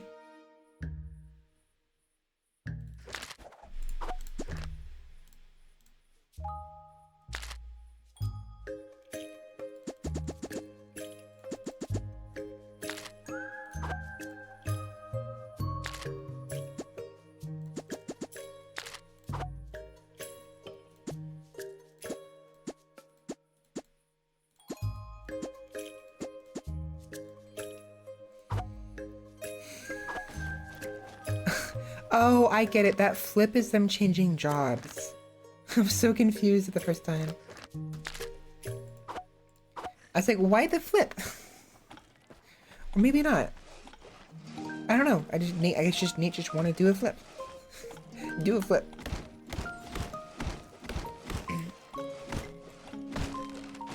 Okay, so Shrine of Rat, what this does is it helps with tax collection and also providing a slight happiness boost. So All for One automatically collects unpaid taxes from medicines when you pass by them. That's a passive. With a you can activate the spell instead to. I mean, you still have the passive when it's on cooldown, but you can do an active spell where you provide 10 paid medicines around the leader every second while you hold the skill key down. If you provide them with 10 Pia 5 or more times in a row, it'll give them financial therapy for 12 hours. What that is basically a bonus that gives them, I think, 5 or 10 happiness for the next 12 hours. So a small boost. Just beneath, just another 23,000. Yeah. I need, you need some financial therapy. Oh, believe you me, I need too. Oh, please. But yeah, this actually is useful because there are times when the rats, they won't give you rent taxes. So some of them will give it automatically, but some of them will not. And so normally you have to go and seek them out and click on them to get their taxes. Shrine of Rat helps you with that. It mediates that where you don't have to manually click on them. Instead, to be passed by them, and you'll collect it automatically, which is nice. But what about Doggy? Woof woof. What does woof woof do? What is woof woof? Woof woof. I don't plan on keeping it up there. I just wanted a spot for it.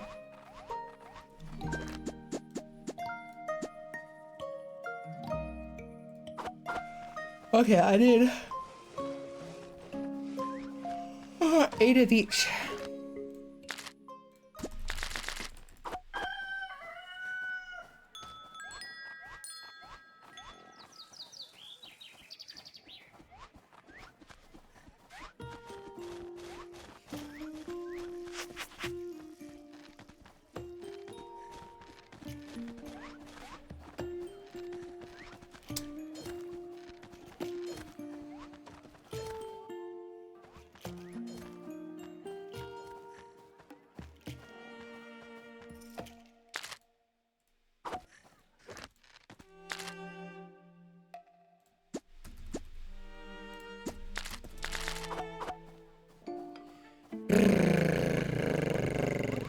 Now, the reason why I placed the restrictions on the various buildings, like only make it when there's like a certain amount less than the threshold, right? If there is not 10 total of wood slabs, then make more wood slabs. The reason I'm doing that is because every time they finish a job, like they gain money, right? They have an income when they do this. Namely, they get 12 gold every time they finish this. Okay? I don't have any taxes yet, and so I have to be careful with how much stuff they build, because I need to have taxes first to be able to make money. They give me money for every resource they take out of my storage, but they also earn money for every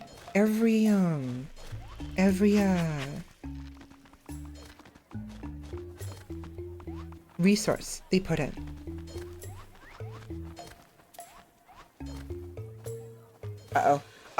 Oh, fuck. Okay, actually, I forgot. Oh, no. I forgot about the rain. Okay, that's why I didn't want to do that. I forgot. Oh, well.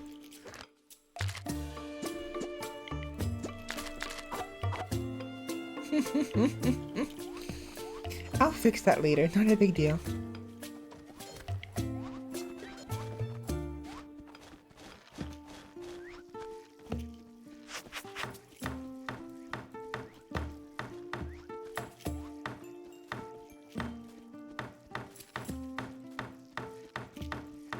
See how much faster that is?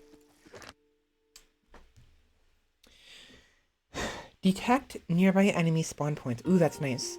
An actor skill stuns nearby enemies for 3 seconds. This is actually very important because if the spawn points cannot reach my city, they will instead dig their way into the middle of the city. Which is frustrating. For now, we're fine. I don't need that. I'll leave it there for now. And maybe we could put something else there later.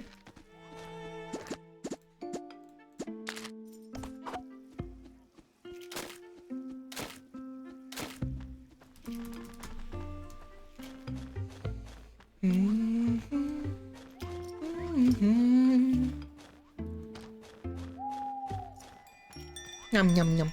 Yum, yum, yum. Is that yummy? Is that good? You enjoying the meat? Oh, you're sleepy. Nighty nights. Nighty night. Kidding. Just pulling my sword, like, sleep tight. Stab. If you time it properly, you can really cut down trees and build buildings really quickly. It's hard to time it though.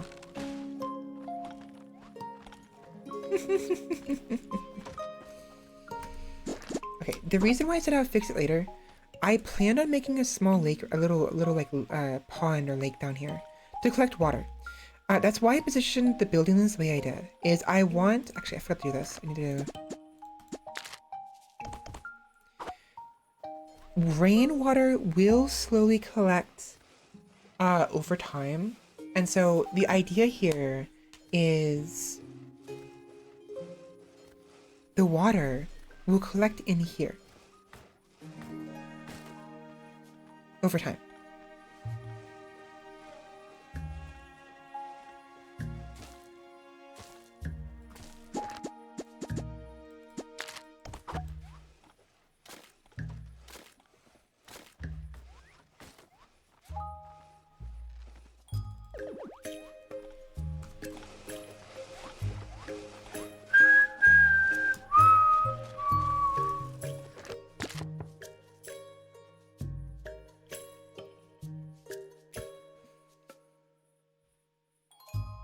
Anya's cute.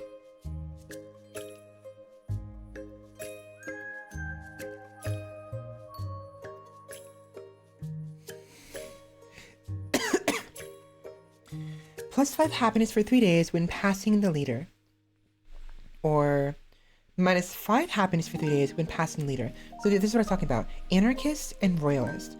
So when they physically pass me, they're nearby, you know, they will lose or gain happiness for 3 days. It doesn't stack with itself, I don't think. It'll just refresh, you know, over and over again. But I originally thought that maybe it was possible that when you die, you can, you know, play as an heir of some sort. So I thought it meant like when you pass the leader, when you pass the crown to a new person, they gain or lose happiness. No. Simply physically moving past them, you know? Also, I didn't read the rest of your chat. Why can't I just find a rich girl? Please. I would love to. I love a rich girl. Although I would also actually want to be able to enjoy their company, you know, to be fair. Because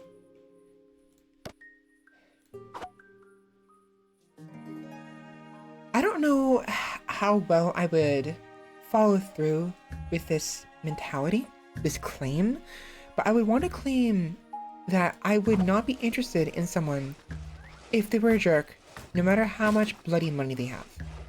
I would not.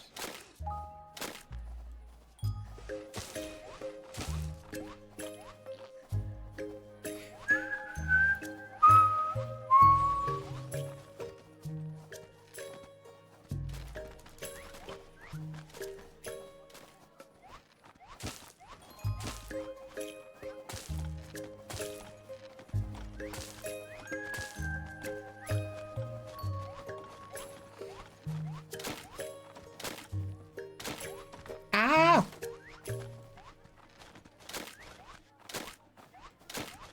Okay, so now we have a spot on the eastern side where it'll collect water.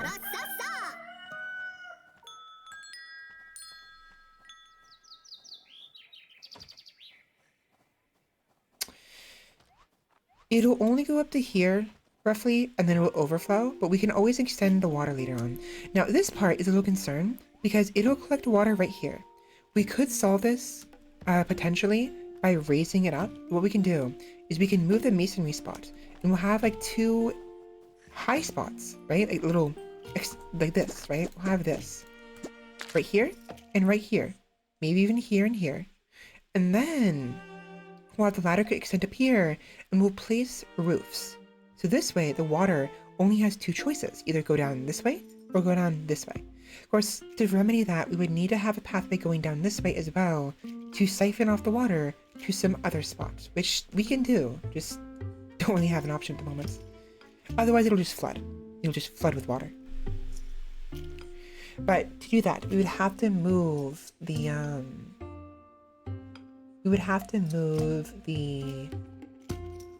the storage unit. And I don't care to do that right now. So that ain't happening. Nope. No siree. Alternatively, you know what? Actually, hold on.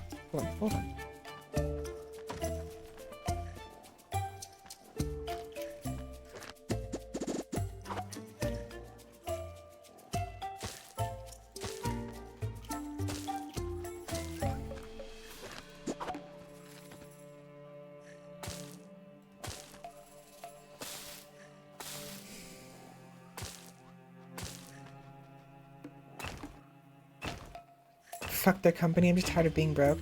Well, okay, part of me sympathizes with that and is like, yeah, I feel you.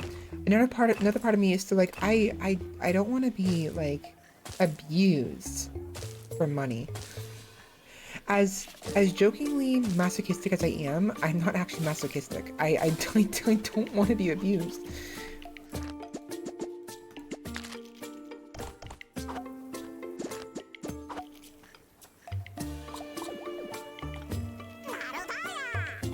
Ratopia.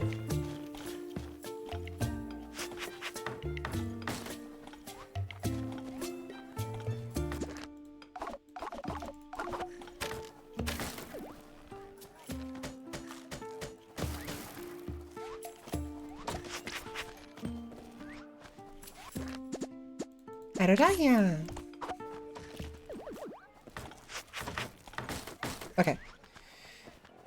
The plan here is to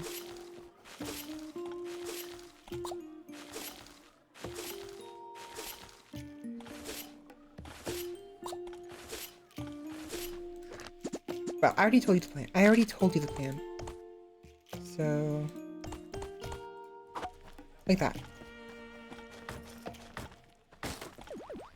It'll be a bit awkward, pathfinding wise, unfortunately.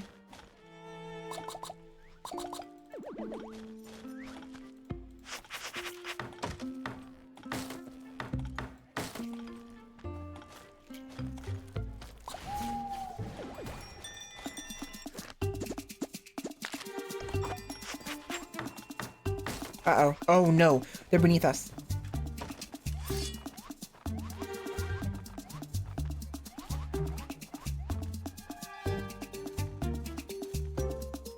Oh, that's fine.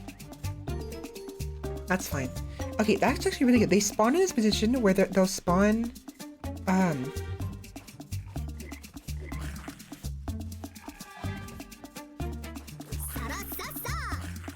they spawn in a position where they'll be able to actually reach me. I was worried when I saw the symbol pointing downwards that they were in a spot where they couldn't reach the city. There's two of them. Fuck you. Fuck you. Fuck you, mate.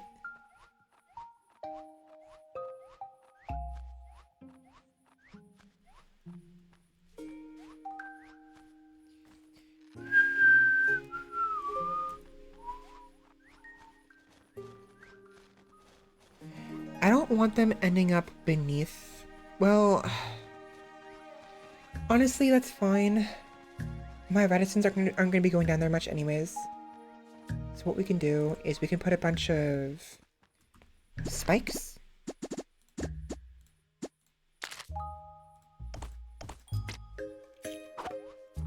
Okay, I need to increase the how many planks they make. I already have it set to 10, I think.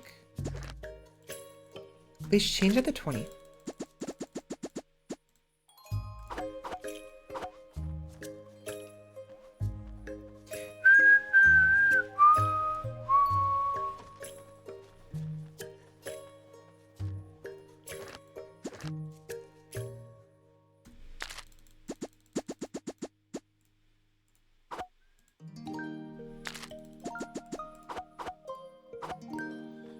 Okay, that way we have a little more surplus of the planks and sticks, so we can make some more traps.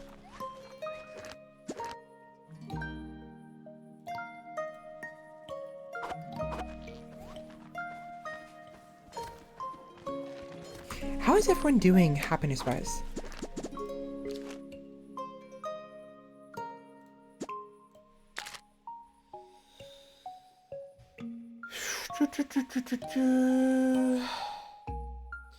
The lowest happiness we have is Charles. Charles is this guy. The juggling rat. So what I'm gonna do, I'm gonna swap out Charles for somebody else.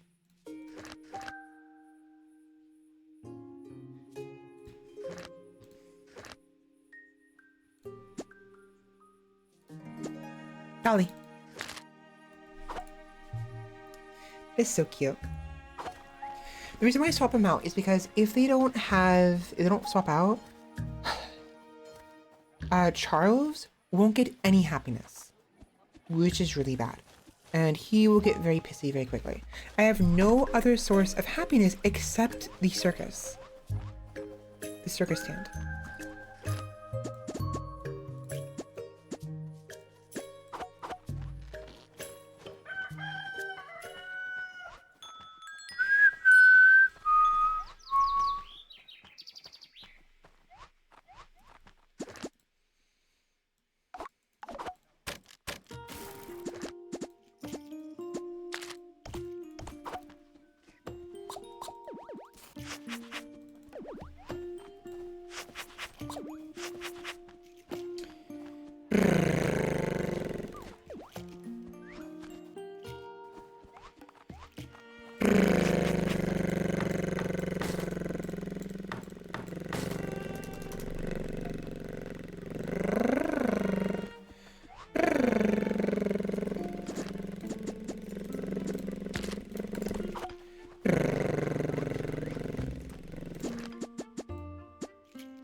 Now, the main problem with getting rid of a lot of these plants here is now we have to go farther to get more plants.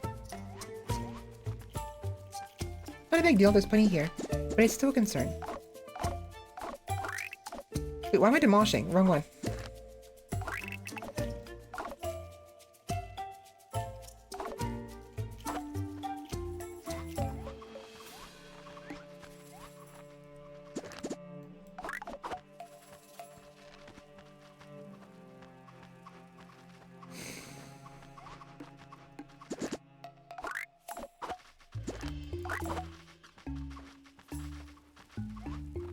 Oh yeah, so I never finished my train of thought earlier. Basically, when a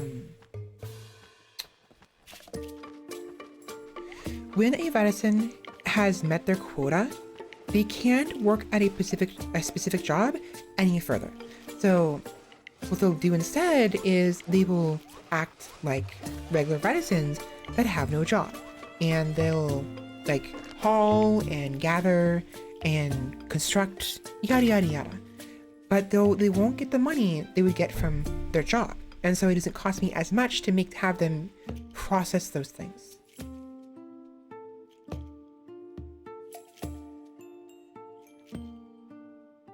Lola.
Sorry, that was bothering me. It looks so dirty.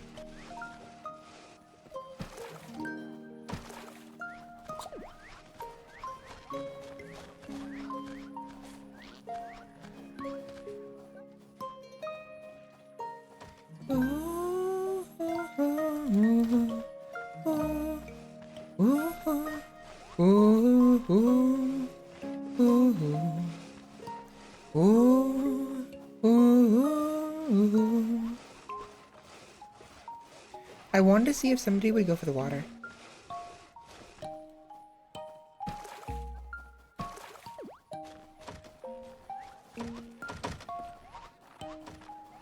See how they keep getting money? They gain money from hauling.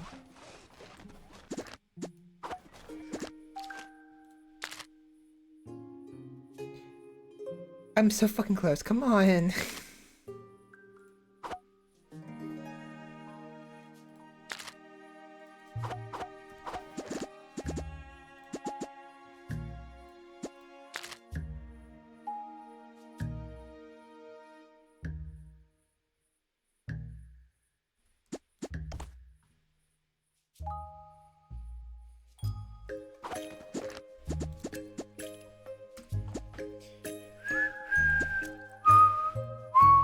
Sorry, it's a little too loud.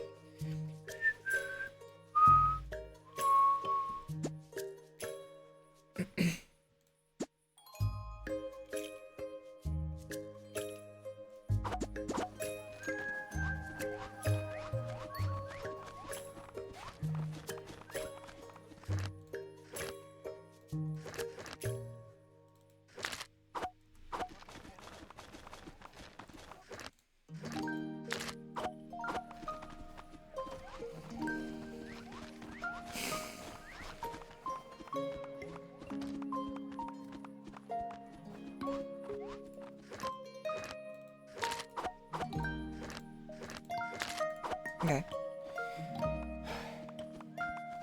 I did feel like maybe having the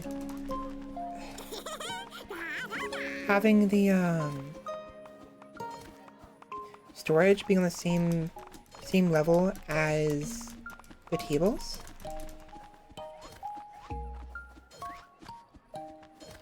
But it's whatever.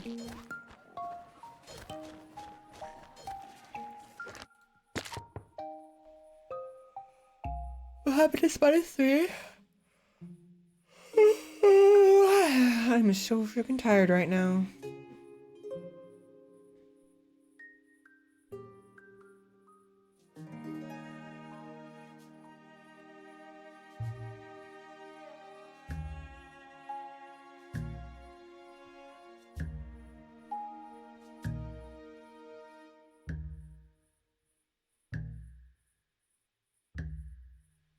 No.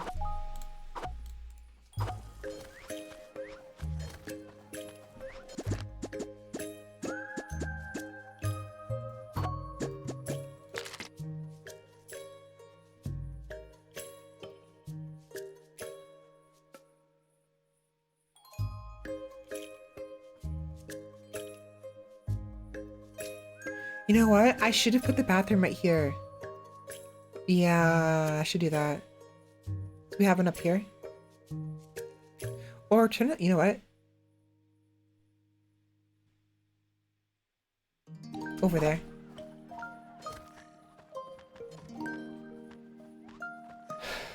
Yeah. Wait.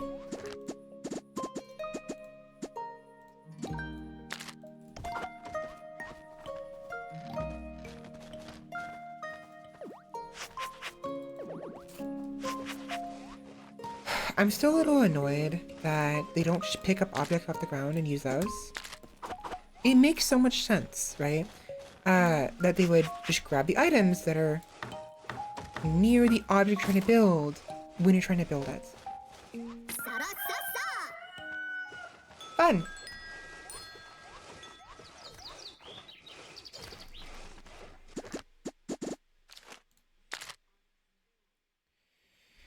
$40 more. I'm trying to be very exact with this because I don't want to have to hire any more Reticens until Prosperity 2, because then the Reticens that we do, the Reticens, when we go to hire them, it's more likely they'll be a higher level. I need 40 more. 40 more. Probably just the school. If they can finish the processing, I can go ahead and build the school.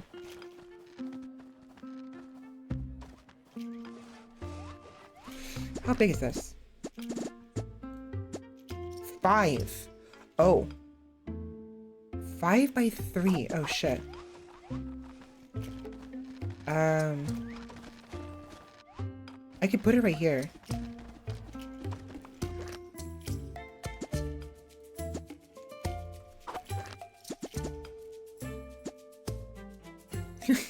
It's about the same size as the circus stand. Of fucking course it is. I'm putting it over here. I'm gonna put it right here. Perfect. Boom, bum, bum, ba-dum, bum, bum, ba-dum. Oh. Oh, interesting. Oh. Okay, that's actually really good to know. I did not think items...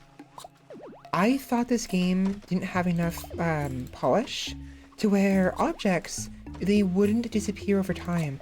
No, they do. If you leave items on the ground, eventually they'll deteriorate. That's actually good to know, because I always thought I had to like pick them up, or it would get messy. But no, they'll disappear on their own. That's actually really good to know. It's really good news. It's bad news at the same time, but they take a very, very long time to disappear. Like this rabbit head has been here for like a good 3 in-game days. And the only reason that you see that? See that? Look at that. Look at that. Look at that. That is perfect. The only reason, I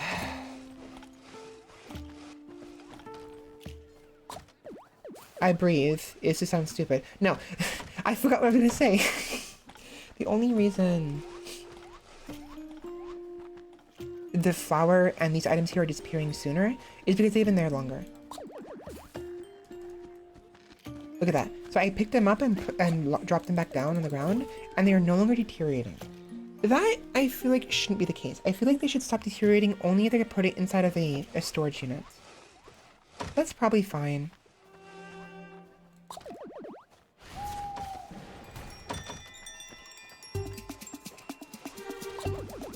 Fuck.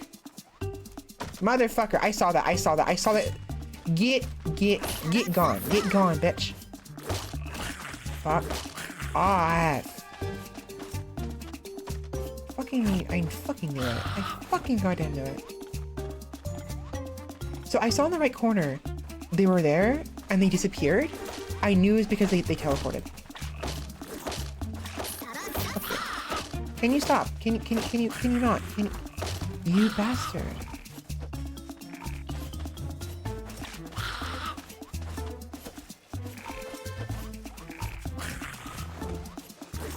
Hey, stop it. Stop.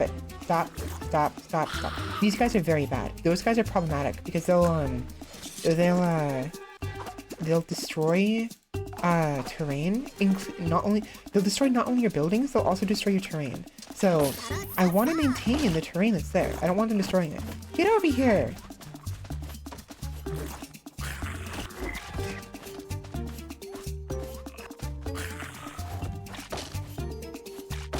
Fuck.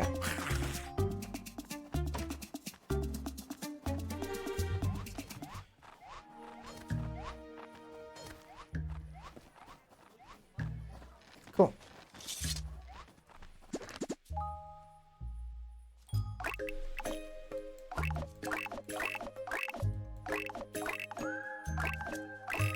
Cool.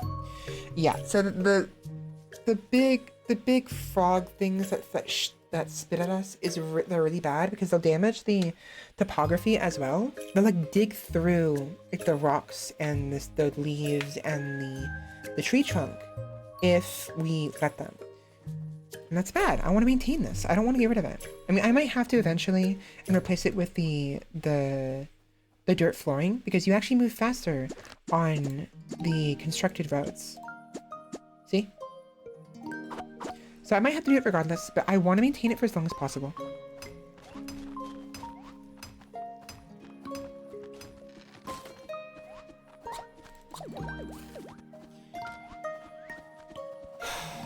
Oh, it's done.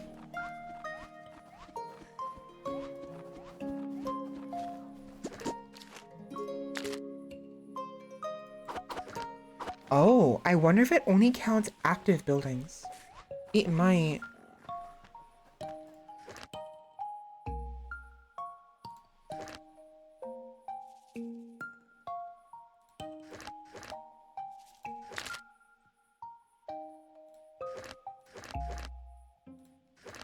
Actually, if anything, I would want Charles. I would want Charles to be the teacher. Because, he has an increase in experience gain, 30%. Fuck. As you can see right here. And every level of intelligence increases experience gain. So it'll combine. Hello, Lorezi. I'm so sorry. I haven't been paying attention to the chat at all. Welcome in. I should be. I don't know for sure, but I want to. I'm thinking around 6 o'clock tomorrow. I'll start streaming, maybe 4 o'clock.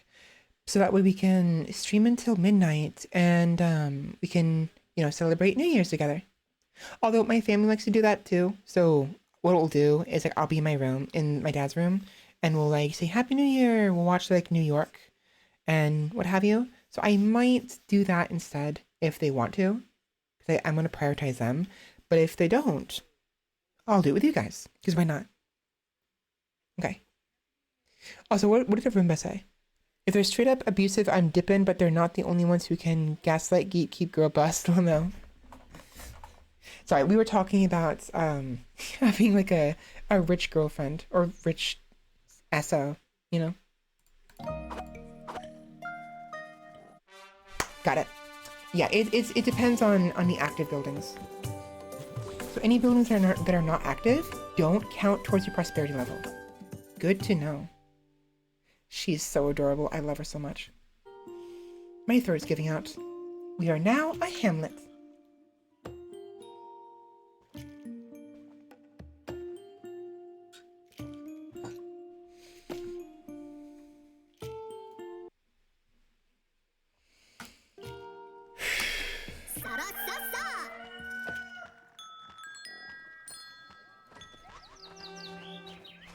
Well, thank you very much, Alarezi. And if in case I don't stream tomorrow, or for some reason we happen to miss each other, Happy New Year's.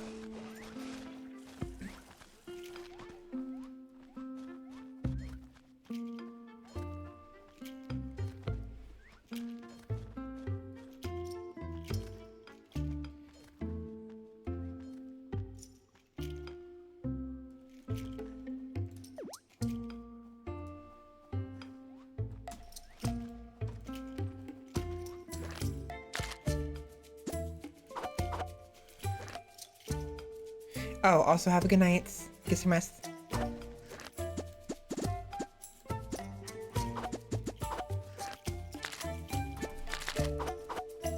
But excuse me.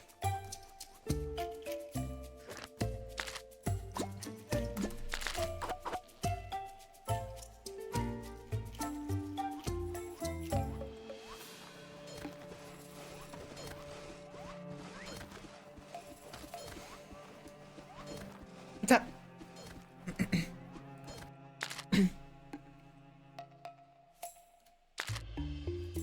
Oh, I had to drop my items.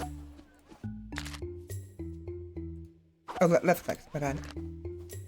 Dear leader, I found a pile of woods in the forest, but I saw eyes flashing the bushes. I had no choice but to run away. I don't know what that was, but it terrified me so much, and I cannot sleep at all because of nightmares. I'd be relieved if you built some military facilities and trained guards. Would you please, my lord? Sure. You got scared of what? So deny them and do nothing, or do it, which I'm going to do anyways eventually, and get 20 free logs. Sure.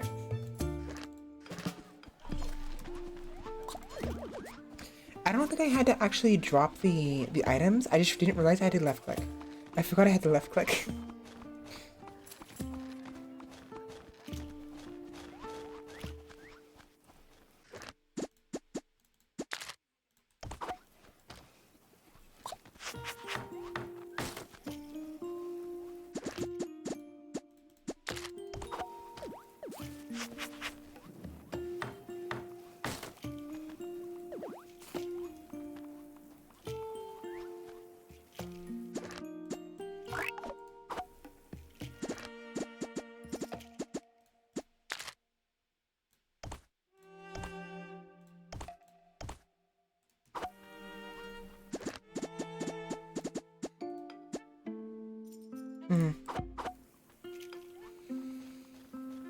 We need more stone. I know where to get some.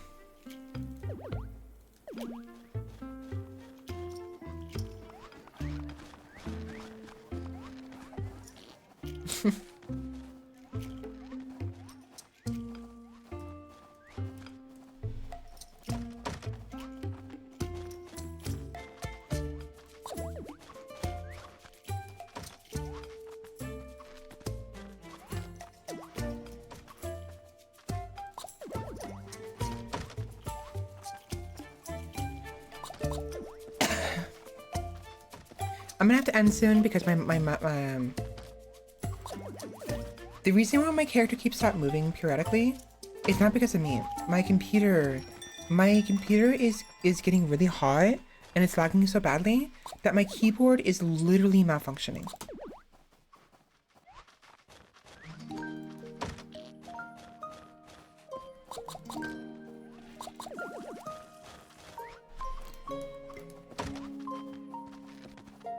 So I have to end soon, unfortunately.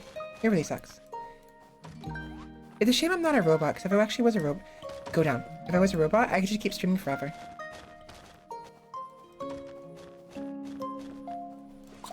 Although at the same time, I wouldn't want to lose my ability to like feel and taste and all the squishy human stuff I can do, you know?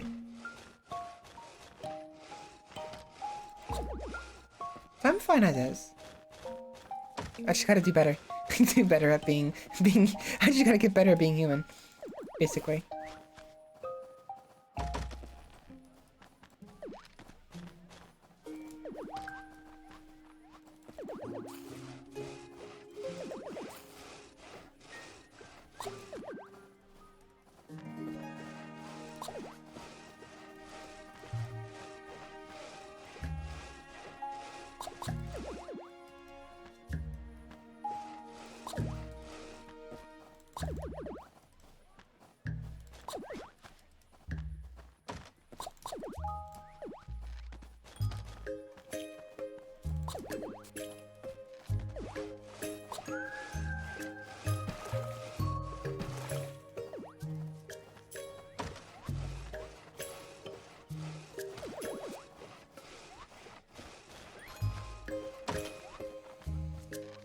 I don't want them forgetting these items and then letting them disappear. It's a little frustrating because for some reason, the Radissons, they always try to haul items that are really far away instead of hauling items that are closer. Which is stupid, honestly. I think it should be thought. I swear, the things, the mechanics that are in this game, like there's like several mechanics I feel like should be in reverse, you know?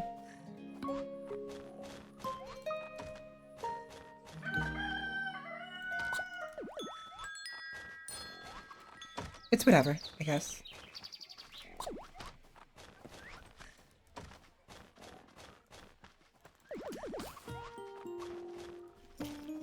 I wish there's a way to toggle it where you can have them do the opposite. Like they can either do items that are furthest away, furthest away, items that are closer, and they can prioritize like things that are like picking up items that are near their workstation that they can use. Like if there's like a pile of wood on the floor, wood on the floor, then it would make sense. The person who's doing sawmill should pick that up and use that instead because it's closer to their workstation, even though it's on the floor. You know, they're gonna pick it up anyways when they don't have anything else to do. Oh, I need stone.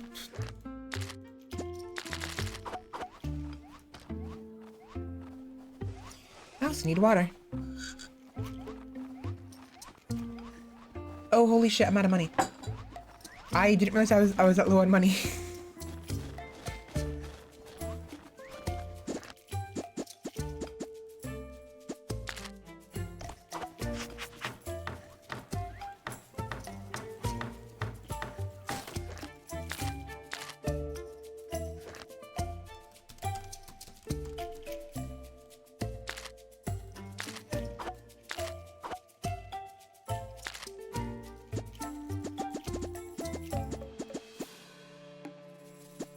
We need money fast. I'm gonna have it pretty high for now, and then later on, when things settle down, I'll decrease the tax rate.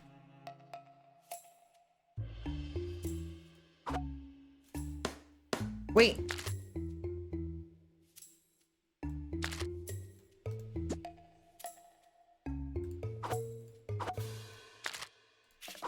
There we go.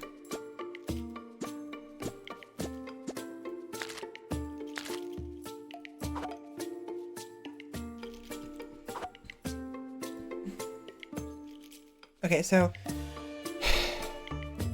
tax law allows you to tax certain things, either civil tax, building tax, or resource tax. Civil tax is, it's income tax, basically. And you could either a set amount of their, every single day, a percentage of their total wealth every single day, or even every week if you want to change the cycle, or a percent of their income. I'm going income because I feel like it's more appropriate. If it's a percentage of their wealth, like, I don't know, that doesn't sound very nice to do, you know?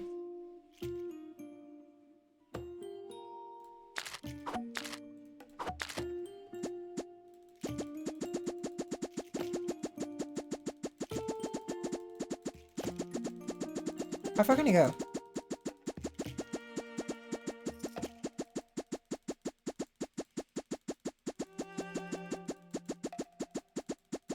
Wow.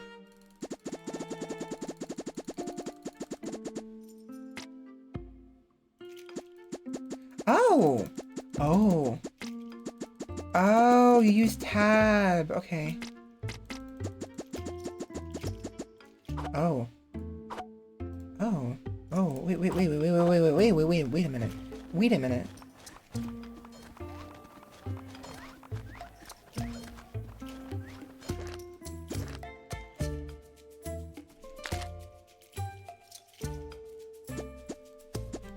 Oh, it doesn't work here, unfortunately. That would have been nice if they used that here as well.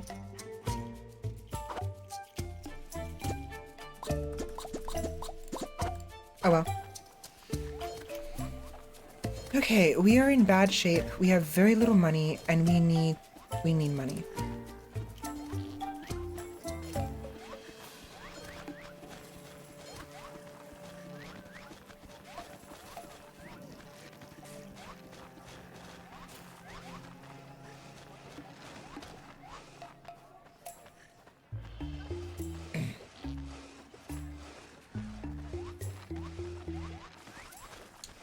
What we could do to get get more funds is we can also tax a specific resource.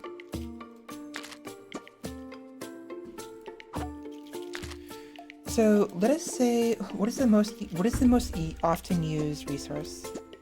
I think it's logs and grain,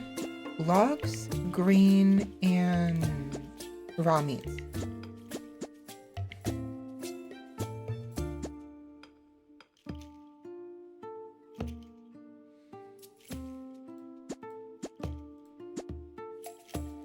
Let's tax the meat. It'll be a meat tax. Meat tax.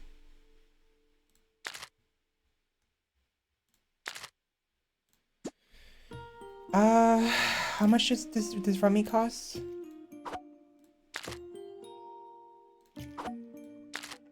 It reset. Oh wait. Okay, if raw meat is 22, 10% of 22 would be 2.2. So 2.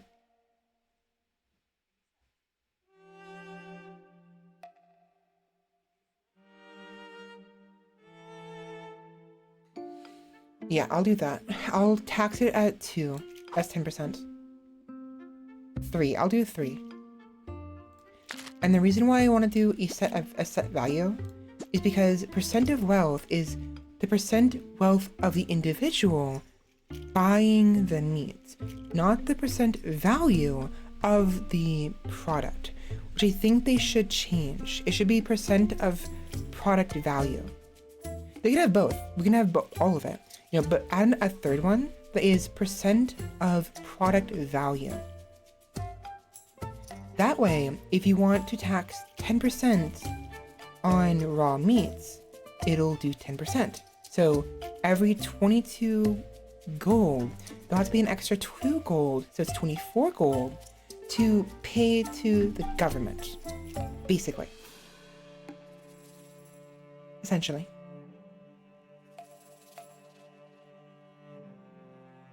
They'll have to pay an extra amount. They're already paying 22 gold, I believe. They already are.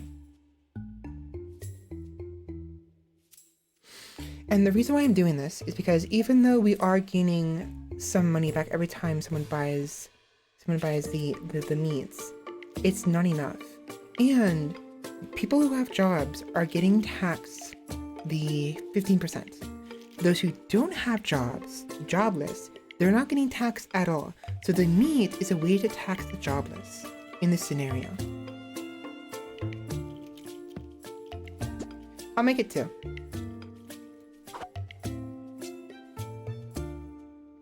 Essentially, all it's doing is increasing the value of the meats by 10%.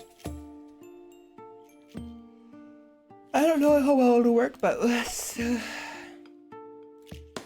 it a shot. There's another way to do it where we increase the actual price of the items directly instead. Now, I don't know how useful. I mean, the difference is, see how it's only the price. There's no percent of the person's wealth. If you want to just do it across the board, this is probably better to do. If anything, is they increase the price, but I don't know. They can kind of do both things. It's just the difference is with this one, you can do it based on their wealth. So if you only want the wealthy, the high, to have the high class to be the one that eats the meat, you can then tax them a percent of their wealth while they do so. It's a luxury tax. So that's basically what it is. It's a luxury tax, right? And this would only apply, this would only apply to the high. Everyone will eat meat. Everyone can eat it, unless I change that rule. But everyone can eat meat, but only the wealthy will get taxed a percent of their wealth, right? So that's potentially useful. But this changes it across the board. Like, no restriction. It just ups the price, you know? Inflation. It inflates the price of the product, you know? Irrelevant, regardless of what class they are. But if you want to do it by class, a luxury tax, this is where you do it. So, in that in mind, I think...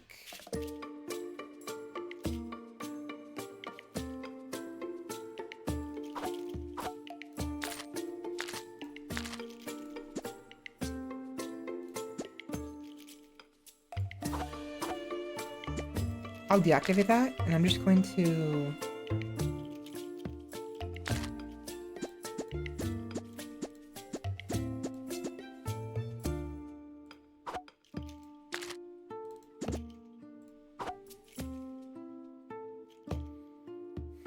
Yeah.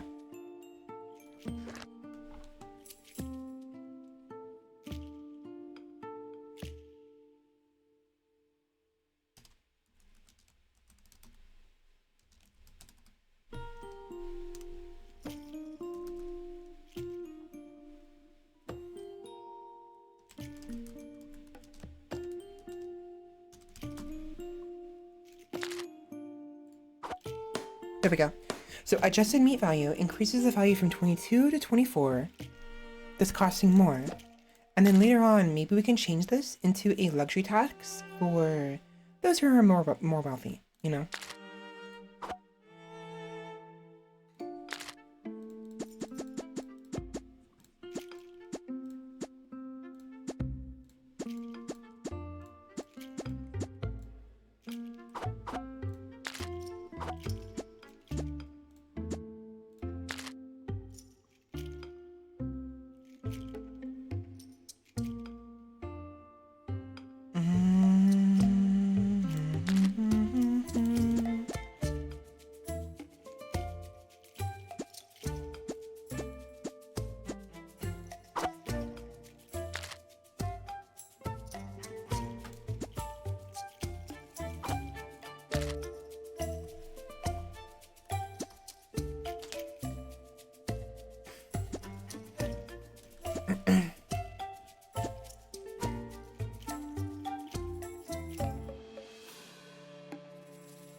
I wonder how I would use priority, because it said the priorities for the law lower the number the higher the priority.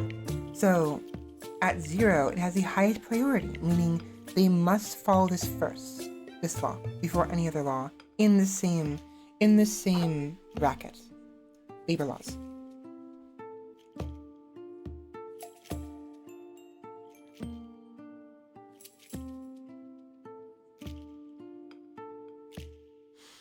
I suppose it's a way to change which task I want them to focus on first.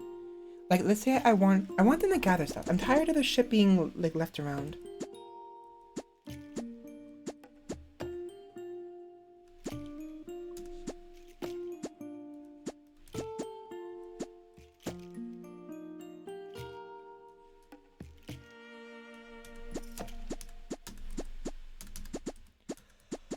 Like, I guess it'd be the gather law. Like forcing everyone to gather everything first before doing anything else.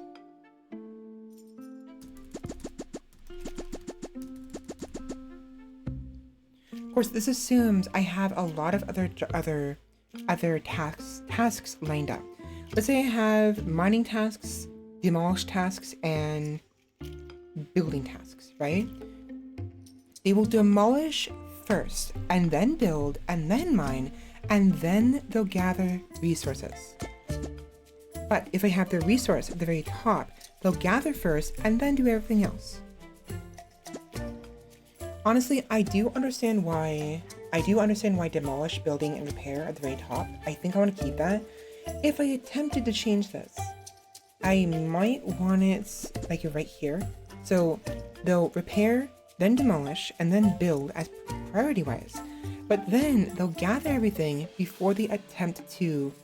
They'll pick up resources, right? They'll pick up resources before they attempt to gather anything from trees and plants, and also before they attempt to mine anything. Also, I just found out by accident, you can press the F button and you can just straight up disable a given task. So for instance, if you have a specific group of people and you want them to do only one task or a number of tasks, you can choose either the class they're in or what specific group, right? And only they will do nothing but that given task and nothing else.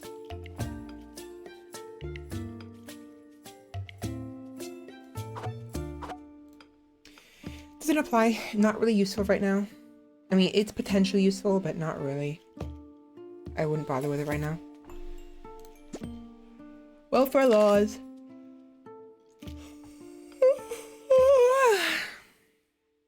It's welfare. That's it. That's it. It's welfare.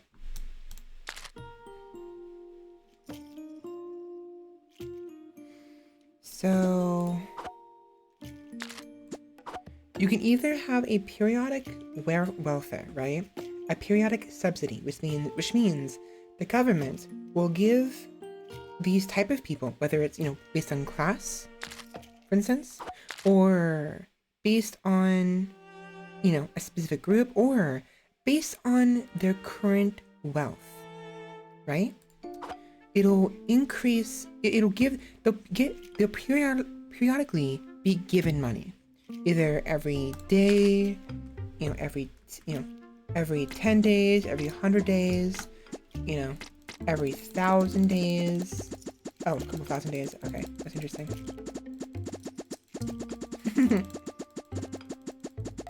That's interesting. How far?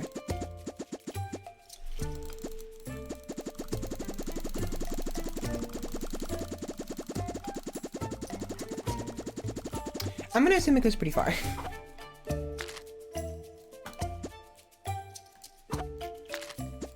Fuck. Okay, cool. Okay, it reset itself. Good. The most important laws for me at the moment are going to be tax laws and commercial laws. Tax laws to tax those who have a job, and commercial laws to adjust the pricing of certain items. In this case, food. 10% of 14 would be 1.4. Let's say 2. Yeah.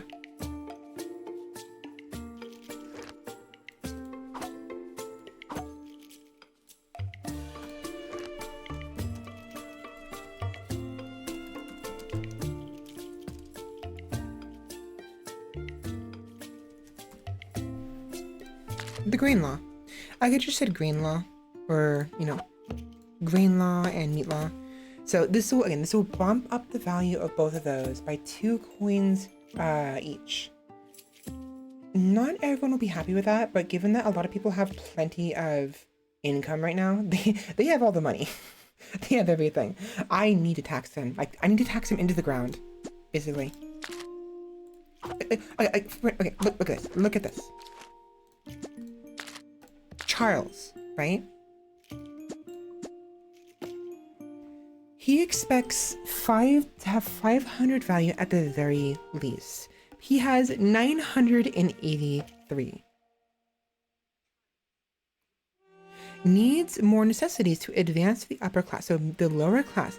The low class has an expectant value of 500. He doesn't need that 400 gold. He doesn't. He really doesn't. So, is that Dolly? 600, more reasonable. Dora.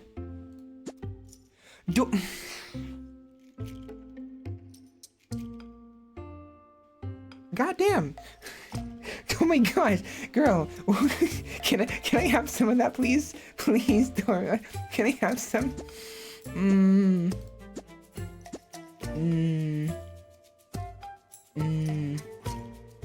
10%, okay. 10% of 48 is 4.8. 10% of 1,700 would be 107. Ooh.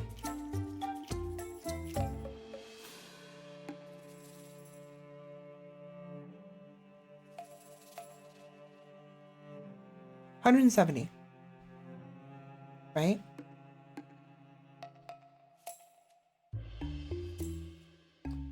$50, $100, $150. 3 days and 4 days, and it will be the same amount. So 4 days of 10% income for her will be equivalent of 10% of her current wealth.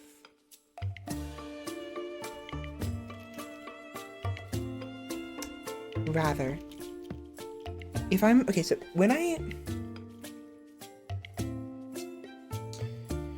by taxing her 10% of her income, she's getting 4.8 less money.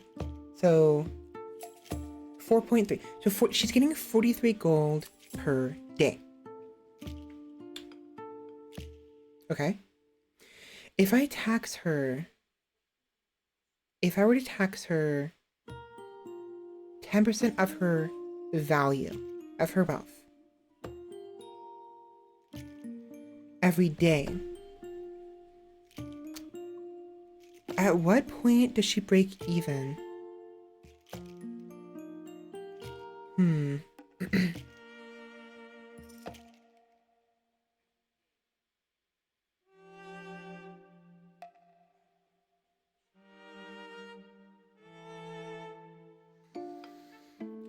$50 gold.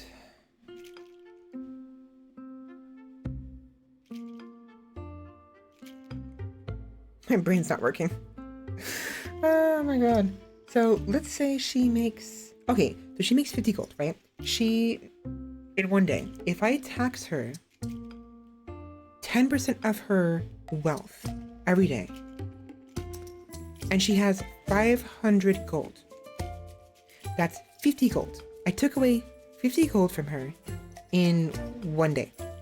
In that same day, she made 48 gold. So 50 minus 50 is 450, plus 48 is going to be 498, right? 10% of 498 would be 49. Right, so basically, if I tax her 10% of her value, then when she reaches $4,800 gold in her as value, she'll be breaking even. But when she goes below that point, she'll be making more money. Okay, you know what? Actually, that could work. That could work. So let me look at everyone who has jobs. So Dolly makes 85 gold. Taxing her 10% of her value means that when she is less than 850 gold, she will make a surplus. Right?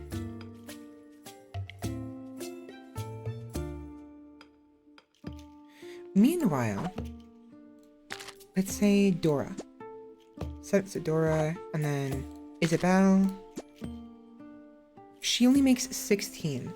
So if I were to tax her 10% of her value, she would be brought down. I'm just thinking to myself, I'm thinking like, when the numbers balance, where is everyone going to be wealth-wise? So, Isabel, she only makes 16 gold per day.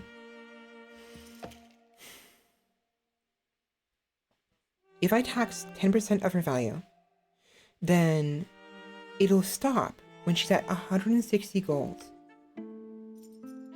That's really small. She will not be happy about that at all.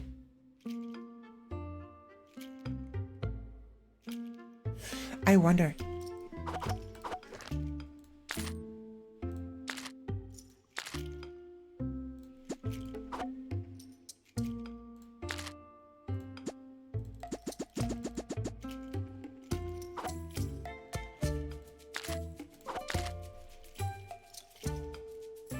Oh, cool. Ooh, even better.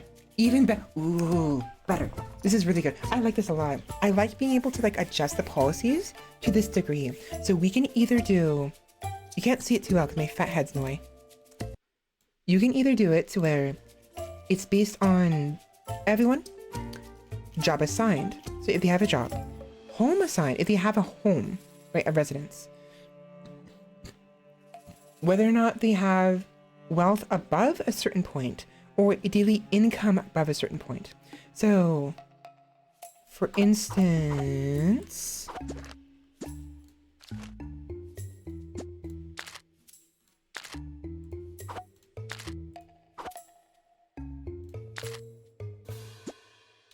Dolly makes 85 gold. If I set it to where if everyone has a value above, no, an income above 50 gold, right? Then, wait, am I doing this right? Yes. If an income above 50 gold, then they'll get taxed a certain amount of their wealth every day. So she will get taxed 10% of her wealth. 65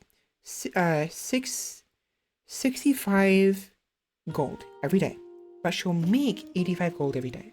So she'll be making a surplus and will slowly build up to having 850 gold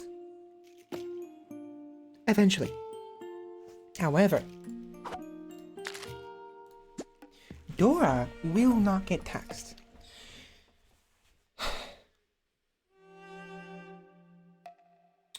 Because her income is below 50 gold per day. She will retain the 1700 gold.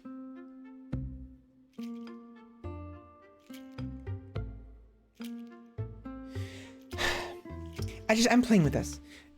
Honestly, the easiest way of doing it was simply to do this.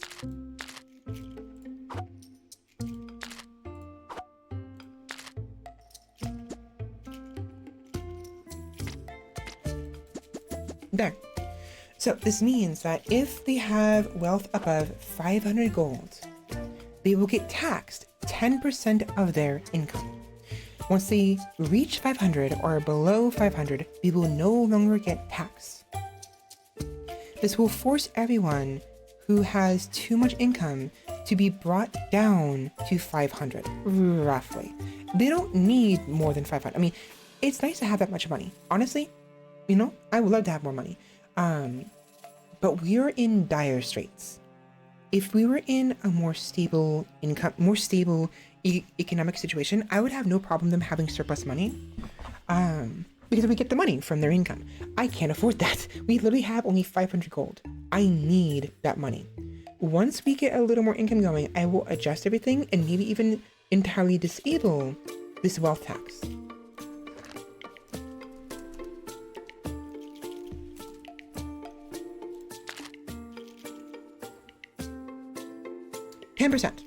It's just 10%. That's all it is. It'd be a very, very, very slow decline in value. Very slow. So 10% of 1700 to 170 in one day. But 10% of 600 is only 65. Not bad. Not bad at all.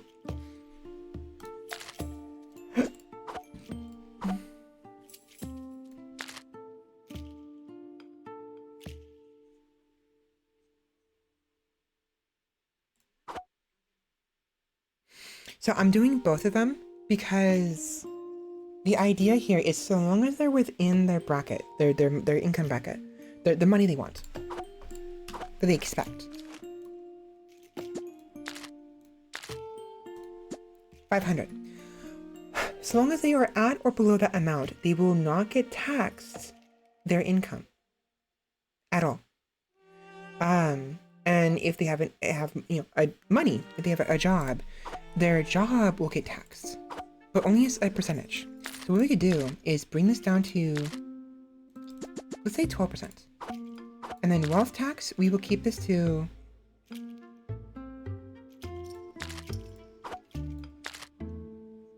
okay, this will be applied to everybody, even the jobless, because we have a number of jobless people who actually have a lot of money.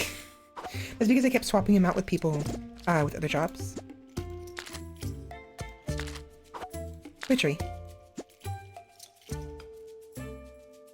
She's losing money. Why?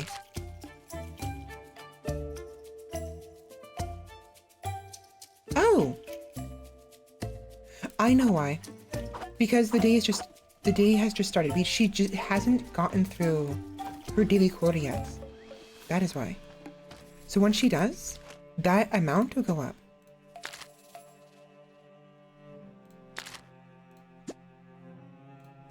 Because she spends money on purchasing raw meat for food and also using the circus stand and the toilet.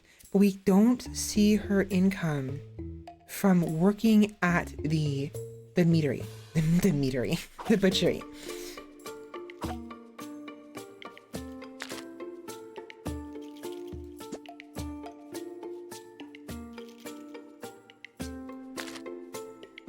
Unfortunately, they don't let me check their income in the previous day,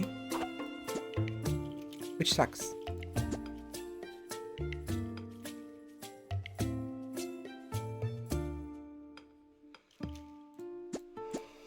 I can check though.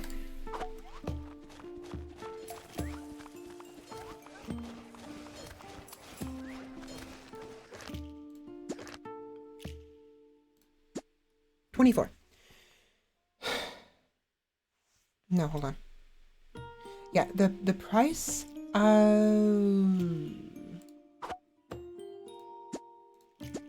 Oh, no.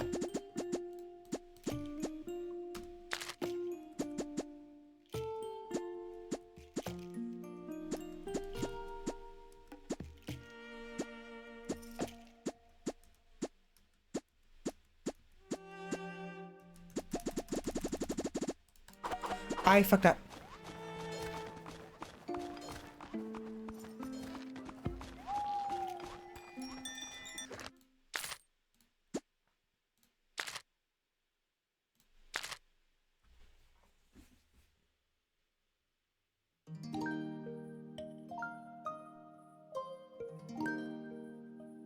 No.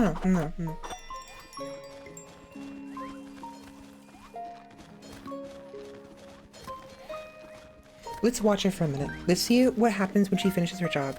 How much money does she get?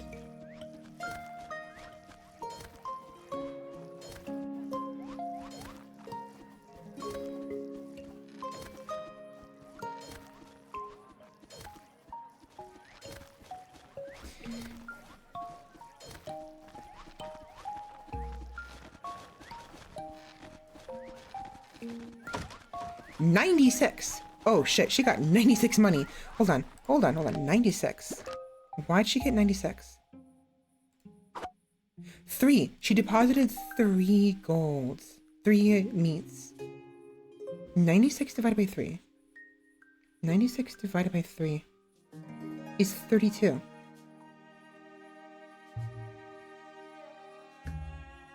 Huh?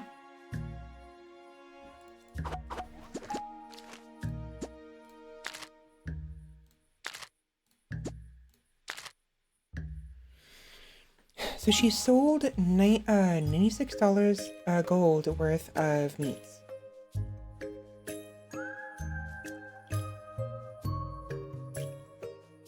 That's 32. If the meat costs 24 to buy, wait, hold on, hold on. It's actually more than that because she couldn't carry all of it. She makes 5 each time.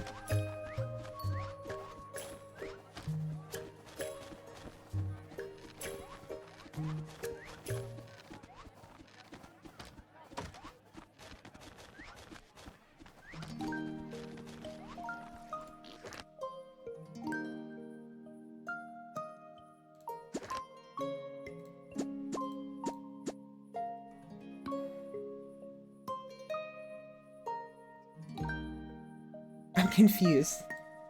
I'm confused.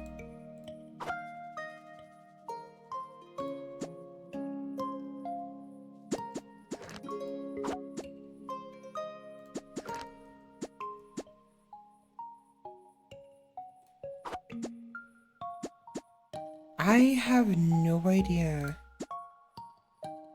96 gold.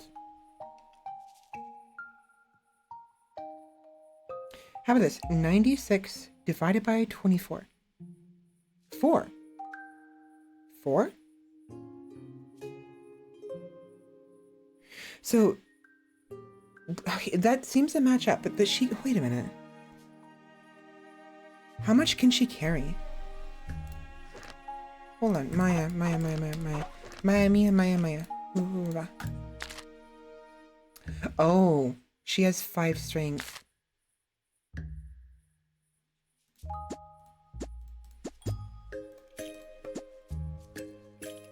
Yeah, so she can carry 4 of them. Oh, okay. So she sold 4 meats for 24 each.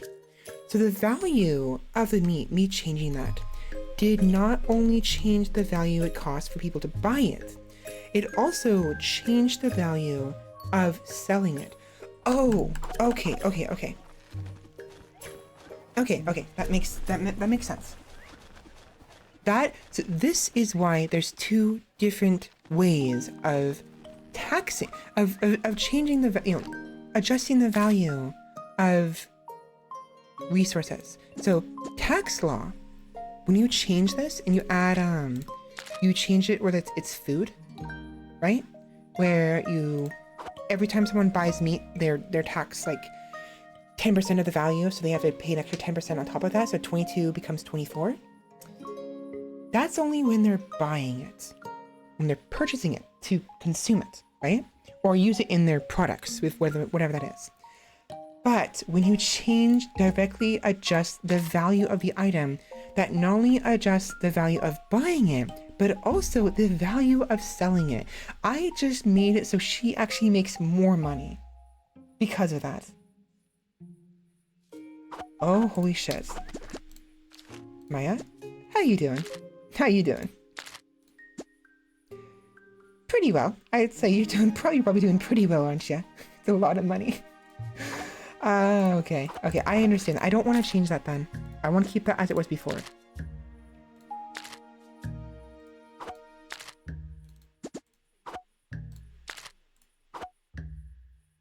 If anything, I might just deactivate it. Same thing with the grain. The reason why I want to deactivate this is because this also means that this money they're getting from me. which means I'm losing that much more money to them selling they're selling those products to me, and I'm giving them money as a result. So I don't want to do that. I want to focus on taxes. So we have the wealth tax. If they have money over 500 gold, they'll get taxed 10% of their total wealth. For those who make a lot of money, it won't do anything. Those who already have a lot of money, it'll be a significant dent. But those who have a little money or are beneath 500, it's nothing. Meanwhile, the income tax is only assigned to those who have jobs.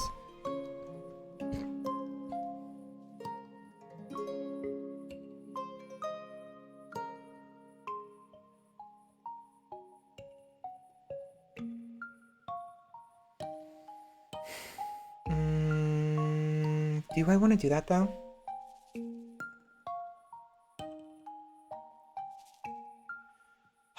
See, the problem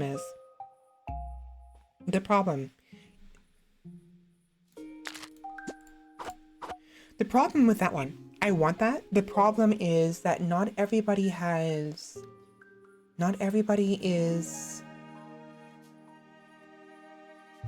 No, that's fine.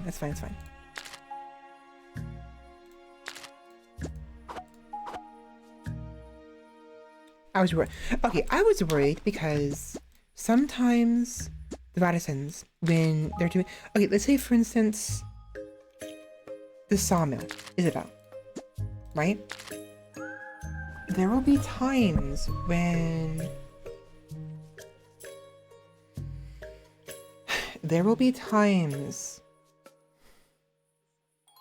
she has no work to do because I set those limitations on her job, right? So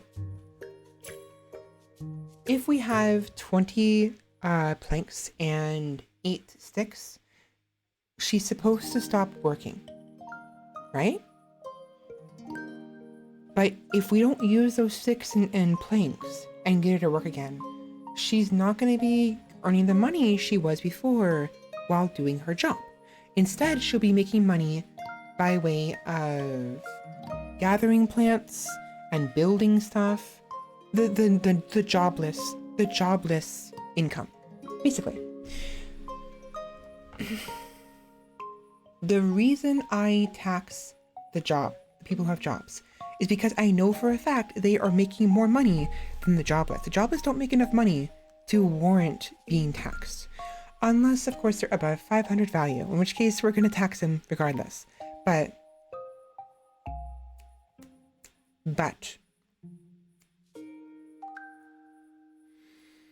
how is that going to affect her? We have to wait. We have to give it a couple days so we can really see the numbers.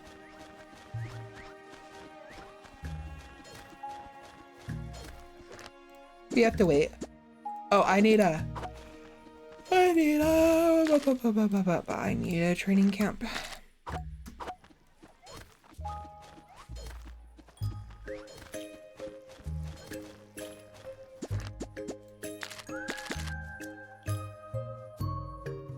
Huh? What do you mean she's lost? She's lost? What do you mean? What's going on here? Girl? Are you okay, Isabel? Isabel? Hello! I want to wave at them so bad. Oh my god. Oh my god. Oh fuck. The developer, they need to add emotes. They won't mean anything. But if they got emotes where we can like dance, or we can like wave at them. Oh my god, that'd be so cute. Oh, please. Oh my god, I would love that so much. Where can I fit this? Right there. Hello.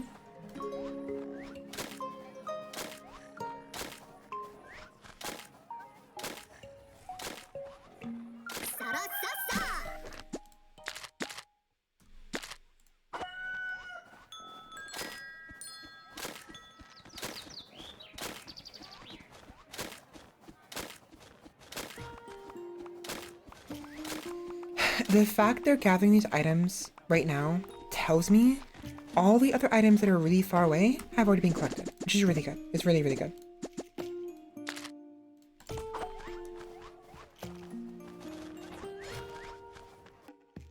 Until we start making an income, we need to refrain from...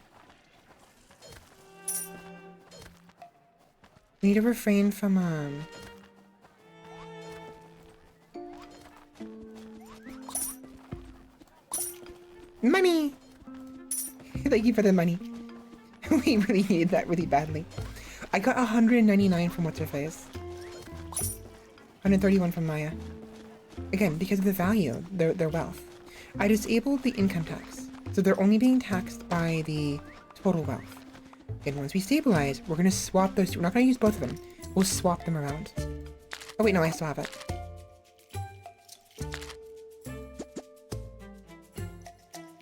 I'll bring it down to 10% then, how about that?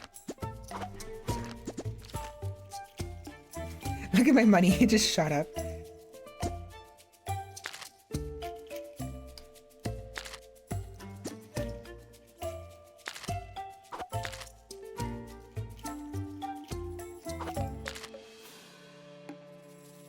Wealth tax and income tax. Again, she's rich. She shouldn't be a problem.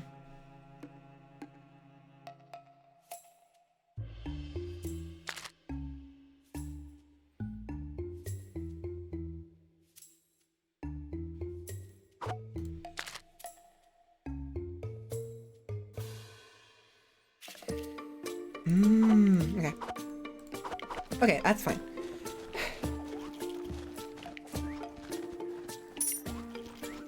Nice. I have money now. Oh my god, I have money.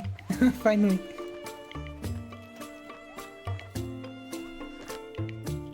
Do it. Just make it a lot easier to collect taxes, because then I can just walk past them, and it'll do it automatically. Hell, I can just stay put, and they'll just give me money.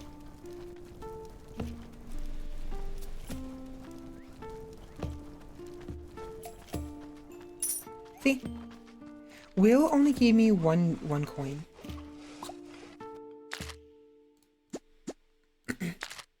See? Income tax.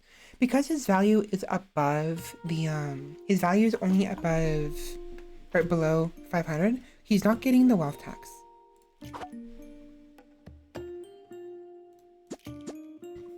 But he doesn't have a job.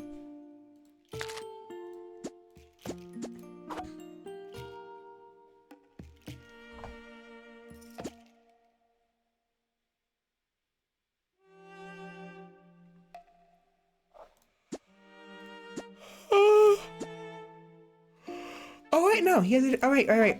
Oh, he has a job. He has,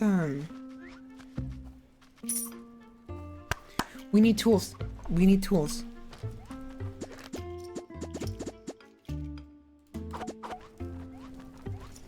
I forgot about that. We need tools.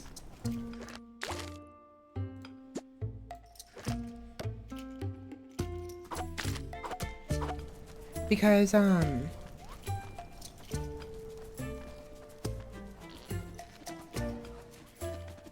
if we don't get the tools, the school won't function.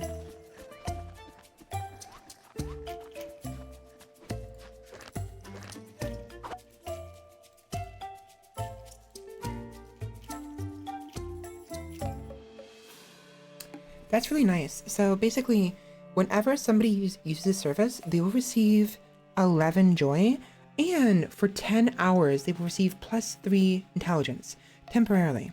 And again, the more intelligence they have, the faster, the higher their experience gain.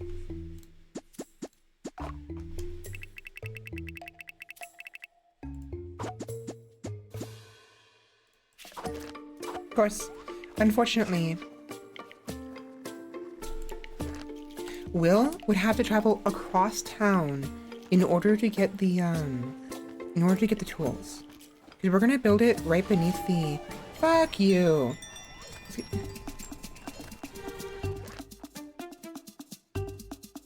Dear leader, I'm sorry to say this, but more and more Vetisans are questioning your leadership.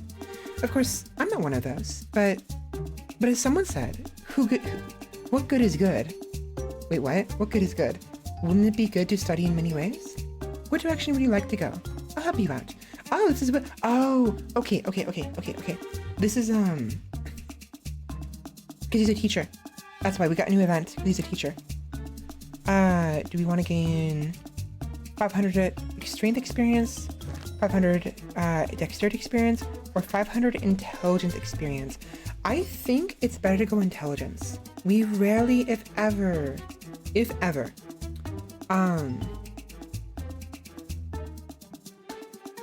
practice our intelligence.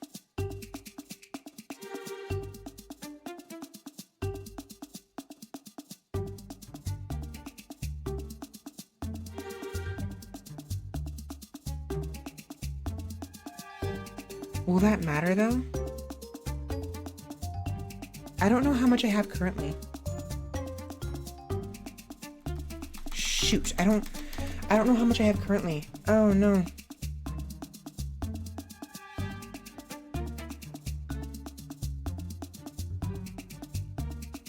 Damn it. Okay, so we have 3 choices. We gain 500 strength experience. Simply, expediting our ability to level up our strength. More strength means more damage in our melee attacks, as well as allowing us to carry more items if we have meet the threshold. More health we have, and also some other aspect I don't remember. I think how efficient we are at strength-based activities, so felling trees, gathering materials, mining, yada yada. More strength, the better we are. Dexterity increases our mobility, right? We will gain dexterity experience simply by moving around. I don't know if it affects anything else. It might, but as the leader, it doesn't really matter to us other than our mobility. So that doesn't hurt to have. But both of these, we will gain passively through various activities. No problem. I have yet to experience a situation where I gain a lick of intelligence experience.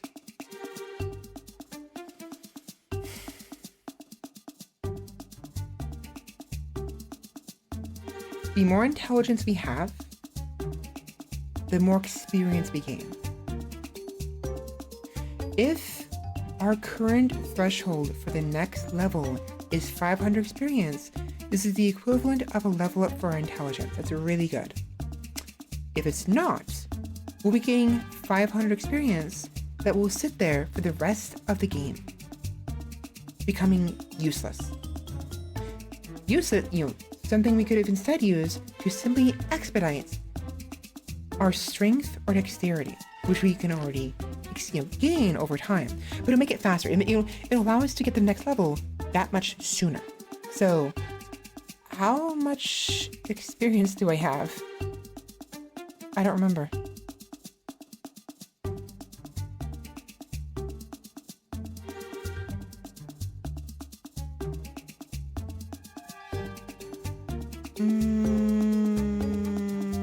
It auto-saves every day. So what I'll do, I'm gonna go intelligence, and if it does not level me up, I'm gonna reload.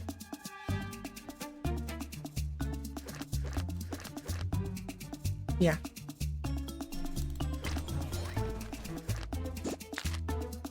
Cool. It worked. Actually, if anything, wait a minute. Wait.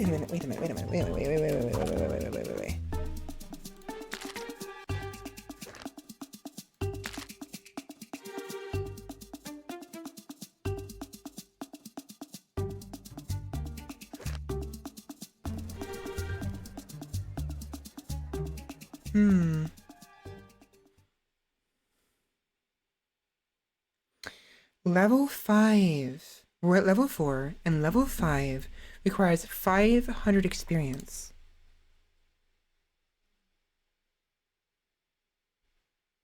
How much experience did we have beforehand? Okay. So 300. Okay, that makes sense. 300, and then we'd have 200 left over. That makes sense. That makes sense. Although, how much do we have until... Ooh. Shoot. If we had gone dexterity, we would have been level 7 dexterity. If we had gone strength, we would have been literally like 56 strength experience shy of level 6.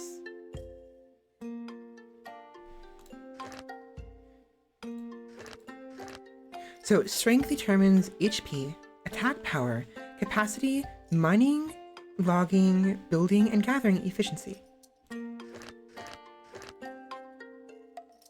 Although, it's not changing. Why is it 100? I'm level 5 and it's 100. You think that would be better?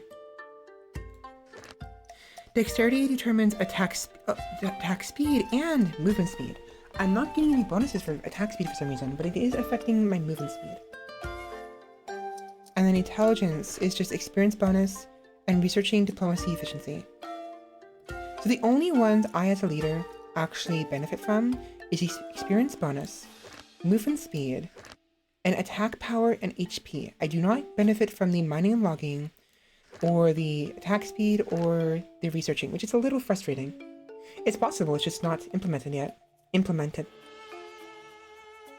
Still, having the experience bonus would be really, really nice. It means that these ones will level up that much faster. Welcome back, Roomba. I shouldn't be online. I'm gonna be ending it very soon. So 15%.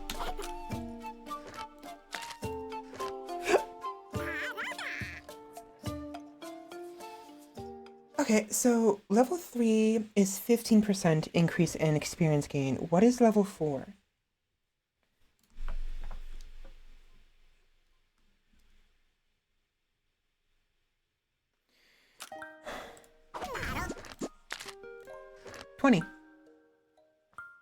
So a 5% experience bonus every level. Not bad. It may not seem like much, but considering that we only gain like 1 experience from strength every time it's probably for the best. The faster we get intelligence up, the better. So we have a 20% bonus to our experience gain at the moment.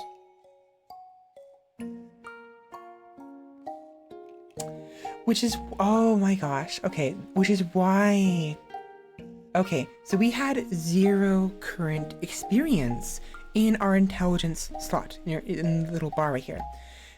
They gave us 500 experience for free. Also, I just realized my fist is all scrunched up. I'm sorry, let me fix that.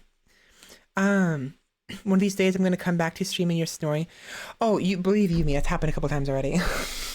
I've fallen asleep on stream before. Specifically when playing like Death Stranding, because I didn't get enough sleep. It's happened before. It's not that far off, honestly. But so they gave us 300 experience, right? Or no, 500 experience, and we had a capacity of 300, 0 out of 300, which means that 300 of that 500 experience we were given were put towards the level up. We should have been left over with 200 experience, but we were not. Instead, we had 275 experience left over, which means we didn't gain 500 experience. 500. We gained 575.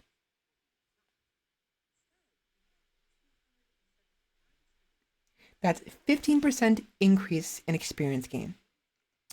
So, even though we only gain like 1 experience point whenever we attack or mine rock or cut down a tree or gather materials, and probably only gain 1 experience for every step we take, or something like that. This tells me that periodically we will receive events that give us lump sum amounts of experience. And the better our experience bonus, the better those bonuses, the lump sum will be. I don't think the 20% actually applies to the 1%.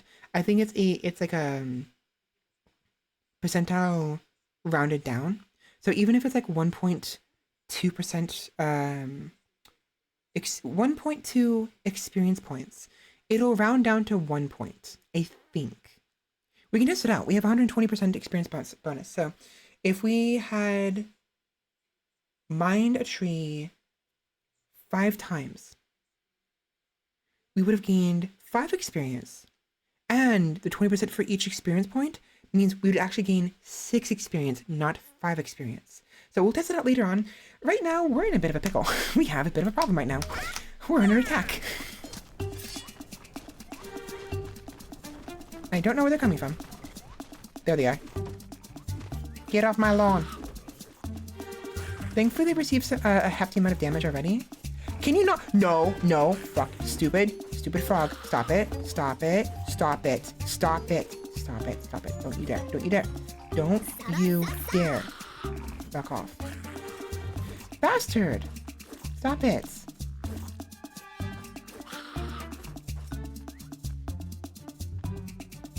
Oh my god, I gotta fix the tree skin.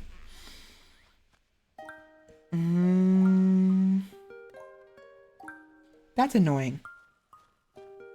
I can't tell why they did that. I think they were going for my building. Like, they were trying to attack the nearest building, and this was in the way. Or, because I was standing right here, they were trying to attack me.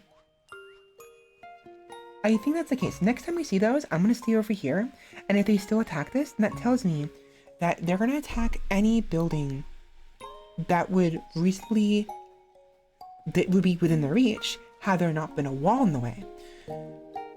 Which means I have to reposition these stairs. Fun.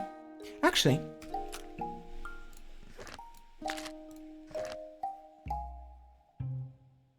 it was a long time ago, honestly. Yeah, it happened a long time ago. It was before you came around, I think. Like, my first year of streaming.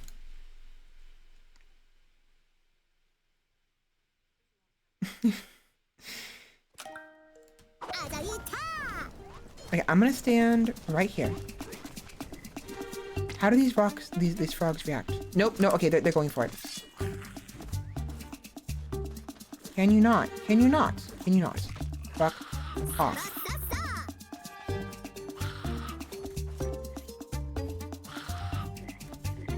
Stupid frogs. Okay, that's dangerous. So if there is a target, a rat target for them to target, they'll target that. But if there isn't, they will try to reach the nearest building, in this case the codestone. And if there is any obstacles in the way, namely walls, they will attempt to break down the walls. So those things break walls down. I mean, clearly. But I thought it was simply by happenstance. They broke them by consequence of, you know, they're attacking a rat and it happens to be in the way. Or whatever. But no, they will intentionally target walls if that is the fastest path towards the nearest building.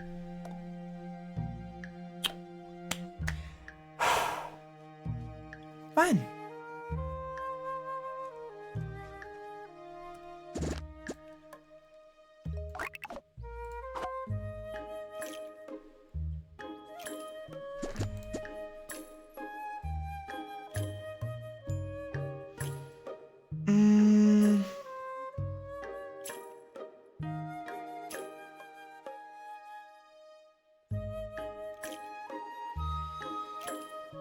To be honest, this is actually not that bad of a situation, the position that everything is in, because they have to jump up a little bit to hit the next platform, which affects the time that they're within the spikes. I think the frogs, they actually received 2 hits of the spikes instead of just 1, because it takes them a little bit longer to move around. They move slowly. The only ones that move quickly are the giant rats and the smaller rats, the zombie rats. The diggers, the tunnelers, they're really small rats, and the frogs, they don't move fast enough. They'll probably get hit twice by the spikes. So what I'm thinking is maybe just keep doing what I'm doing. More spikes. Fuck.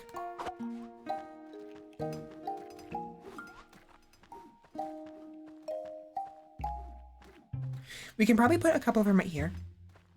But most of them, I feel like most of them are gonna come from right here. Like if we put some here, it will at least... What? Uh-oh, we're out of money. We're like legit out of money. Okay, let me go collect some taxes real quick.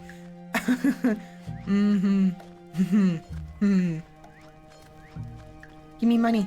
I need money. Give me money, please. Give me money. Who has money? I need money.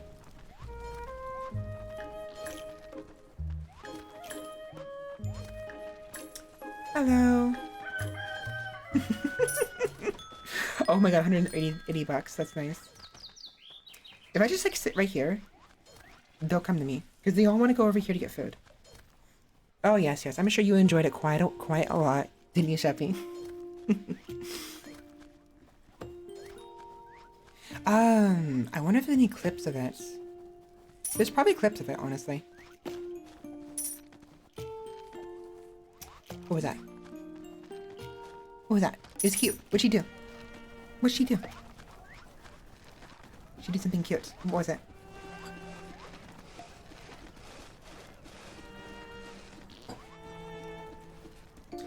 Okay. Okay, to be fair, I mean, picture this. Oh, she doesn't have any money, so she's like, no.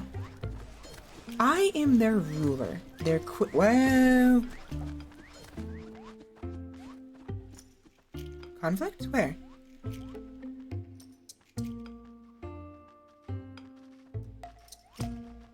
What? What conflict? So I am their ruler, and I am in the dining room, just standing here in the middle of the pathway, waiting for people to come by, watching people eat as other people come by and give me money. Like, how imposing is that? Holy shit. It's kind of like as if your boss just stood there. No, it's like if the IRS, IRS? Yeah, IRS is like, it's like, at the mall. Like, there's a bunch of, like, IRS agents at, like, a table next to, like, the front door of a mall, like, waiting for people to come by and give them taxes. That's kind of uncomfortable, isn't it? Efficient. Very efficient, but very uncomfortable.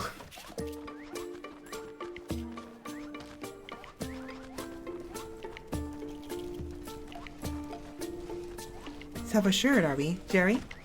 I saw that.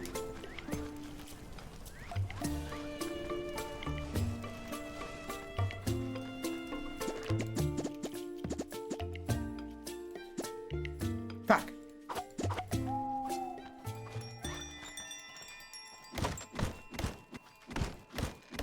I love doing that so much.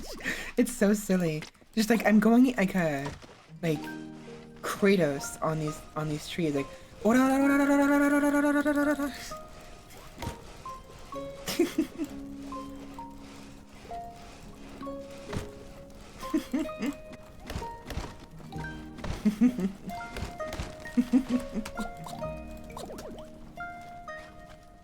my throat hurts. My throat is giving out so freaking bad right now.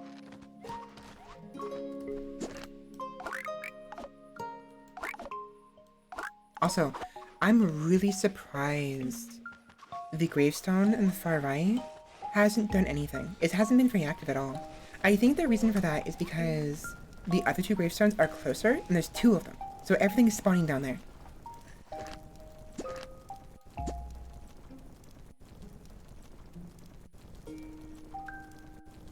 I don't need sand.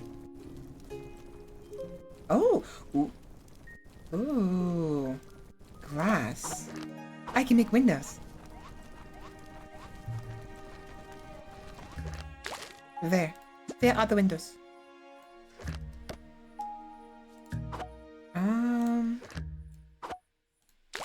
There are the windows.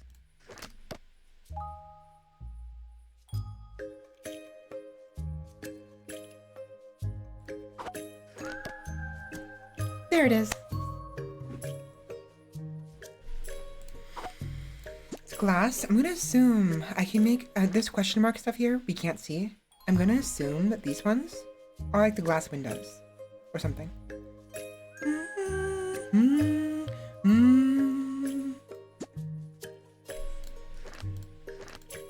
Oh, you know what?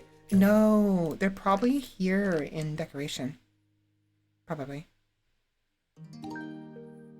Yeah, we have dirt wallpaper, grass wallpaper, lumber wallpaper, slate wallpaper, and you know what? You know what? If slate blocks are right here, and there's question marks right here, I wonder it. Yeah, glasses can be in here, and when we unlock the whatever can make glass windows, this would be in the. This would be one of these two would be glass, because slate, glass, something else. Slate, glass, something else. I could be wrong. I could very well be wrong. I'm just guessing here, but it's what makes sense to me.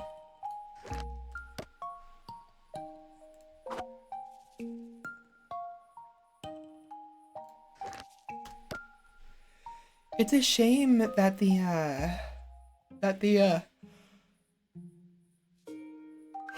decoration, it doesn't have an effect.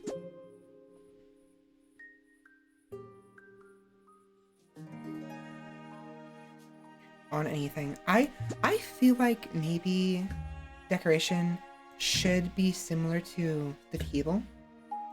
Like it provides a small boost in happiness, right? Because the table only provides one happiness for 40 hours. And it does not stack with itself. So that's pretty good. You could do something similar. You could have where every little bit of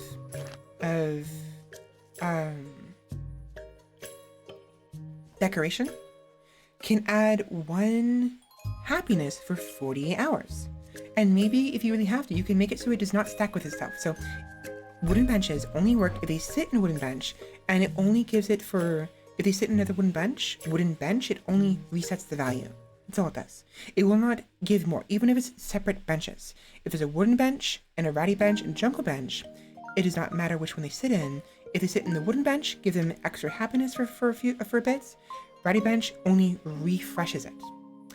But if there's a wooden fountain nearby, that will stack with the wooden bench. Every time they're near the wooden fountain, not past it, but near it, it'll give them a little happiness.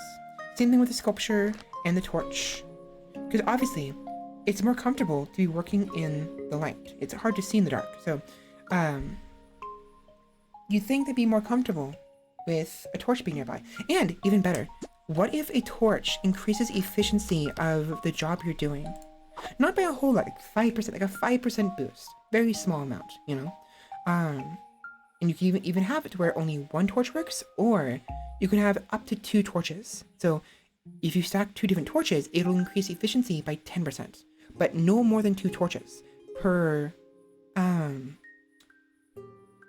workbench. And it only works within a certain radius around the torch and within the same room. So for instance, if we have a torch like right here and right here, 10% increase in efficiency for the butcher, but it will not affect anyone else. Conversely, let's say we have it right, here, or like right here, it might just barely affect the sawmill, but it won't affect the butchery because the wall is in the way. So that'd be really neat, actually. Again, it's decoration, it's supposed to be aesthetics, but I do feel like it should have an effect of some sort.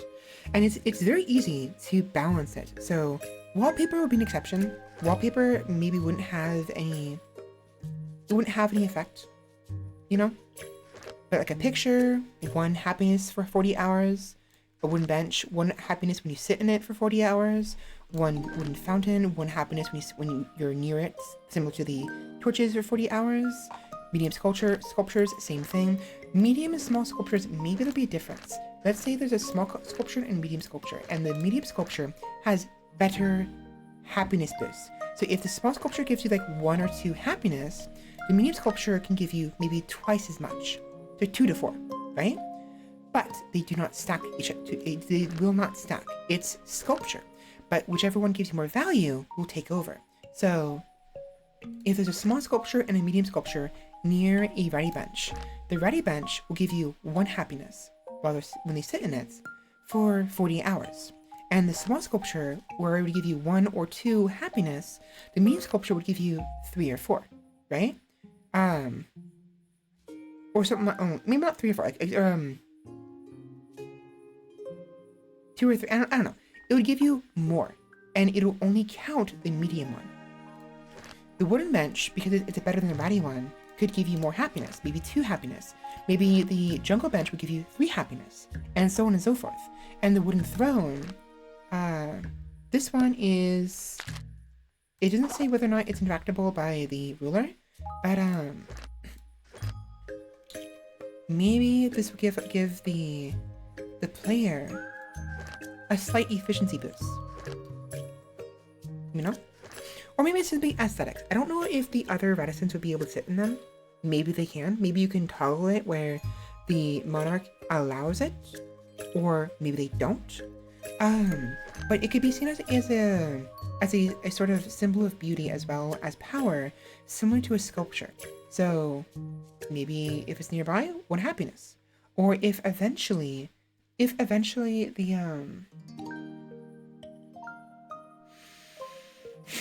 let us say the developers eventually add a mechanic called fear, or tyrancy, maybe, right? So you could have more thrones, different types of thrones. Some of them will increase, let's see, tyrancy and love, right? So how much, well, I mean, I guess it's happiness, but... Okay, so tyrancy. There's somebody add a tyrant mechanic. So maybe there's certain aspects, there's certain things you can do that can make people fear you. And this fear can work very similar to happiness, where the more they fear you, the more likely they're going to follow your rules without disobeying you. So if you're like out of cash, or you have the tax is really high, but you have enough fear in your reticence, they will never consider revolting against you. You know what I mean? And maybe you can have certain decoration that increases the fear aspect. Maybe you can even have it as a separate tab, or simply a specific sort of like branch of, well, I mean, if it's a throne, you can have the thrones branch off, where you have some that give you more happiness, and other thrones that give more fear, like a bone throne, or a throne of swords, or something like that, you know? Same thing with benches. You could have like eerie benches. Not eerie benches, because some people like eeriness, but you can have like spiked benches or what have you that give slight pain. Why would they sit on that? Well, where else are you gonna sit, you know?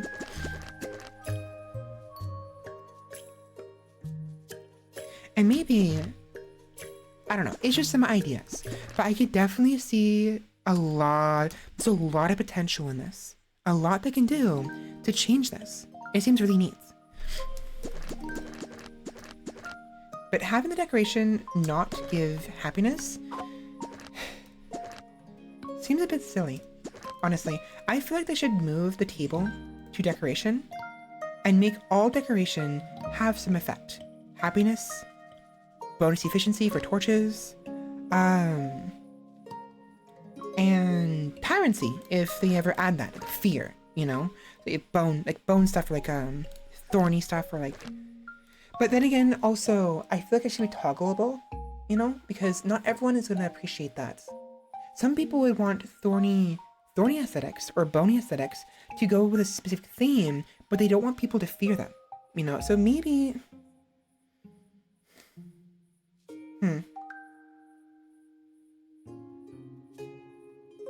Policy. It could be a policy.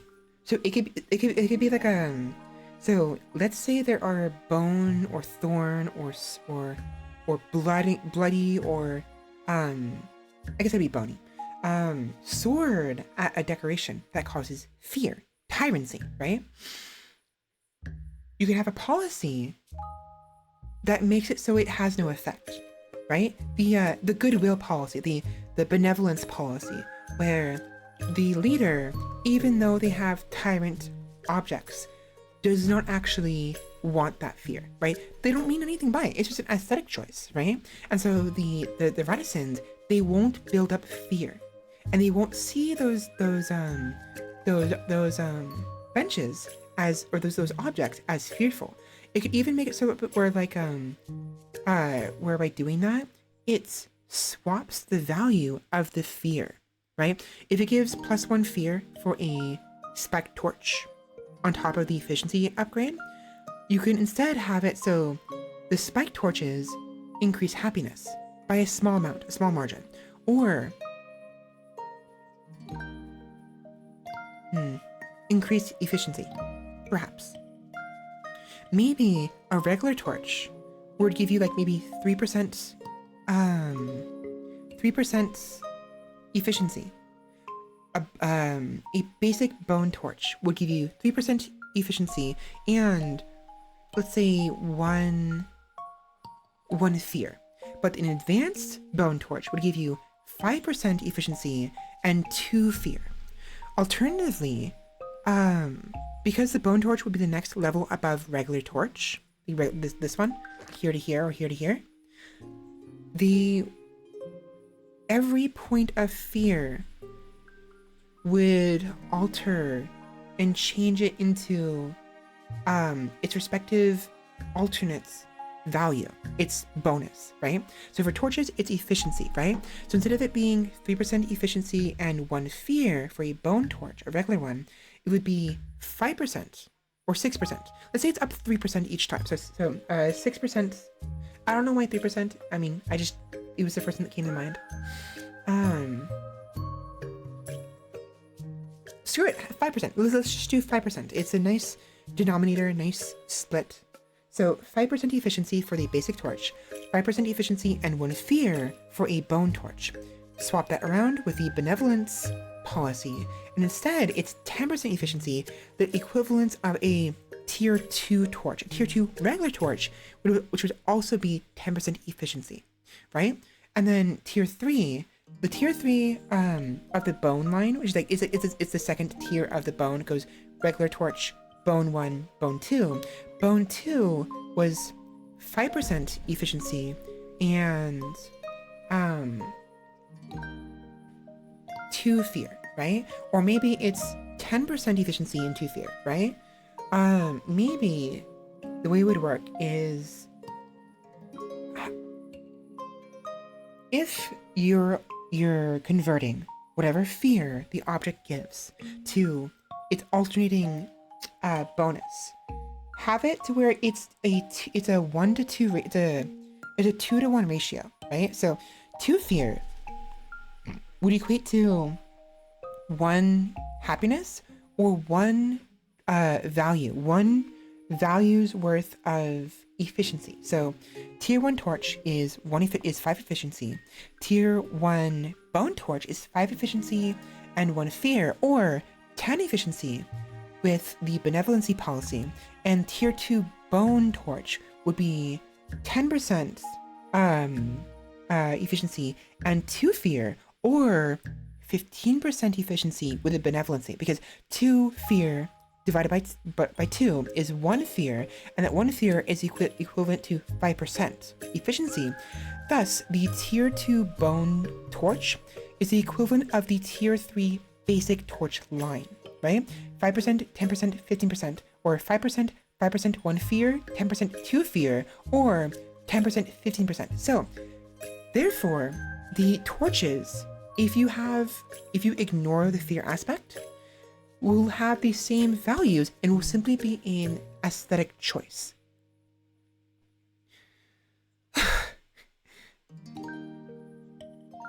Does this all make sense? I'm sorry. I went on a freaking avalanche of idea, right? I mean, not that much of an idea, but like it's something, you know. I enjoy this game a lot. I don't know how much I'll play it. I think I need it to be a little more. I mean, it's fleshed out pretty well, but I would like it to be a little more closer to, a little more fleshed out. And there's certain things I feel like need to be changed, and what have you. But I do think table should be moved to decoration, and then give all decoration some sort of value, either efficiency or happiness, and then later on fear when we get the fear DLC, the fear expansion, you know, the tyrant expansion, you know, because then you can have like royal stuff that can be used because we have there's prisons, right? There's prisons and police officers, so you could have it where if you have the tyrants expansion, you could have torture chambers. It won't actually be proper torture. It'd be like cutesy torture, like giving them what do rats hate? Like force them to walk in soggy socks, or make them eat like unbuttered potatoes, or with a side of milk, you know, maybe, or a side of water, but like unbuttered, like plain potatoes, which are fine, but like they taste better buttered, you know, or like salty water. No, that's too much. I'm trying to think what would be cutesy and friendly torture family friendly torture chambers, torture ideas. Soggy socks, bad music definitely is torture. So soggy socks, or like you could have like maybe the torture person, whoever is in charge of the torture, like goes to the torture person, pulls out a violin and like plays like really bad music, right? And you can see like the little symbols of music coming off the violin in like very distorted forms, and the tortured person is just like screeching in pain, or not in pain, but like in discomfort. Soggy socks, bad music.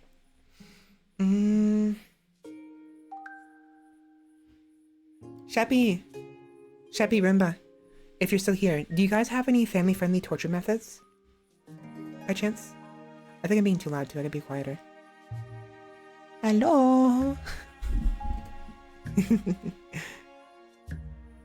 I think they're asleep, chat. I think they're asleep, everyone. Honestly, it's 11:36. I should end it here. Anyways, this has been fun. But I have to go. I'm so exhausted. It's going well though. I got things going. Got a nice little, you know, taxation going, and we learned some things today. You know?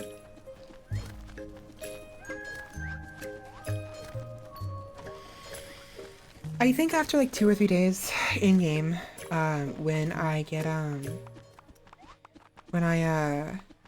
enough income, I'll then order a guard, because the guard's income is really high. It's like 100 and something.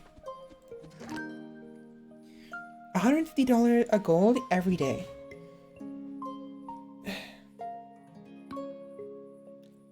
I don't really have that money right now. Maybe when we reach 1,000 gold, I'll hire a guard, because I'll still receive the 10% income from their wage, income tax. 10% of 150 is 15 gold every day. And on top of that, if they have a lot of wealth, then, you know, it'll increase the amount of money I get from them as well. Because 10% of 15 is, or 10% of 150 is 15. So they'll only gain 135 gold every day. That is a lot of money. And if they're above the 145 gold income, if I'm only taxing them 10% of their wealth, that means they'll probably have 1,400, like the balance point between the taxation and their income will be like 1,400 gold. Damn, whoever is gonna be the guard is gonna be rich as fuck. I mean, they're already gonna be rich as fuck, but they're gonna maintain their wealth. They're gonna be really rich.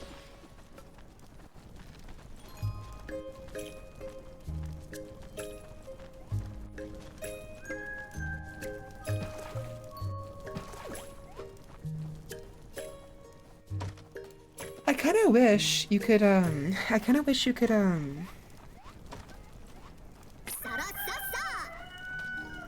fun. I kind of wish you could place the water droplets in, like on the side of a block to make artists so you can like fill a small lake. That seems neat.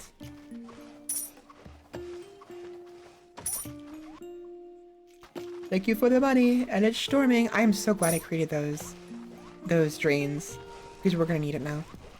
Watch this water. This water's gonna be like up to here by the end of the storm. Maybe, I don't know.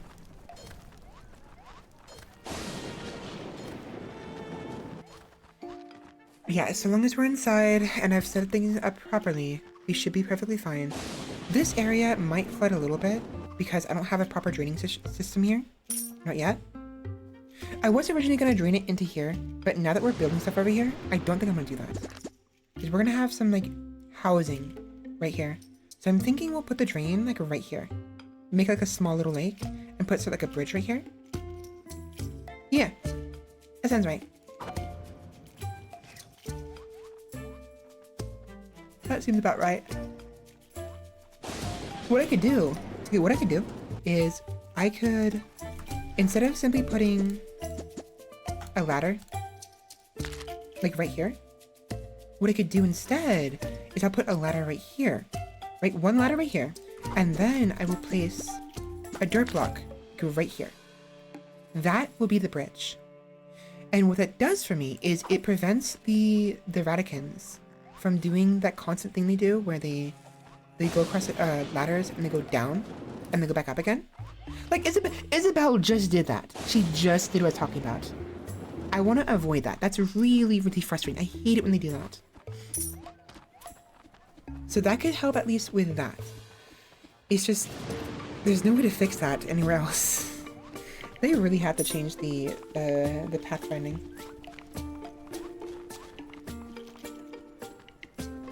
Internal conflict. What are you talking about?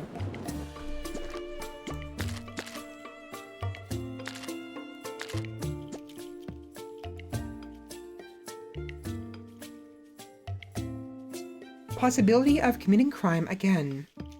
Increased by 5% for every crime committed. They currently have a 10% criminal propensity.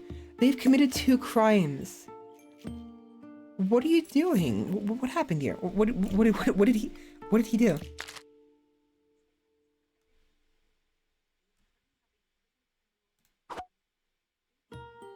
Did Charles like steal money or something like that?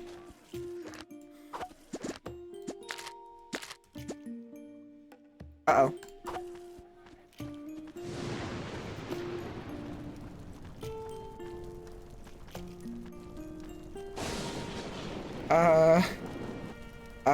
That's filling up. That's filling up really quickly. I don't think I have enough room. What's happening? What do you mean it's under attack?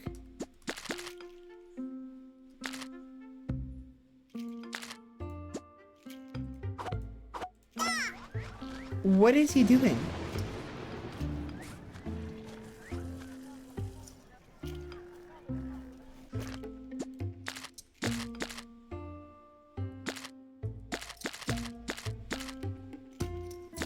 Okay, it's no longer letting me mouse over the cities under attack, which tells me that we're no longer attacked. My throat. Oh my god, it hurts so freaking much. I have to go. We'll deal with this invasion real quick, and then we'll get end stream.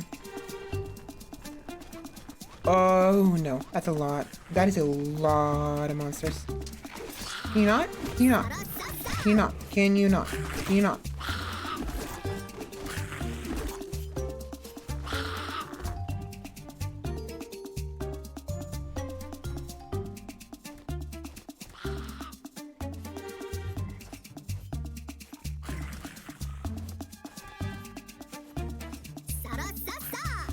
I'm in the middle of something right now. What do you want? What do you want? Dear leader, learning doesn't help unless you repeat it on a daily basis. In that sense, it's time to study again. What do you want to learn about? There's no choice of not studying at all, so don't think about running away. Okay, so this is actually really nice to know.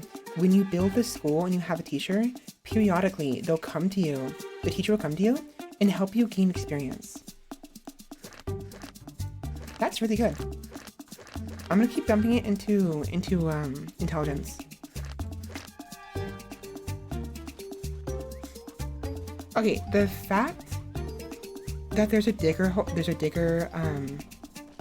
tunnel in the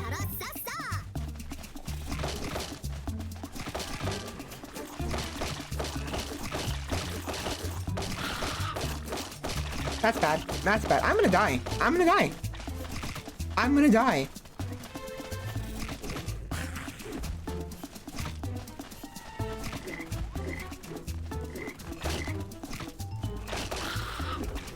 Stop it!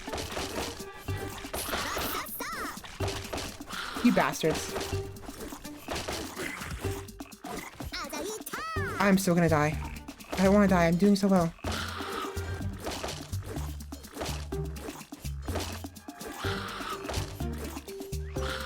Stop it! Dude, this fucking sucks. What's even worse, I have to repair the pathway.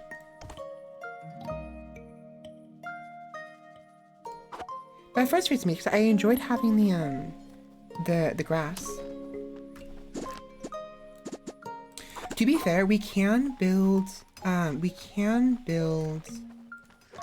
like grass rooftops. Right here. So grass roofs. They're not the same thing, but they will do. But we really, really, really, really need the royal bed. I have no way of healing otherwise.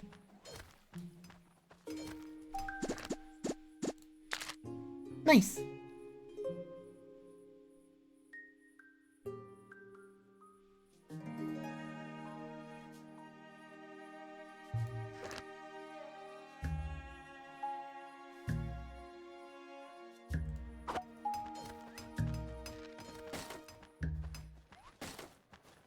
See, I was right.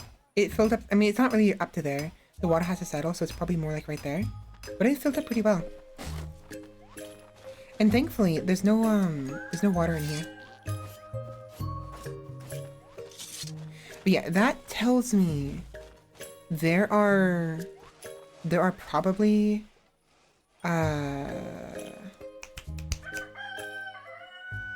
infected gravestones. Like really far down here and we can't see them. Or something.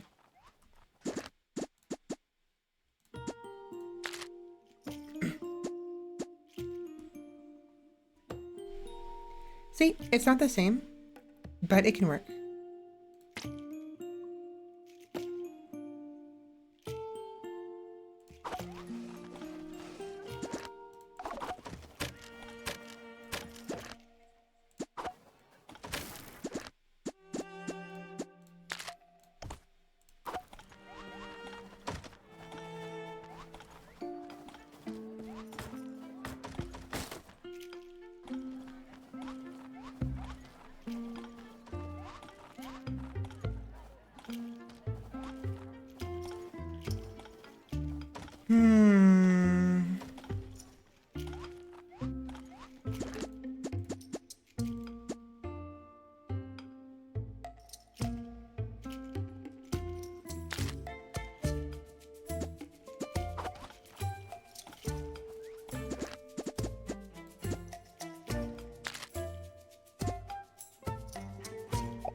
I'm a little worried because it says it absorbs water. I actually don't want it to absorb the water.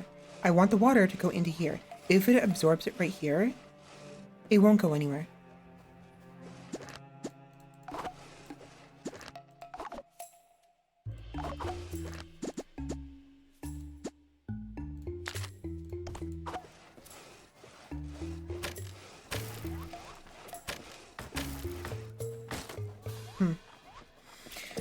For now, I'll leave it.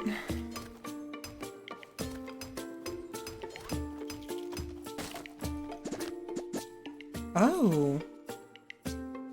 Okay, apparently repair is dexterity.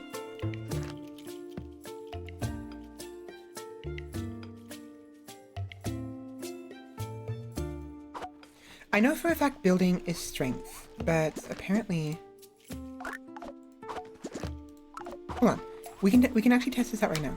So right now we have 366 strength and 8 dexterity.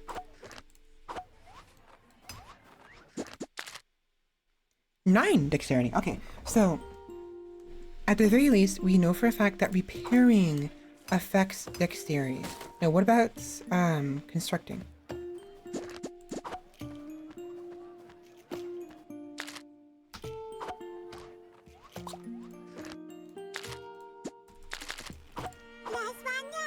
Hello.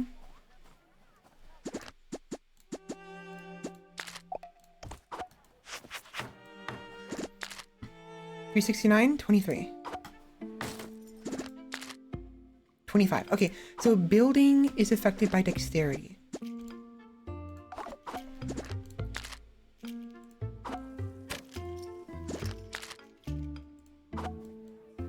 Okay. Okay, so building, demolishing, and repairing are dexterous tasks. Mining, woodcutting, and forging are strength tasks. And running. Running is dexterous, and fighting is strength. Oh, right, they broke my fucking... They broke my totem.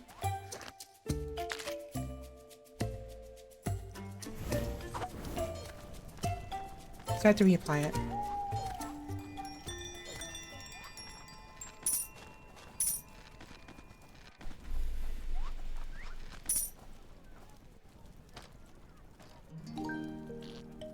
I don't want to be watching you go to the bathroom. Pardon me.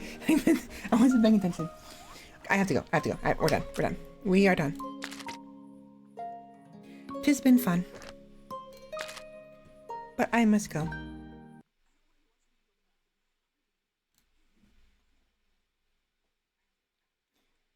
Very cute game. I haven't experienced everything it has to offer yet, so I don't know for sure.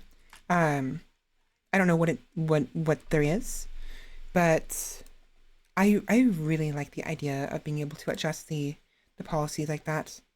I kept looking for other games that are similar, and all it keeps coming up is things like City Skylines and like RimWorld and what have you. You know, things I've already played or don't care to play. It's not bad. Those aren't bad. But that's not what I'm looking for. I'm not looking to be a simple governor, you know, ruling over like I mean, I guess it could work. I like the personal aspect of being a character in a town or a city and having to set things up manually, little by little, until you have a flourishing nation. Because there are... Hold on. Sorry.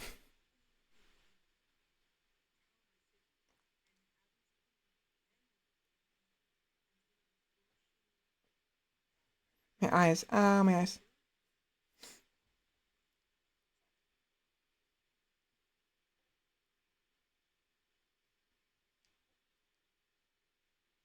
All right. Okay. My eyes. No. All right. There we go. Much better. As I was saying, I like the personal immersion of being a character and slowly developing the nation. There were a couple games that seem similar, but for some reason the idea of the policies, like how well you can adjust the policies that way, and the idea of like adjusting taxes and the value of products and potential commerce, because you can encounter other towns somehow. I don't know how. I'm not sure how that works, but you can actually trade with them. Haven't gotten that far yet. We need to develop a trading center first, which we don't have the research for. And I reckon it's probably in the Royal the royal one. Or I don't know. I don't know where it would be. But I haven't gotten there for that yet. I haven't gotten there yet. So no point in thinking about it. Regardless. Oh, let me actually, I'm sorry. I've meant to have me in the middle of the screen. Like I normally am at the very end of streams. Oops. Anyways, with that, we are done. Thank you all so much for watching, everybody. I hope you had a good time. Again, too tired to raid right now. I need to end stream earlier so I have the energy to raid somebody. Eventually. I will be back tomorrow. Well, I want to be back tomorrow. If I'm not, I'll let you guys know in Discord. I'm gonna do my best to be here. I have to take care of my client, and I already went shopping today. I don't think I need to go shopping again, so I think I should be available to stream tomorrow. But it probably won't be until 6 o'clock in the afternoon. Maybe 4 o'clock, depending on how things go. But I need time to rest. I am utterly exhausted. And normally Sundays are my rest days. Sundays and Thursdays are my rest days between work and stream. So the fact I'm going to stream tomorrow is going to take a pretty big toll on me, honestly.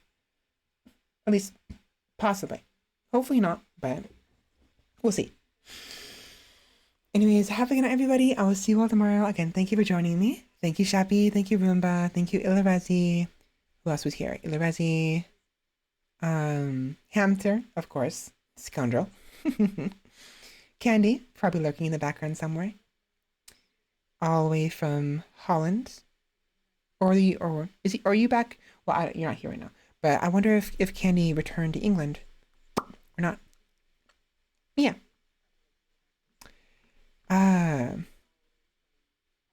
I don't think I missed anybody. I don't see anybody else. Well, whoever happened to be lurking in the background. And of course, you, dear viewer. You who are watching on YouTube. You YouTuber. You YouTube watcher. Anyways, have a good night, and I'll talk to you later. Whether it's tomorrow or next week. Who knows? Talk to you then. Bye.